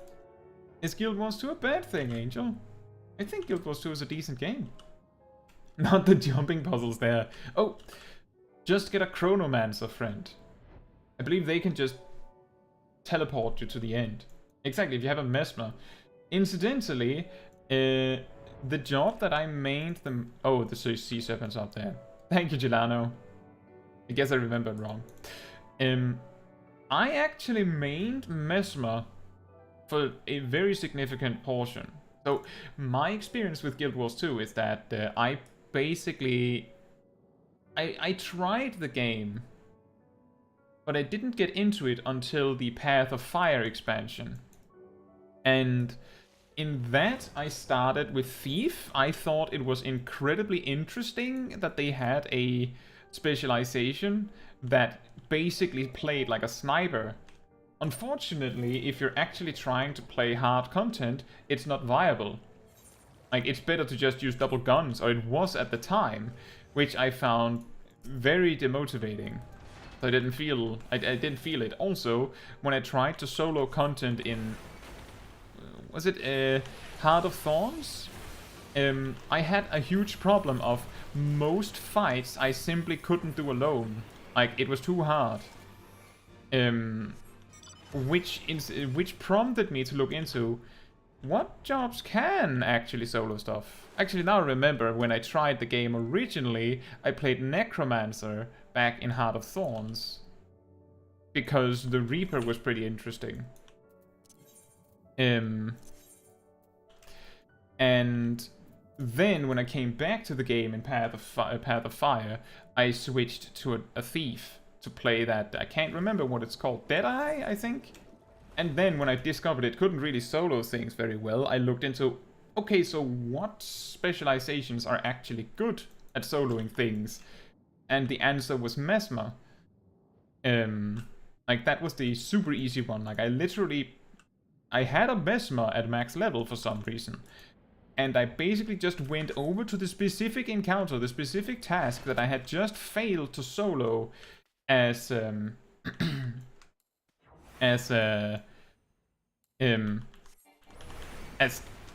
Daredevil, which is the other option for Thief at the time it was. And I did it first try with no issue. I was like, well, guess I'm a Mesmer main now.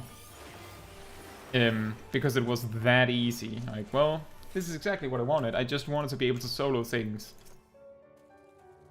So I did that.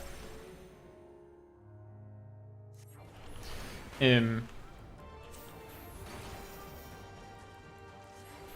when I then came back to the game again one more time, I decided to switch to Scourge. That was before the newest expansion. I can't remember what it's called, but the one that added Harbinger and the third, like, subclasses and all that. And back then, when I switched to Scourge, was when Scourge was broken, like crazy strong. Shame that they broke it, as you say, though. End of Dragons, right? Oh yeah, I remember that. Oh yeah, 3 of the titans of MMOs: Final Fantasy XIV, Endwalker, Guild Wars 2, End of Dragons, World of Warcraft. What are they making? Oh, they're making Shadowlands, which is also some sort of ending, allegedly. I remember that. I'm just going to mash through these dialogues. It occurred to me that the dailies aren't particularly interesting story-wise. And I can't remember which ones we've already read. Oops.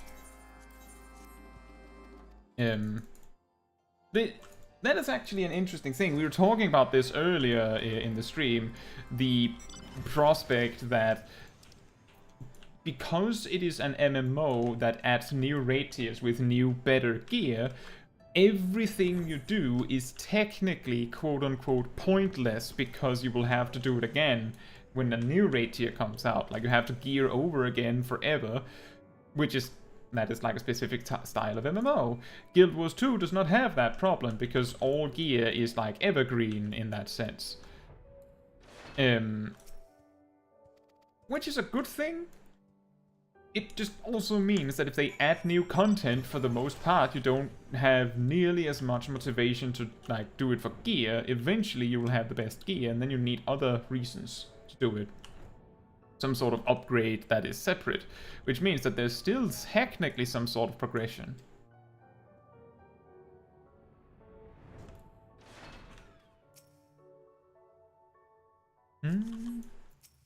Angel says, one thing I dislike about Guild Wars 2 is how elitist the raider how elitist the raider community is. Yeah, I've heard about that too. That it's oh right, I have to not kill them. It's comparable to World of Warcraft in some ways. Because in World of Warcraft, there's this common problem that almost sounds like the classic when you're applying for jobs. Oh yeah, you need 5 years of experience, and you're sitting there like, you know how I would acquire experience? No, with a job. And in World of Warcraft, with pickup groups, as they're called, basically party finder groups, it's not uncommon for the groups themselves to demand that you have already completed the raid that they're making a group for. Which is, of course, to say it's equivalent, identical to in Final Fantasy XIV, where you can make a party finder group that requires that you have already cleared the raid. The thing is that there will be raid teams with people that haven't cleared the raid that require the randoms in their group to have already cleared the raid, because then they know for sure that you're not bringing the group down. But they might. Like, imagine if you could put the tag that people had to have completed the raid already to join a party finder group, but it wasn't a requirement that you had completed the raid to put that requirement. I'm pretty confident there would be some groups where the person just went, well, if I had to choose, I would prefer players that had already cleared it. That would make it easier for me. And that's basically what they do. And it's not unusual in World of Warcraft to see people require a minimum item level for content that is higher than the item level of the gear that drops from the content, which is like the same. You need to already have the gear to be able to enter, so why would you do it? And then you discover that the leader doesn't actually have good enough gear themselves. Curious. But I'm guessing that the elitism with Guild Wars 2 is in a different way. If I remember correctly, you get this, like this specific item whenever you clear a raid boss in Guild Wars 2. And you can not use them for very many things. You can't use them for very many things. By the way, thank you, Giordano. You can't use them for very many things, so people tend to just kind of collect them, and they use it as like a ticket system to show how much raid experience you have by just showing your stack to show how much stuff you have done. And people will require you to have a certain amount to be able to join, which is very elitist and very difficult to get into.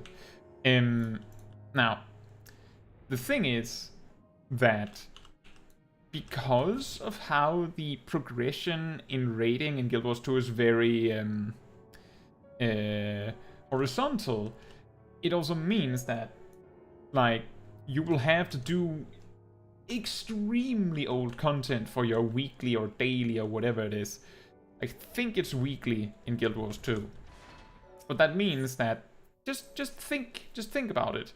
Imagine if you had to do O12S synced every week since it was current.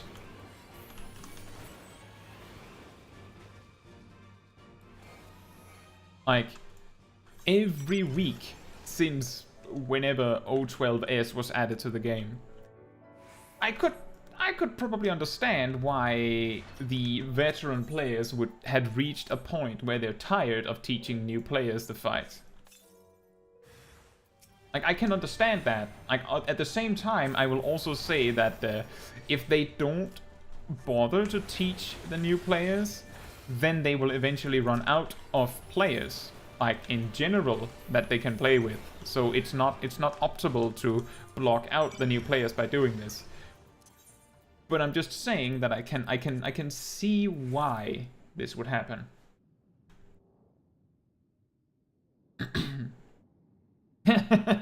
Detharian says, I mean, they let people lead a country without prior experience. Let us raid. I know, right? And the funny thing is that the thing that a lot of people find very annoying about raiding in MMOs is that joining a static can feel, or like a raid team, as they are often called in other MMOs, can feel like writing a job application. Which is absurd. You're writing a job application to play video games with people. Like, I can see that. It's silly. But at the same time, Fluoride says, I thought it were an aura. My main is. This is an alt. This is the alt that we replay the game with. And it is decidedly not an aura, so that you can tell the difference. And also because I have said, if it wasn't for aura existing in the game, my main would probably be a Lalafell. So of course my second character has to be a Lalafell. Job application for your leisure time. Exactly. But I can see why you would want, like, why the groups would want to make, like, a job application system like that, to avoid having people that aren't really invested waste their time, right? They want to make sure they get the best person for the seat. Like, in a static, you only have 8 seats, and given that it's only 8 players, it is pretty common for statics to not have replacements. Like, if someone has to step out for a week, it's more likely they just, like, pick up a friend or something. In my like, from my knowledge at least, like, just pick up someone to fill in that they know, rather than have a benched player every week. And because of that, the 8 people that you end up with kind of have to be the 8, right? The perfect few. They can't be, like, the one you settled for.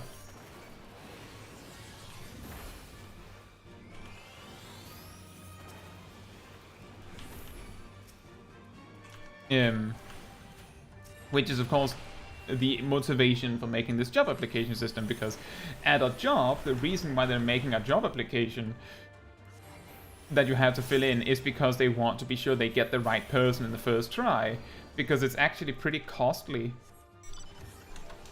Thank you, Gelano. It's pretty costly to go through this entire hiring process. There's a lot of manpower that has to go into all that. So it makes sense that they would put slightly more effort in to make sure that they get the right person first try, instead of, like, just and then they have to try again and again because they keep getting the wrong guy. Angel says, some statics in Final Fantasy XIV are the same. You need this and this and this, and of course have logs, and then they also trial you. And you know what? that is also a thing in World of Warcraft, of course. A huge red flag to me, if you're joining a raid team in World of Warcraft, is if they're saying that you're not allowed to like get any loot while on your trial. That is, in my experience, basically they're just trying to weasel you out of gear. Like, they're just trying to get you to serve them some free stuff. Like, that means that they have one less person to give loot to. Like, it depends on how long the trial period is, right?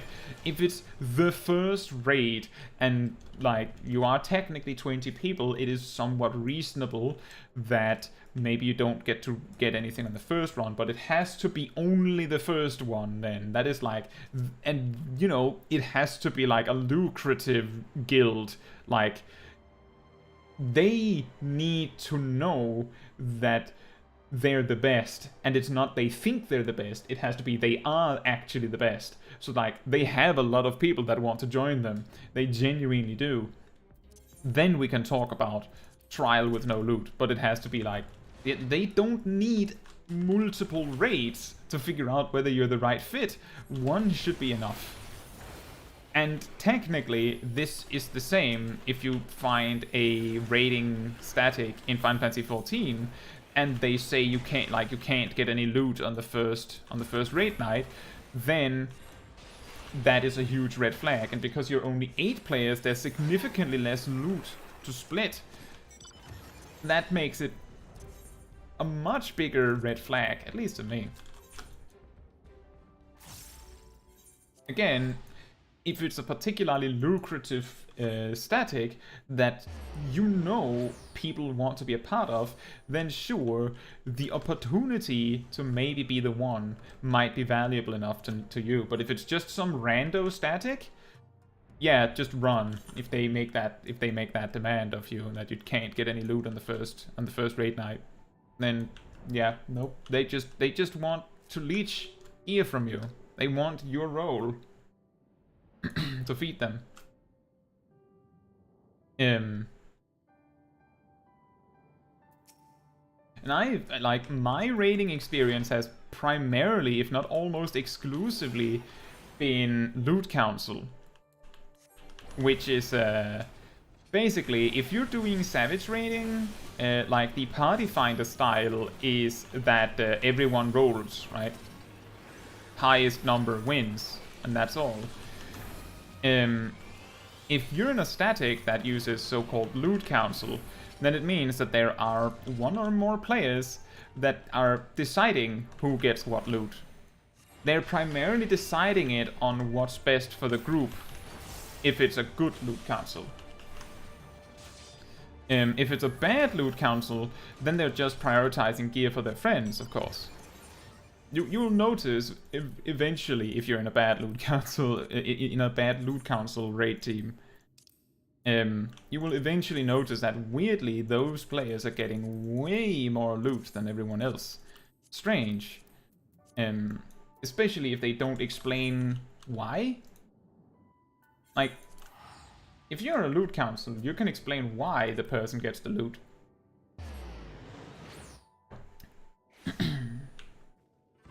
Exactly, Angel.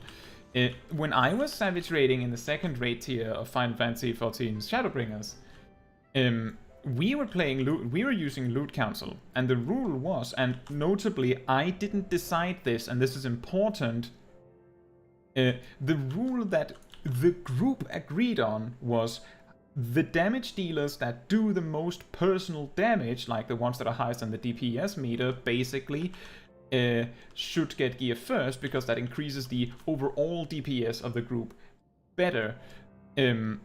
But the gear should still be distributed somewhat evenly, so that we don't suddenly sit in a situation where those players that got all their gear first, they're sitting on like 15 books. They could buy gear, but because they got all of their stuff immediately, they can't spend it, and meanwhile other players don't have anything. So we're like, split it evenly, but the highest DPS first, then the other DPS, then tank and healer. The reason why that's important, that I didn't decide this, is because I was playing Summoner, and in the second raid tier of Shadowbringers, Summoner was the best DPS job. Like, the second best DPS in our group was a Samurai, who also didn't decide how we did the loot council. That is a really important point. The two strongest DPS in the raid team did not decide how the loot council was being done. The thing that then happened is that because I was designated the raid leader, and responsible for distributing the gear, like I had the spreadsheets of who needs what and all that, it meant that I had to be the big bad boogeyman that said, no, you can't roll. That one goes to me, actually. Which soured the group somewhat quickly, because it turned out that some people in our group was in it only for the gear. And if you remember, I have talked about this previously, if you're only savage raiding for the gear, then it might not be very fun in the long run. Like, every time you don't get loot, it feels like you wasted your time.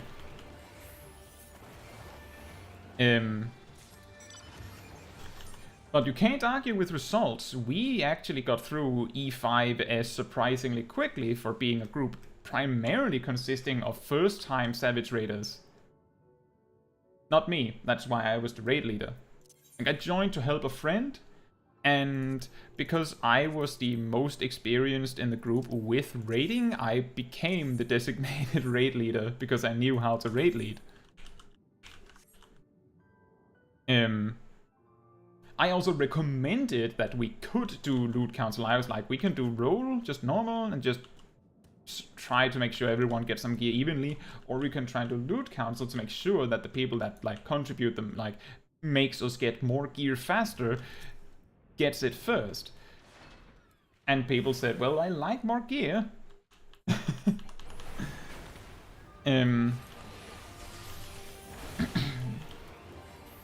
Angel says, my first raid was Asphodelos. Ah.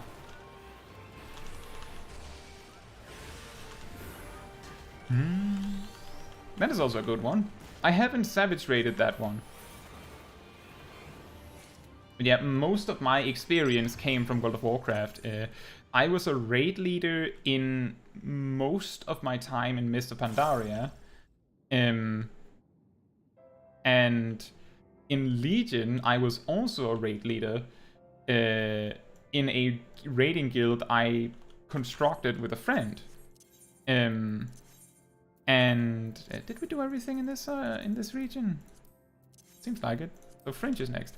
And I was tanking and raid leading, and because we had a lot of leather wearers and I was a leather wearer, loot council rule, well, if the tank is surviving, then I don't need more gear. I was technically surviving, so I didn't get gear for like 3 weeks. Like, not a single drop went to me because everyone else needed it more. The gear, the gear difference between me and my co-tank got so bad because my co-tank was a plate wearer and we had hardly any plate wearers that he had to stop attacking when I had to taunt. Like, when you had the tank switch, he had to stop attacking because I couldn't hold him. And I did not complain. I was just a little mildly annoyed because my co-tank had more legendaries than me. And he didn't try nearly as hard to get legendaries. But I didn't complain about the gear issue.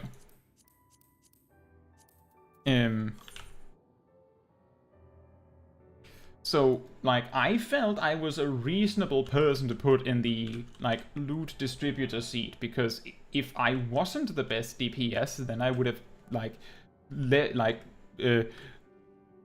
given the floor to whoever was, and given them the loot, right?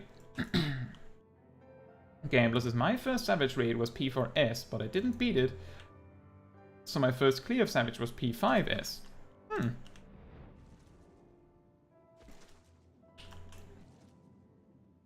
So my first in Final Fantasy XIV was P5S.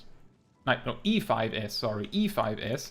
And E6S I also beat. We got really far in E7S, but then the group imploded on itself because some people were too annoyed about the loot distribution situation for some reason. We were in the period of the raid tier where you could spam the raid as much as you liked. With no weekly reset, or with no weekly lockout. So we basically had a prog night, and then we had a night where we just farmed the bosses that we had on farm. So that we didn't like have a complete halt in progression just to farm. But if the people that wanted loot really badly didn't get the loot that they wanted in time for the prog raid, then they were really annoyed that the people that did get loot had theirs. It's very awkward. It's probably for the best that the group disbanded. Angel says biggest issue in Party Finder was P3S. Oh yeah, the Phoenix. I remember that was the Party Finder killer, right?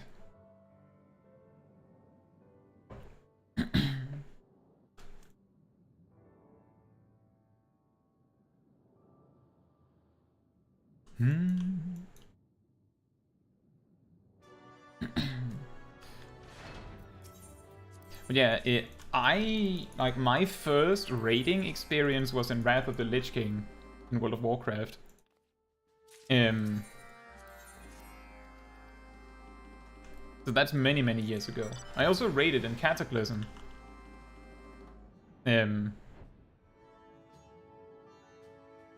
But I didn't like raid lead until Mr. Pandaria.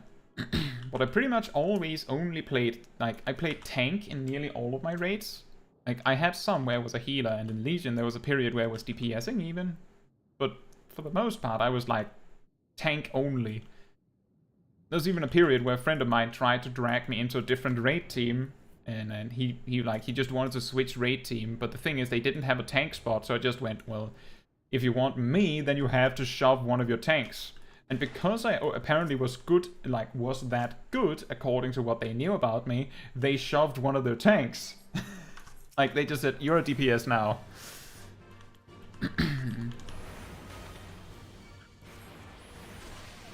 So that was funny. Oh, right. I forgot there was multiple enemies.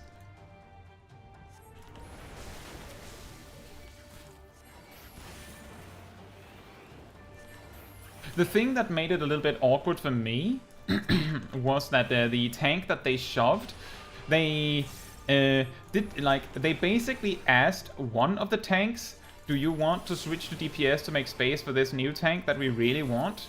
And he just said no. So they just turned to the other tank that wasn't online at the time where they were deciding it and just went, you're a DPS now. It's just like, what? Really? Just like that? Like, I'm just saying, if I had gotten that, like, if I was in his shoes, I would have just said, okay, well, then I'm leaving the raid.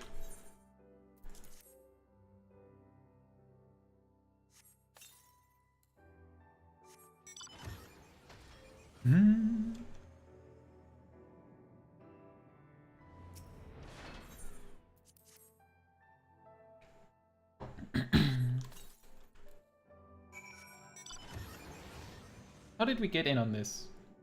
This whole conversation. Oh right, elitists in Guild Wars 2 raiding. It's pretty funny. Last time I played Guild Wars 2, I was working through like a gearing guide to like get decent gear to do the fractals, I believe. And the fractals would let me get better gear so that eventually I would be good enough to maybe do some like entry-level raiding. But it was so like grindy to do it all and so money intense that I just lost interest and played something else. Probably Final Fantasy XIV.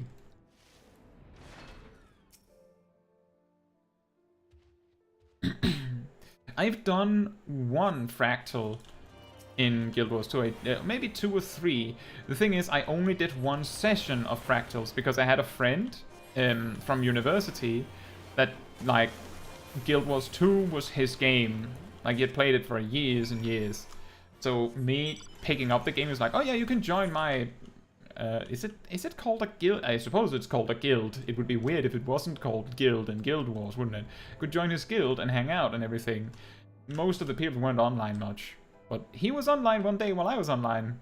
And he was thinking of doing a fractal, so he just went, hey, just carry along. Don't worry about it if you're not doing very well, because I had no idea how to play Chronomancer well in a fractal. And then he just carried me.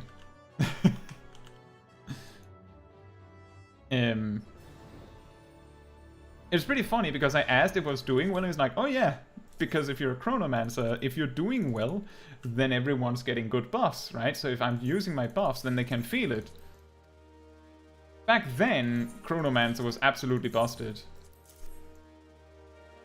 Like, it was the mandatory guide you had to have in every raid team, pretty much.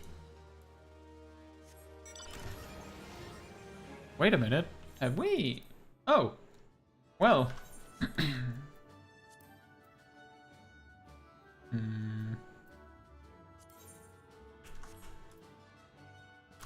Let's do the last of our hunts. Then we can upgrade one of our tribe. Well, we can actually upgrade both. We might as well upgrade both. Did we have anything? We didn't have anything else in the fringes.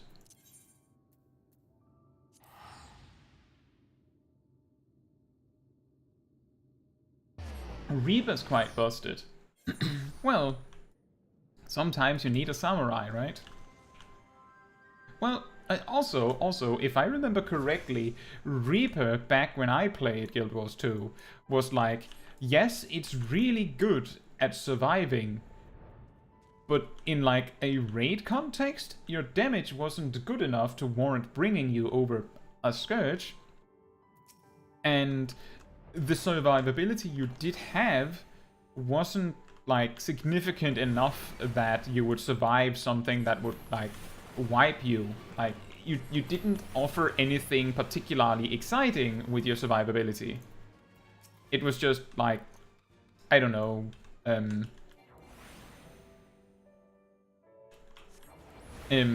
like the tankiness of a tank, but nothing else to bring to the table whatsoever. Good thing that they got buffed. It's really difficult to keep, like, I'm guessing that the balance in Guild Wars 2 is very wonky as well, given the more free form system that they have. At least hypothetically. And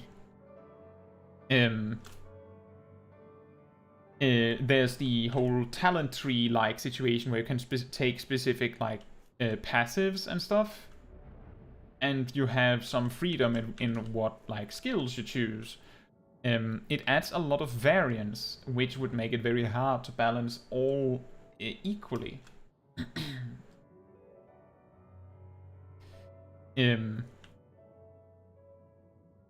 That is like the core reason why Final Fantasy XIV is probably so well balanced compared to other MMOs, is that they have 19 choices to balance.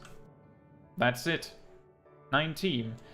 And if some weird emergent strategy appears that is very unbalanced, they can nerf the specific reason for that emergent thing, or they can adjust things so that the job is balanced around the knowledge of this emergent little detail, so that it's like in line with the other jobs.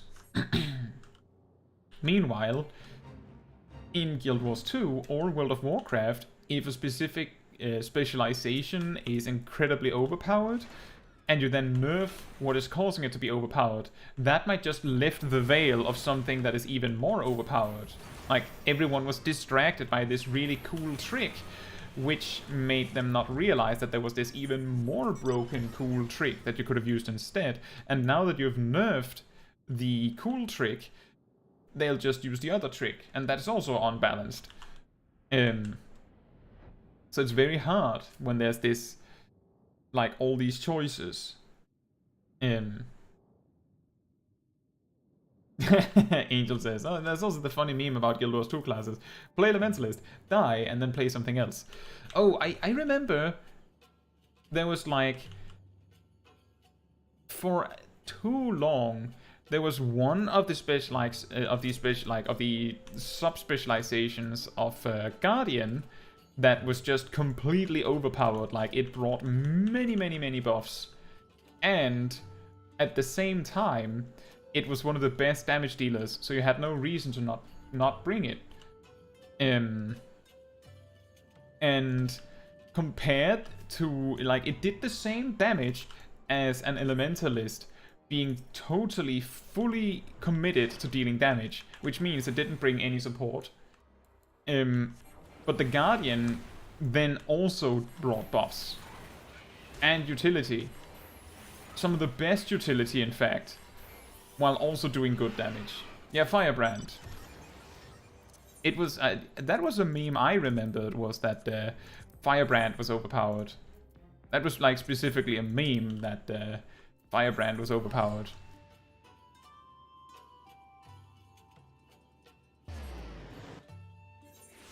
Oh, I didn't mean to say that it was completely broken. It was just that that it is broken now, as in not good anymore.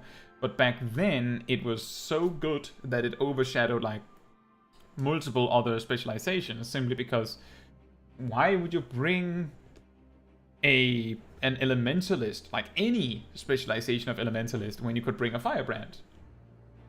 Why would you bring actually any DPS if you haven't brought a Firebrand yet? You should at least bring one Firebrand.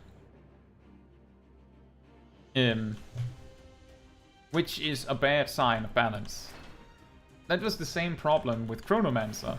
Its support was so overwhelmingly good that if you didn't have a Chronomancer in your group, your best choice to bring to your group was a Chronomancer. Like, there was no contest. It was, right, so we're making a group. So who's, like, anyone know Chronomancer? We're making group for content. Who's playing Chronomancer?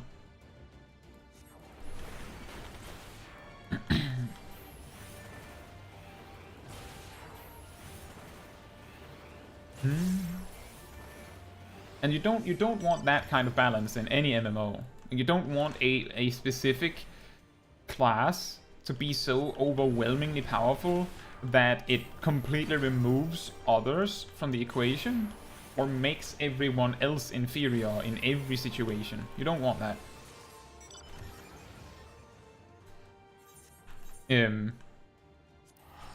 That's also why I always talk about, like, when we're talking about balance in Final Fantasy XIV, even if we're like looking at the different like tanks or DPS and we see like the damage difference, I always highlight that the damage difference is relatively small and all jobs are viable.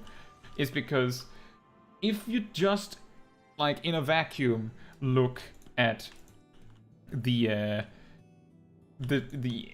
logs, like the statistics, and see how much damage like who does the most damage, then everyone will be playing like Monk or Dragoon, I believe was what I noticed recently. And it doesn't work like that, right? It doesn't work like that. And even if it worked like that, the 4 best DPS and the 2 best tanks and the 2 best healers might not be the best for everyone. And unless you're passing specifically, then it doesn't matter. And even if you are passing, choosing the jobs that have less representatives means you have a better chance of passing well.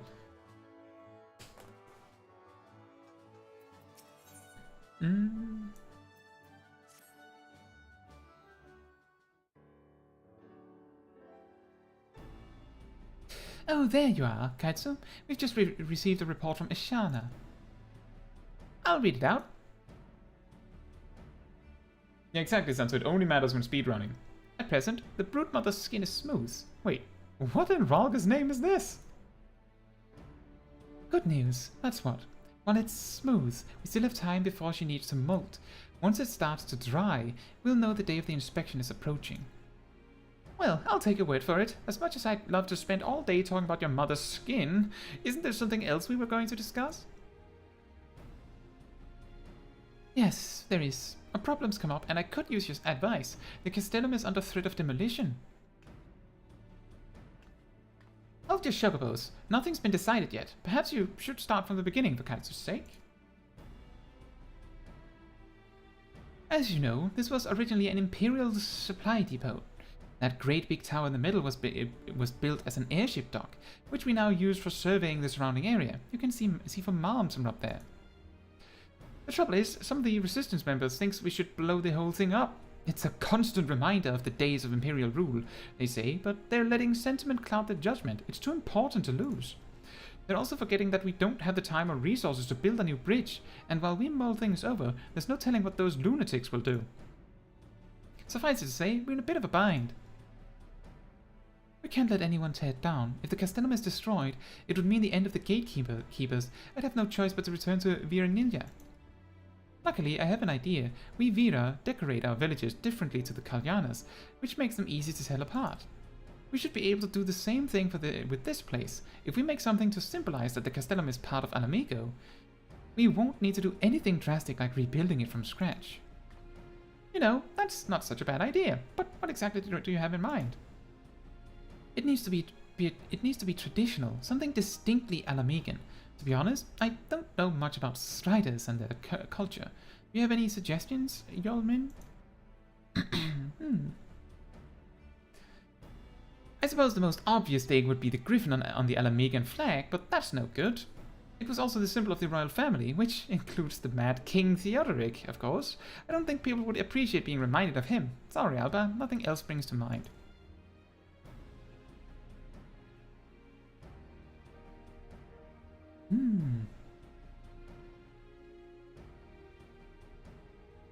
Many peoples live throughout Urbania, and will struggle to please them all.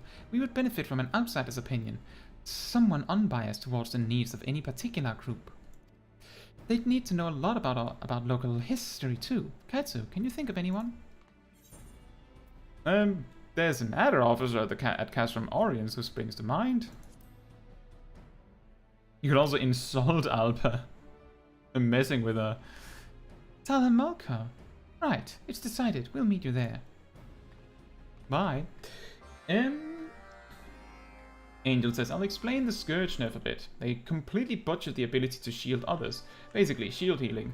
Changed a lot of specs so DPS fell down, etc. And it wasn't even that top of a DPS. It's brought just because it's like Red Mage. It had utility.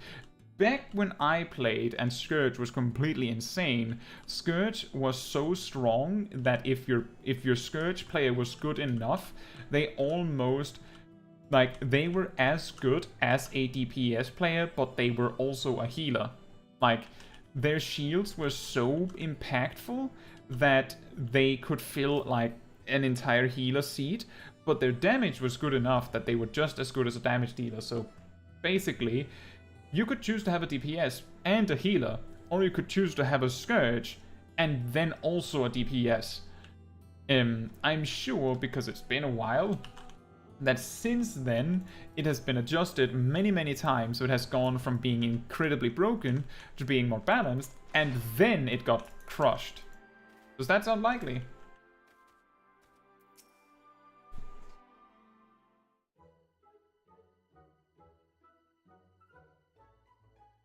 The mighty Griffin's Bane has descended upon Castrum Oriens once more. We really appreciate your help with that whole Black Rose debacle. We've only just finished cleaning up the mess left behind by the Kalyana. Did she just say Griffin's Bane? What does that mean? A title, I'd wager. Maybe we ought to call her that too? No, please don't. Really now, there's no need to be so coy about it. I can think of no better tribute to your remarkable feats of heroism. I think we'll stick to just Kaetsu for now. Anyway, I'm Alpa, captain of the Villadina Gatekeepers. You might be wondering what brings us here. We'd like to ask your opinion. While I cannot guarantee I'll be able to provide the assistance you seek, I'll do my utmost to help nevertheless. I heard you know a lot about Alamigan history.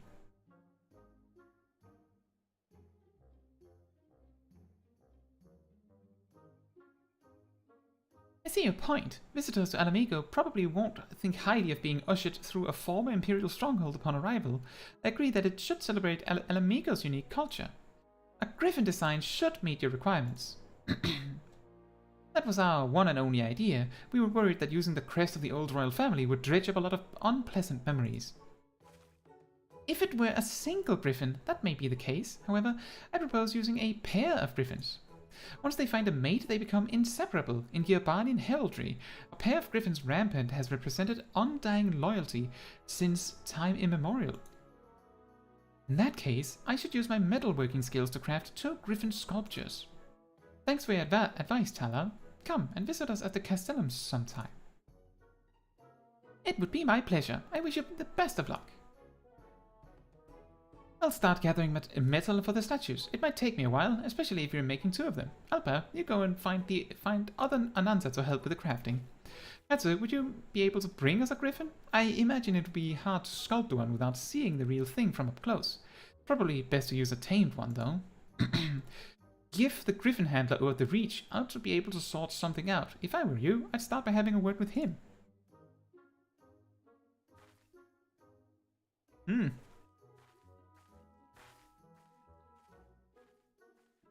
Hey, Lemon. Yeah, kind of winning. We are ranking up our reputation. We didn't manage to climb the Moonfire Fair Tower, though. I feel like we got far, but we didn't manage to complete it. And then we had a vote about it, and we decided to do some Stormblood dailies. How about you, Lemon? Are you winning? Lemon. Called him Lemon. What can I do for you? You got a friend who wants to borrow a griffin? Who do you want me to take it to? Alpa, the leader of those damn fools, hell's-bent on preserving Volodina. You ask me, they ought to blow the bloody thing to smithereens and be done with it. But, well, since it's you that's asking, I suppose I can oblige. Go on ahead, I'll meet you there with the griffin. Lemon said, I just had D&D. We didn't die, so yes, I'm winning. Well, that is a positive perspective. Did you find any good loot? Did you charm an innkeeper? Did anyone charm an innkeeper? Did someone manage to charm the villain? Did anyone manage to do something with the villain?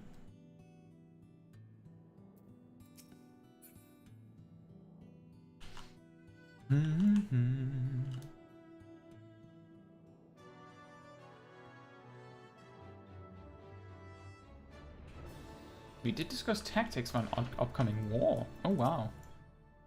How did it go?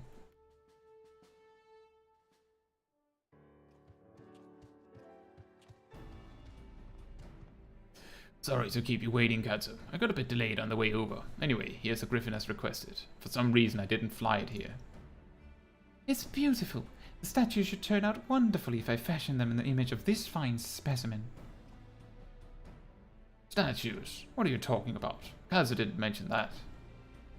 I want to decorate the entrance with a pair of griffin sculptures to welcome travelers into Alamigo. It'll be based on your griffin.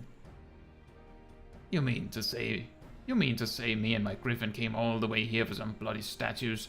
You snot-nosed little gobshite. Sod off back to Nilia, so we can smash this bridge down. Show some respect. She's our captain.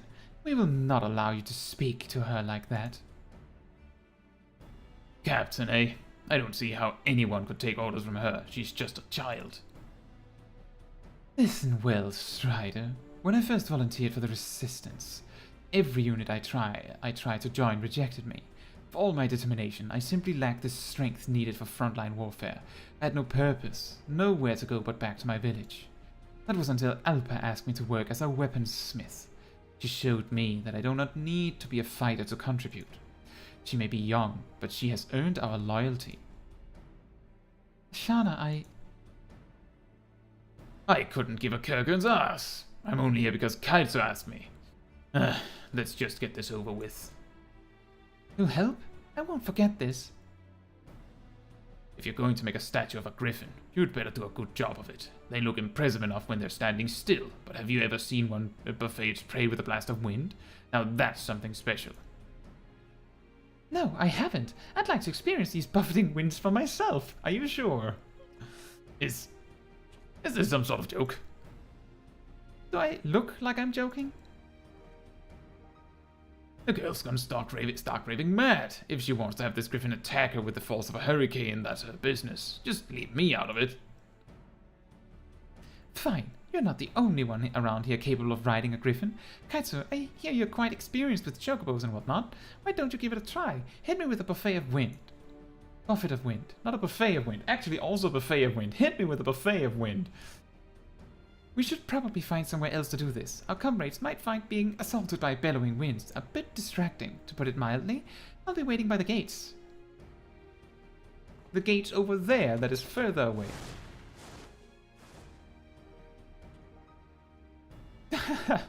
She never ceases to amaze me. Lemon says, we have a strategy going and time to prepare, so I'm super excited for next session. Especially since it's been a while since we've played. Well, I'm glad to hear that. Angel says, to be precise, it lost a few thousand DPS. We were talking about Scourge from Guild Wars 2.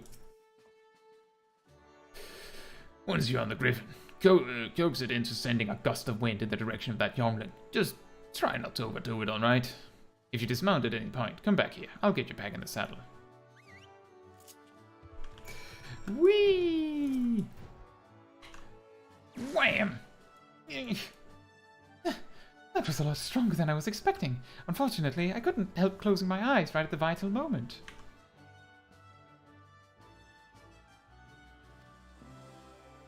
Could you do that again?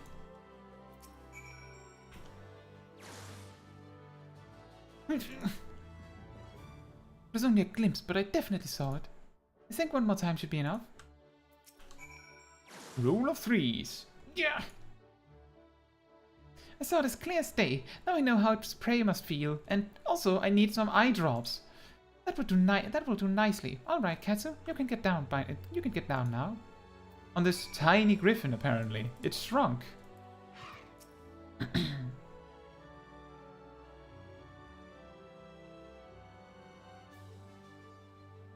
I'd better get to work while it's still fresh in my mind.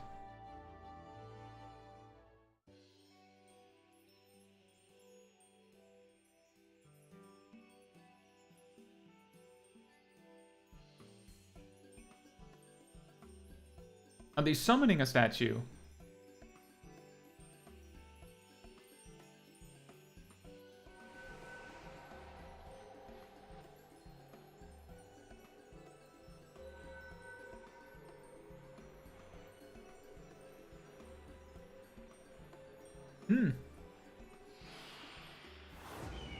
And there it is. Just draw and then just draw the rest of the owl.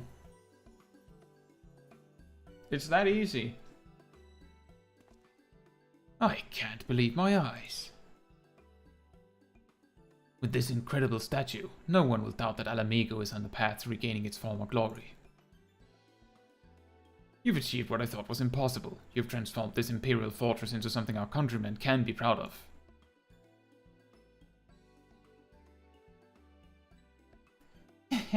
I'm quite pleased with the results myself. To say I'm impressed would be an understatement. I'd heard the Ananta used magic to shape metal, but to see it for myself, it was breathtaking. If you think that's impressive, wait until we finish the other one. It'll look exactly the same. I'm sure you know better than most what a pair of griffins represents. Everlasting friendship. By Ralgo, that's perfect. And to think I was going around saying we should tear this place down. Now I realize what a waste that would have been. Well, I'm glad you see things our way. Besides, we couldn't have done this without your griffin. Such a majestic creature. If the gatekeepers had one of these, we could soar through the sky, casting a watchful eye over the highways and canyons below. You what? I was about to suggest the same thing. Alba, would you allow us to station a unit of griffin riders here at the Castellum? Now that the Guardians have been driven out, we've been at something of a loose end. You gatekeepers have been working hard to keep the border safe, so we should do our bit too. You have our full cooperation. Are you serious? The Griffin Riders are always welcome here. That's all turned out rather well, wouldn't you say? Now that Gif has changed his tune about the bridge, the rest is sure to follow. Yes, but we've still got a lot of work ahead of us. Caetsu, I'm sure there'll be more chances for you to help in days to come. I'm here too.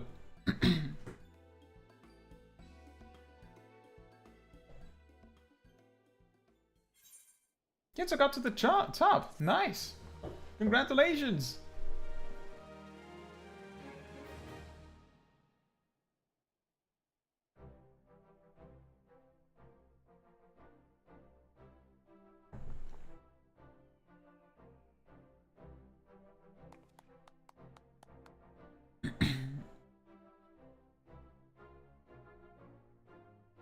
A pair of griffin statues have been added to Castellum Villadina.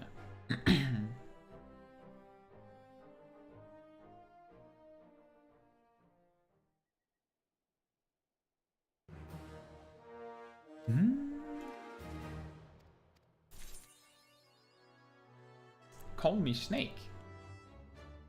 Well, as I was talking about before, Angel, the awkward thing with MMOs or games really that need like a reasonable balance of the options in the game, the fact that each specialization has the amount of options that they do mean that it might be the case that Scourge is now not really viable. It's also a possibility that there is a combination of choices which can range from stat choices, because stat choices matter far more in Guild Wars 2, to which skill trees that the Scourge is using alongside the Scourge tree, and which skills are chosen. There might be something that has been overlooked that makes it fair. There's also the possibility that the development team is looking at it and going, well, Necromancer's in a really good spot. They have 2 viable specs. That's pretty good. And then figuring out how to make Scourge good without being broken.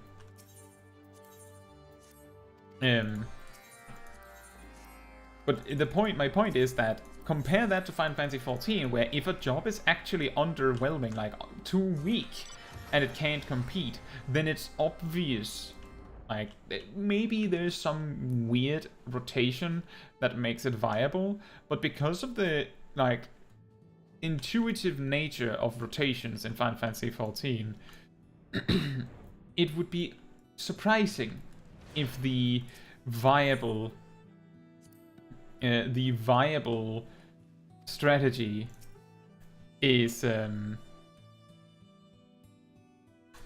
just see here.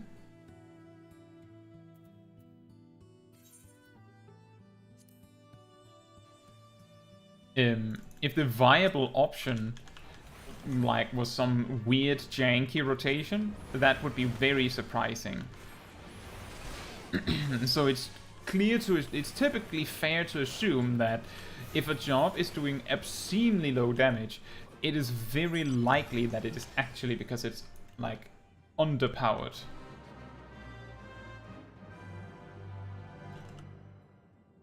Angel says, what also killed Scourge was one of the abilities to transfer all condes of yourself to enemy. Wasn't that a general Necromancer skill?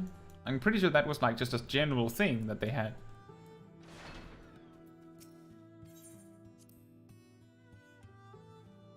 I'm guessing that that got significantly nerfed.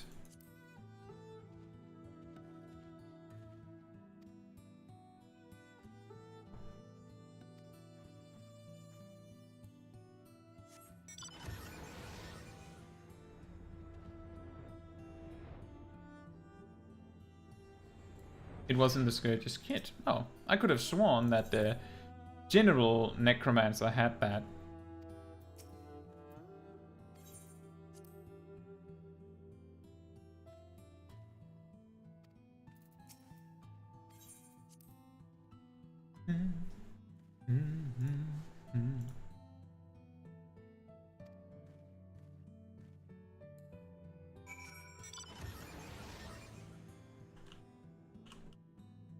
Yeah, maybe they deemed that that particular ability was a little too, like... So the thing is, if a class in a game has like some sort of skill that they've had forever and ever and ever, and suddenly it's removed, but it wasn't like hurting anyone, often I think it has something to do with like it's limiting design space. Like, if like, case in point, as long as tanks have the amount of invulnerability options they have in Final Fantasy XIV, if there aren't enough tank busters in a fight, then the tanks can pretty much just nullify them. Like, the only way to make tank busters particularly scary is by having more tank busters than there are invulns, or introducing some other mechanic that the tank needs to spend their invuln on. Like, if Guild Wars 2 ever wanted to have a fight where they're like drowning a specific player in conditions for some reason, as long as Scourge has the ability to just throw them back at the enemy, that mechanic is like, it's not scary, it's just you need a Scourge to do it. Like, it instead of giving an interesting like challenge, it becomes a like a specialization check. Did you bring the counter? Which is not particularly interesting, right? So there's a possibility that they removed that because it was limiting design space. I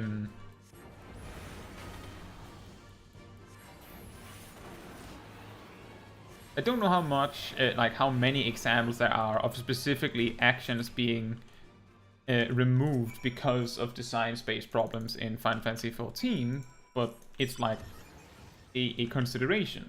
Like, as I said, a savage boss fight without enough tank busters can just be nullified by an invuln, unless the tank buster ignores invulns.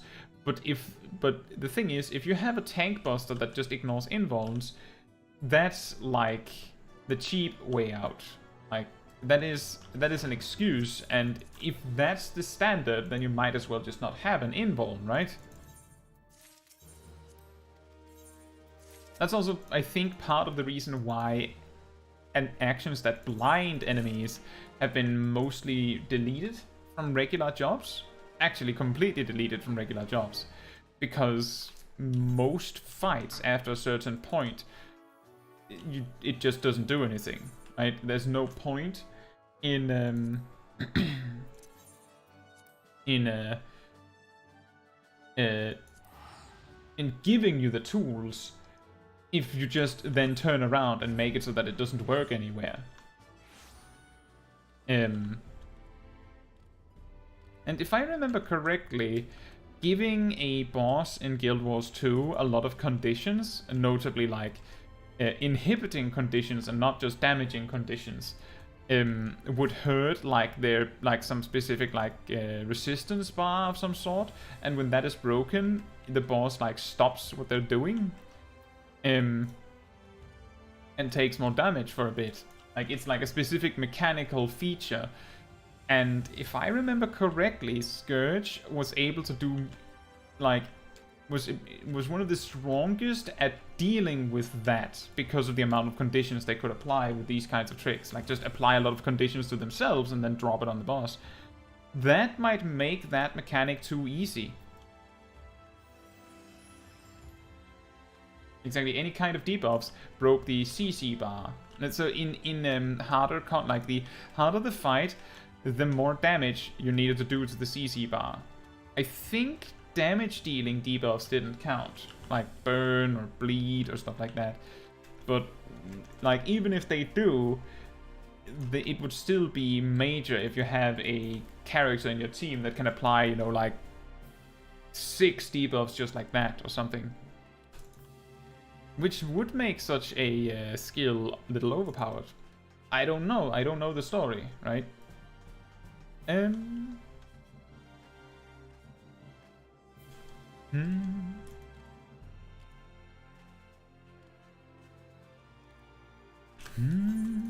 Well, we did our Stormblood clan hunts, and we did our... So I'm not doing the Kojin rank up, because the trick is that next week we can, or whenever we get around to it, we can just pick up 3 quests from the Kojin, and then, without doing them, grab the rank, like the reputation up quest, do that, then do the 3 quests we took, and then grab 3 more quests, instead of ranking up now and wasting the bonus 3.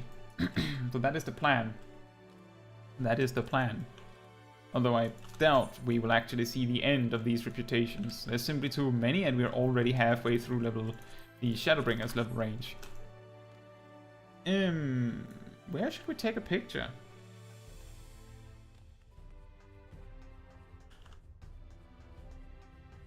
Yeah, I haven't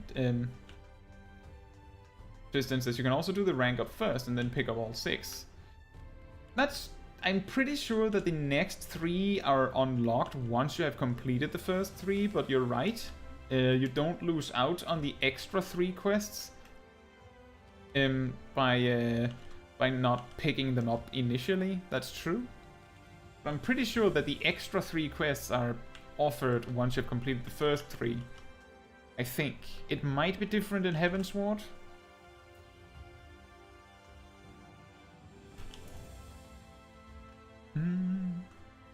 Oh, right. There's also the role quest line.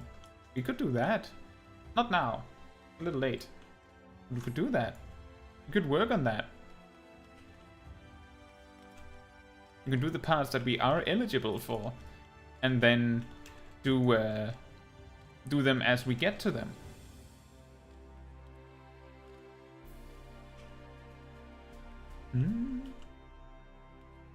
That could lead to a good picture.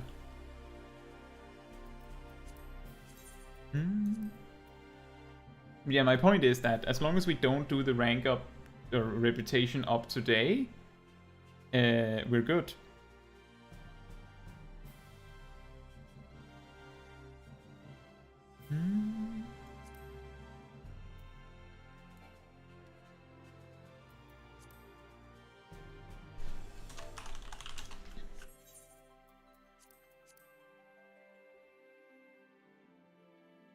Is this where the shadow stops? Let me... I'd rather not have the shadow right in my face.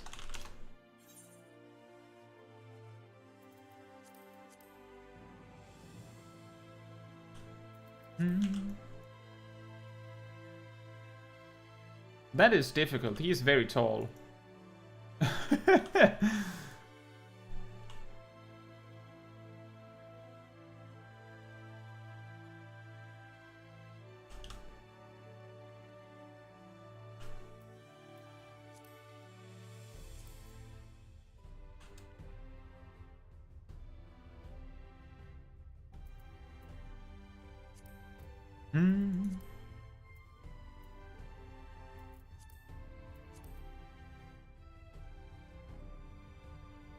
There you go.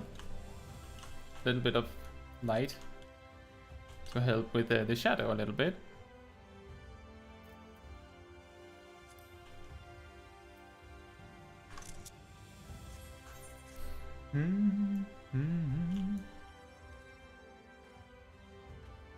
I think we'll do some of that next time. So we'll do dailies, and then we will be able to do that instead of just jumping to Stormblood immediately. I think that is a good idea.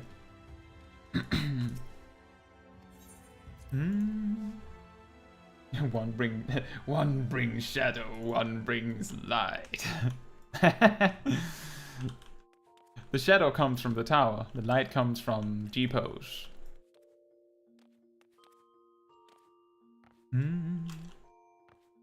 But hey, Angel, the good news are that in Final Fantasy XIV we don't have the problem of a of a job suddenly being completely unviable.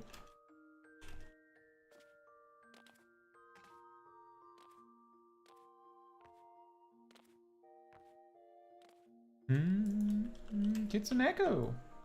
Yeah, I did hear you beat it. Congratulations. That's nice. It's awesome.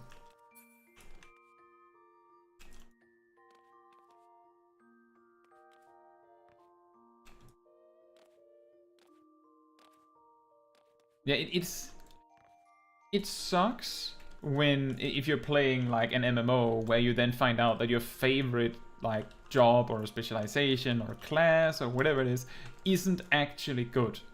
Like that always sucks. That's why I'm so glad that all jobs in Final Fantasy XIV are viable. I think it's really funny.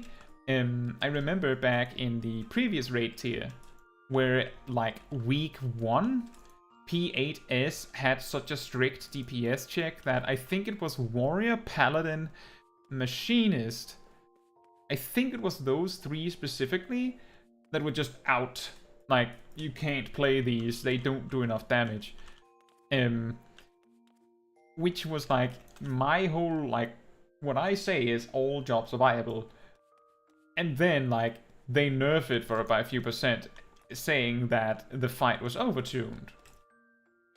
Which, the few percent it was nerfed, made it so that Warrior, Paladin, and Machinist were viable. Like, the few percent they were lacking was actually that.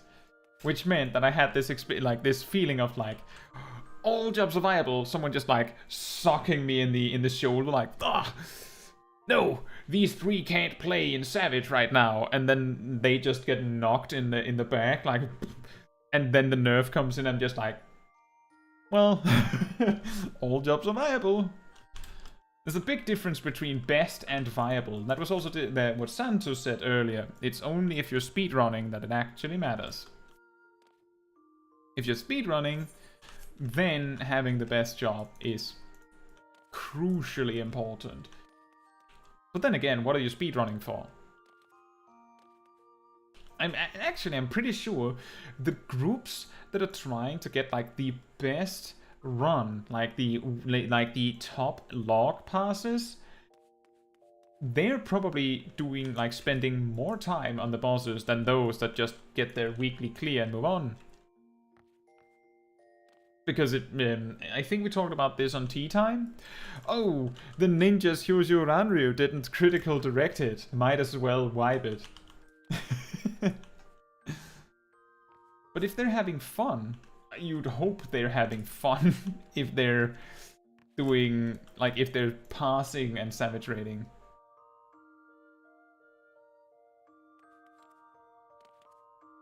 Lemon says, I wish people would just let people enjoy jobs. Most people are pretty normal, but some have a lot to say if you like the wrong job. Yeah, true. The weirdest one that I heard, like, it has kind of died down, but around the time where this raid tier started, was Dark Knights basically like, you know, a specific section of the Dark Knights going, well, what's the point of playing Dark Knight now? Our defensive cooldowns are worse, and we do less damage than Warriors, so why would you ever pick a Dark Knight? And Dark Knight was doing like 1% less total damage based on like the FF logs, which may have been inflated due to, like, the thing is, and I think I talked about this on Tea Time as well, more difficult jobs, like genuinely jobs that are more difficult, the average performance of the job, if you're making statistics on it, is going to be worse. Because while there is this section of players that know how to play the job perfectly, there's a way bigger section of players that don't, and they're bringing down the average. Meanwhile, a job like Summoner, or even Paladin or Warrior to some players, I think, the average performance is way higher because it's pretty easy to play those jobs well, right? Which makes them look better. Which means, what I'm trying to say is that if you're reading the logs in a vacuum, without thinking about these details, it might be true that Warrior is, like, slightly better than Dark Knight. It's also possible that they're actually equal, and it's just because Dark Knight is harder to play. It's also a possibility that Dark Knight is better, but it looks worse because it's harder to play. Like, that's the problem with statistics.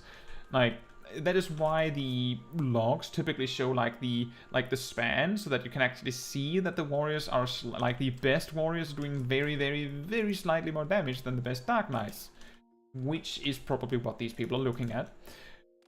But if you're playing Dark Knight because it's the job that does the most damage, then why not just play warrior? Like, if you're playing the job because it was the best, then you can still do that. If your main is the tank that does the most damage, then just play the tank that does the most damage.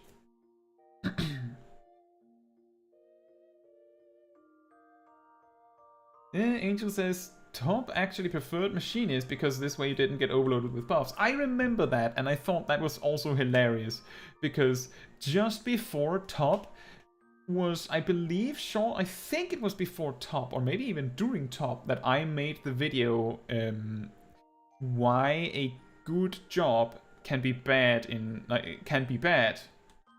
Something like that, I can't remember the exact title. Which was a video specifically covering why jobs like Red Mage or Machinist or Paladin do less damage to compensate when what they're being compensated for doesn't matter.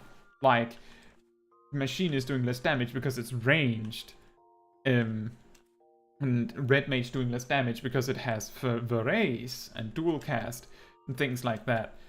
And that meant, because Machinist actually was doing way worse damage at that point, I thought it was hilarious that immediately after we have a raid where Dancer is actually, and to some degree Bard, was actually negatively impacted by this buff limitation. Like, it was the funniest case of, well, Machinist is best despite not being great. Like, the ultimate vindication for the job. Why was Gunbreaker bad for Top? Poor alignment, downtime and such. Maybe Santo knows. I don't know if Santo has done Top. But if Santo has done Top, it was probably as Gunbreaker. They might know. I think it's great that Machinist has been buffed a lot. I just don't play it much because ignorance is bliss, as they say. I have a hard time playing Gunbreaker without trying to play it perfectly, even though you don't have to when it's like casual content. Sometimes I'll play it like just winging it anyway. But yeah, sometimes it's nice. Yeah, they have single target reprisal, that is true. They got that, but they also got damage buffs. They do more damage. And also their single target reprisal is throwing a wrench, and it says thwang when it hits.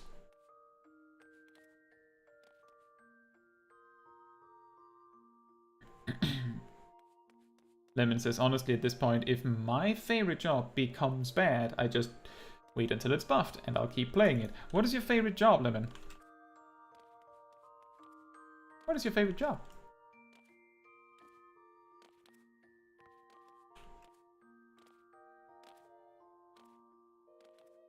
And also, more importantly, Lemon, do you Savage Raid? I can't remember if you Savage Raid.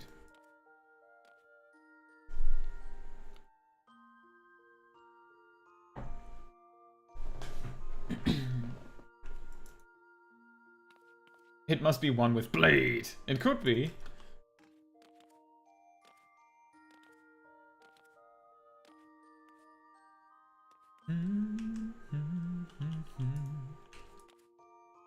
between Machinist, Dragoon, and Reaper, and I do not Savage Raid because the culture gives me a little anxiety.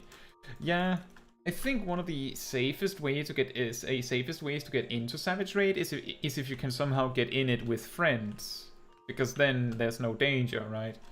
But it can be difficult to find a group of friends to Savage Raid with if you're not already Savage Raiding. Like, if you're not in like the sphere of players that Savage Raid, you're unlikely to know people that Savage Raid.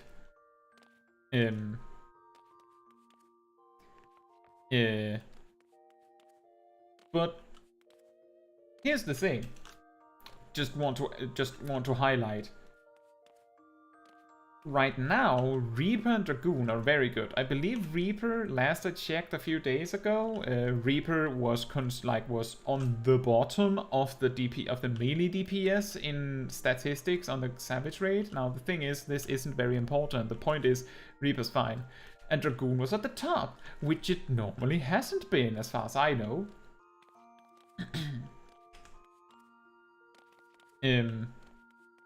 And Machinist has gotten major buffs, right? So everything's good. But what I actually want to say with that is I don't think I've ever zoned into like a normal raid or a trial or a dungeon and someone going, "Oh, a Machinist! Blah, this dungeon is going to take forever." Ever.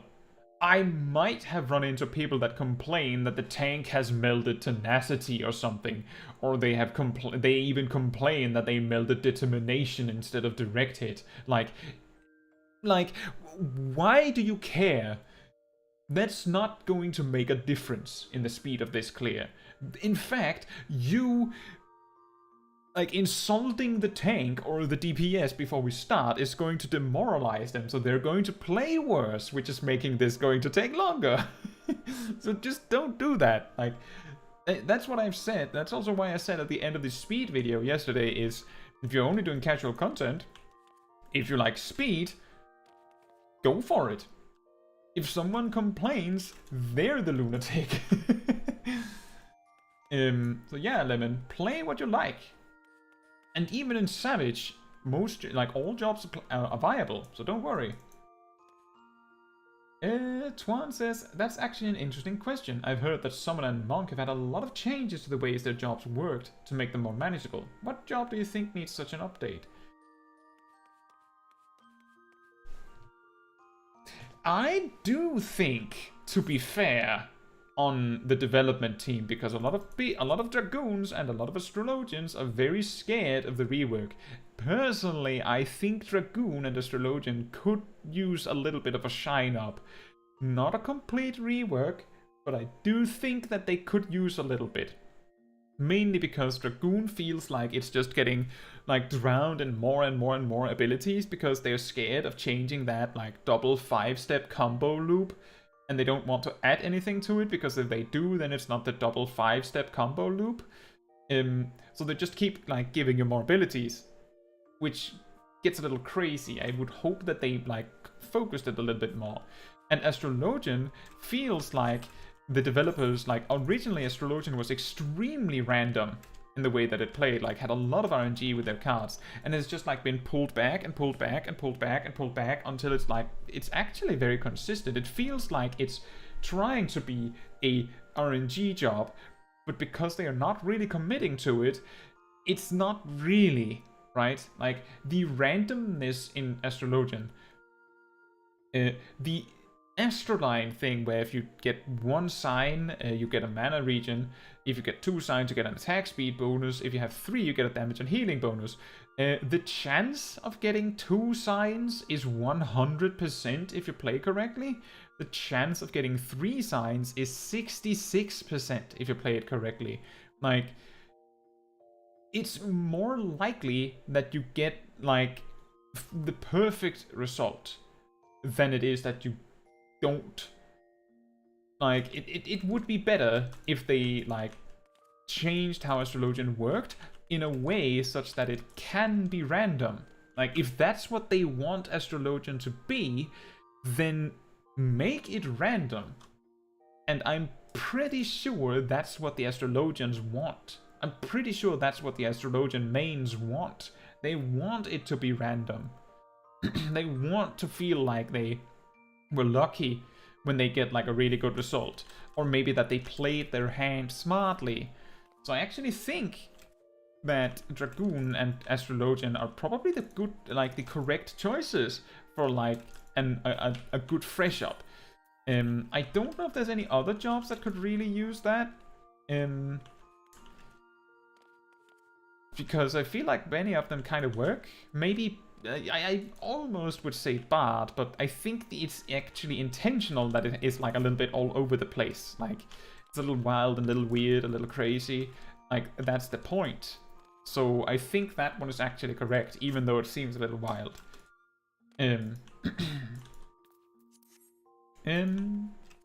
Juan says, could it be because of the upcoming Dragoon work, so people are playing Dragoon? I don't know. I've actually heard a lot of players say that they're like, and I've seen this many times, people saying, what's the point of playing this job when it's going to get reworked later down the line? It's really funny that happens, because my perspective, and that is actually a significant perspective on the Smol Caetsu streams, part of the motivation that made me... So when I originally made a poll to choose which job we were going to play at first, it was any job in Gridania. When Dragoon won, I could have just like said, okay, we're playing Dragoon until level 50, then we're checking, like doing another poll, maybe we should switch to Samurai or Red Mage or something like that. I didn't. Also level 60, stuck with Dragoon, 70, stuck with... Like, we even talked about switching to Reaper at level 70, and I just didn't. I stuck with Dragoon. And the reason why I stuck vehemently to Dragoon was specifically because this might be the last time I get to experience leveling Dragoon as it is now. So I felt like that was fine. Like, my perspective was, because the job is getting reworked, you should play it, because you're not getting this opportunity again. If you're not trying the job now, you're never trying the job. Think about that. I mained Summoner, and when we heard that Summoner was going to get reworked, I mained it more. Like, I was maining Summoner, and when Endwalker came out, I had already decided that I was going to be maining Summoner, regardless of whether I liked the rework or not. Like, I had already decided that. It was pretty funny, because that meant I had this, on the day that Endwalker came out, I made the video where I went over how I go about keybinding jobs. Where I go over Summoner, Sage, and Reaper. Because I wanted to play Summoner, I had to record the video first, before I could do the main quest. So I started my Endwalker adventure by recording that. And making that video, I believe, as well. So I think maybe people are playing Dragoon more simply because Dragoon is on the way out. Who knows? Tristan says, I saw White Mage with skill speed and tenacity in some slots the other day. I feel like that was like a bait. Like, they wanted someone to question it. Like, that is so absurd that it sounds like it was intentionally wrong. I don't even... the next thing you're telling me is that it was not actually grade 10 or 9 materia?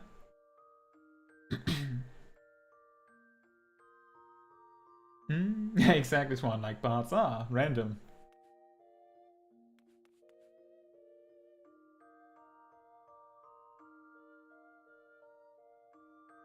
Yeah, Lemon says, I can vibe with that. That's actually part of why I learned Dragoon, even though I knew it was getting reworked, and honestly, learning it has made me excited and curious about its future. You're supposed to put tenacity on Scholar. It's a green tank. Actually, if there was a stat that increased your movement speed, that would be the best stat for Scholar. Actually, if there was a stat that increased your movement speed, would everyone make separate dungeon running sets with movement speed melts? Would people use movement speed melts for raids?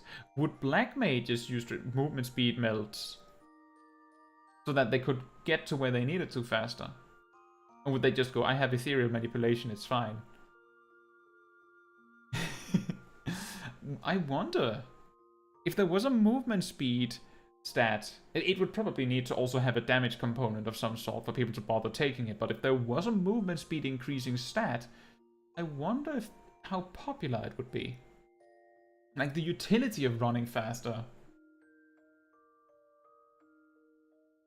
Shotgunning glare. Tristan says it was the same person with broken gear. Oh. Huh. Then I don't know. It's like dexterity or something. Fun fact. Back in the day, back in ye olden days, before I even started Final Fantasy XIV, dexterity actually increased your parry chance. I believe. I think it was parry chance, yes. I think it also increased your block chance, but I'm not entirely sure on that one.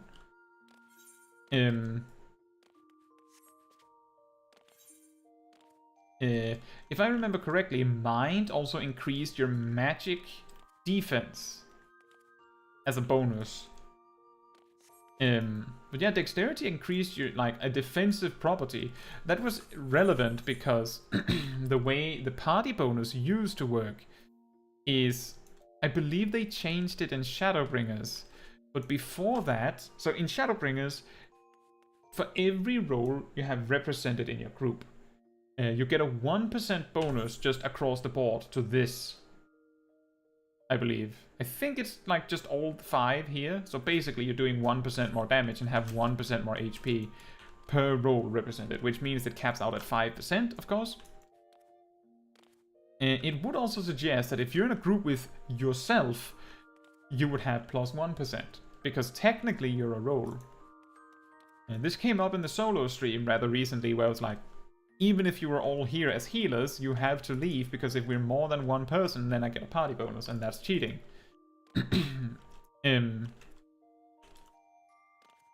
Back in the day, the party bonus worked the way that if you had a specific role represented, or rather, almost like specific jobs, their primary attribute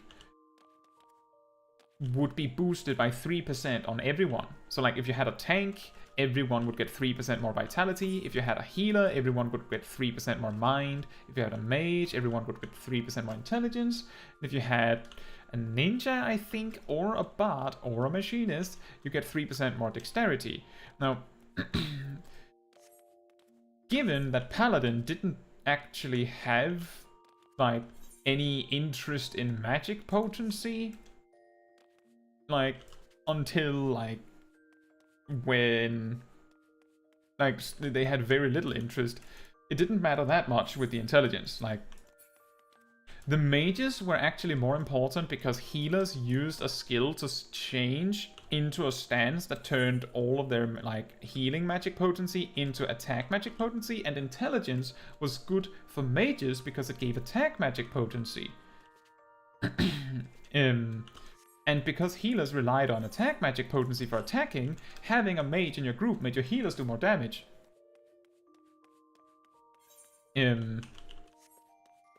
But you had no reason to bring a bard, like, necessarily, for the party bonus, because 3% more dexterity, who benefits from that?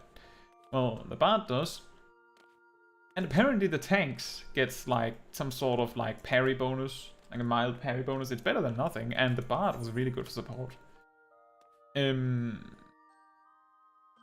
Something else. Right. Speaking of healers having to switch mode, if you think that it's a little strange that healers are supposed to be attacking all the time nowadays, I believe before before role actions, so before Stormblood, white mages and scholars and astrologians had this, I can't remember, I don't know if it's a spell or an ability, but it was called Cleric Stance. And what it did was, it you used it, and it would change your healing magic potency, like most of it, into attack magic potency. I believe it made it so that your mind gave attack magic potency instead, which meant that if you thought Summoner's Physic is weak now, then a healer trying to heal in Cleric stance, as it was called, was even worse. Like, way worse.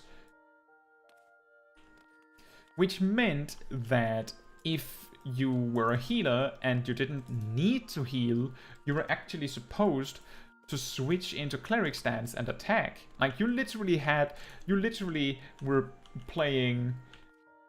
you literally had to, like, switch to attack position. And then you had to switch back into defense position to heal again. The simple fact that you had Cleric stance to switch into attack mode should tell you that healers were supposed to attack. Did you also play when Cleric stance existed, Lemon? Angel says, and here I thought Lemon would be summoned by Blade and not Cleric stance. I believe that oh wow, that was a little bit of a lag spike there. Or FPS spike. You were a white mage. Wow, that's a long time ago. I believe this is also the origin of why in Boja there's this Seraph Strike lost action you can use, which like just murders your healing output but makes you have insanely good damage that is usable by all healers. I'm pretty sure that's like the reasoning why that even exists. Like that's the inspiration, is the original Cleric stance. Forgetful White Mage. Well, a decade ago, or like even in Heavensward, I think things were a lot less optimized. Like even like looking at World of Warcraft a decade ago, as far as I remember, like, yes, raid teams were a little bit like heavily optimized, but it was, I believe, like still a thing that you could end up with people in your group that was like, what is Deadly Boss mods? Didn't know their opener right, like didn't play perfectly, like they just kind of played, right?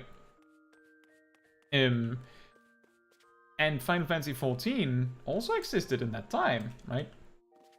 So it's probably understandable that things were a little bit more chaotic, and certain things were fine compared to like how like we're very optimized now.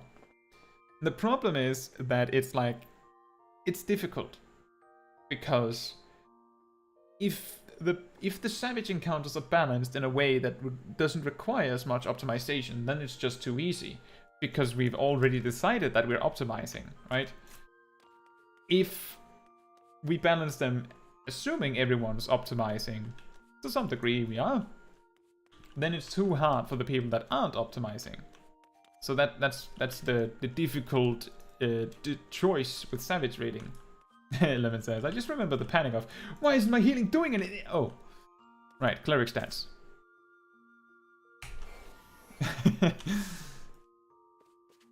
On the bright side, you weren't nearly as reliant on OGCD healing back then, I suppose. So it's not like you were like, oh, I've used all of my cooldowns and it amounted to nothing because I used it in Cleric stance. I suppose you could just hop out and use Medica too. But I don't know for certain.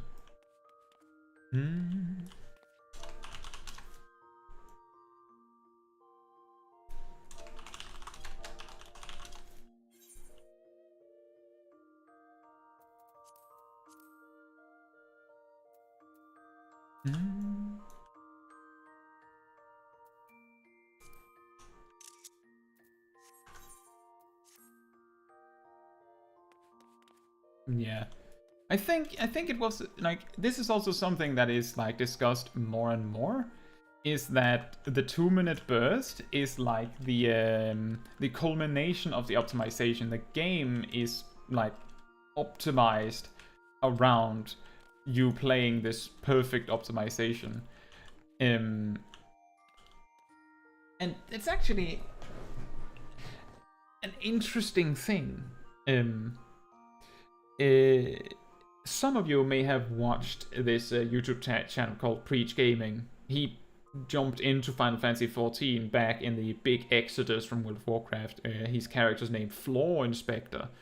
Quite funny. I used to watch him for World of Warcraft content, and then he moved over to Final Fantasy XIV. But when he was doing World of Warcraft content, I remember he like said something very specific that was very interesting that kind of like resonates with one of the problems with the 2-minute burst. He explained like he was playing Balance Druid in a specific raid tier. Balance Druid is like, it's like the Mage attack druid. It turns into a big chicken basically, called a moonkin. And its rotation at that time relied heavily on this proc that allowed them to go into this super mode where they did way more damage. Now, that's all well and good. If you had like that, it was like a 45-second cooldown that had a 3-minute cooldown. You had a 25% uptime on it, and it made you absolutely insane. But because of like talent choices, procs, set bonuses and the like, it was actually possible to be in the super mode more than you were not in it. Like, imagine you could be 2 minutes in the super mode instead of 45 seconds, which meant that you had 1 minute of boring weak mode and then 2 minutes of crazy mode. Like, imagine if Red Mage spent more of its rotation doing melee combos than not doing melee combos. Or Black Mage actually just could plant its ley lines and they were just always there, but it cost something to place them, so you kind of had to like come back to them, so it sucked if you had to go anywhere at all. Or maybe Warriors Inner Release lasted 10 GCD, so it lasted an eternity, right? At first, it feels awesome that you get to be super powerful for so long, right? Like, it feels really cool to be so strong for so long. But as the excitement of this power starts to get normalized in your brain, it flips, and instead of you being excited to be in your super mode and doing crazy damage, you're annoyed when you're not in it. Because it has flipped and now the default is super mode, right? That is the problem with the 2-minute burst.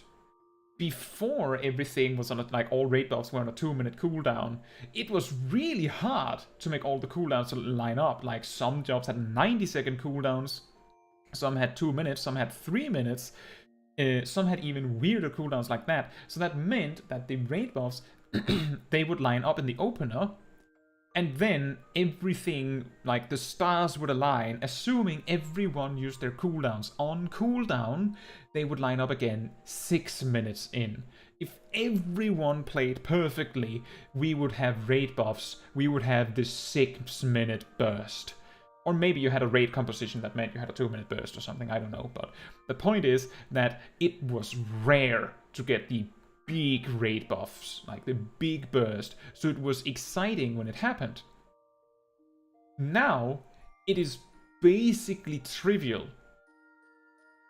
in comparison. Like, it's not trivial for everyone, but in comparison to how difficult it was, nowadays, any Savage raid group worth their salt can do the 2-minute burst. Like, of course they can. Which means that it flips from being exciting when you get it to being annoying when you don't. And I thought that was very interesting. I heard this like explanation with the Balance Druid thing a long time before the 2-minute burst was a thing, but it stuck with me because I thought it was interesting because it's the same in other games. If they make the cool bit last too long or be like available all the time, then it stops being the cool thing, and then it stops being interesting. So like the exotic value in this big burst or this damage cooldown is that it's fleeting. It's not better if you make it all the time. Lemon says, my white mage days, they gave me so much heal anxiety, but I also kind of miss healing. Well, you could pick up healing again. Just bring a few friends. Ask in the Discord. Maybe there's someone that will join you. Basil says, I remember that Scholar had an OGCD that heals a percentage of HP, so it could be used during the stance. Huh. That's very interesting. I remember that both Summoner and Scholar, I believe, I think they both had Sustain, which was an action that you used that like healed your pet. And I'm pretty sure it healed for a percentage of their health. And the reason why was because, of course, the Summoner had Terrible Mind. And it was an Arcanist action, of course. Lemon says, the way bursts line up makes my brain happy because I like patterns, but it ends up feeling so slow. I feel like I notice it a lot when playing Reaper. Brady technically does have Scholar at 80. Good point. In my experience, if I'm playing a job, like just one specific job, a lot, I will start to like plan in casual content, plan my 2-minute burst. With some jobs, I have sometimes gotten good enough at it that I've planned it so that I have like wiggle room so that if someone is slow on their cooldowns, I can still catch it. And things like that. Which can be fun. That's way more fun because when the raid buffs are fleeting and random in casual content, then it's a gift again, and you feel excited when it happens. But if you're in a coordinated group, it's like following a recipe and then being surprised when the thing that comes out of the oven actually looks like what it is on the cookbook after you've done it 10 times successfully previously. Suddenly it isn't that exciting anymore. Right, so if you enjoyed the things you saw on this stream and you would like to see more of the wonderful people in the chat or me, there's a Discord community server where you can find them, most of them, some of them at least. And there's also a weekly schedule where you can follow what's happening on the channel, or you can see the announcement channel where I post whenever there's a stream or a video or whatever coming out. And you can also choose a role to get tagged whenever there is anything posted. That is entirely opt-in, so you don't get spammed with tags. Yeah, another thing. If you did enjoy the stream, it would actually help me a lot if you liked the stream itself in the YouTube system. That helps me tons. So thank you. I'm guessing most of you actually have done it. But thank you so much. I really appreciate it. And I hope you enjoyed the stream. So unfortunately, we didn't actually get as many levels as I had imagined, but we had a lot of fun with the jumping puzzle. But yeah, thank you all so much for watching, and there'll be a schedule coming out sometime tomorrow. Good evening, good night, good morning, afternoon, depending on where you are in the world. And that means all we have left is to say goodnight to Smol Kai. Good night. Thank you, Giuliano, Lemon, Kitsuneko, Gazel, Tuan, Ritharian, everybody. Thank you so much for watching. Bye-bye.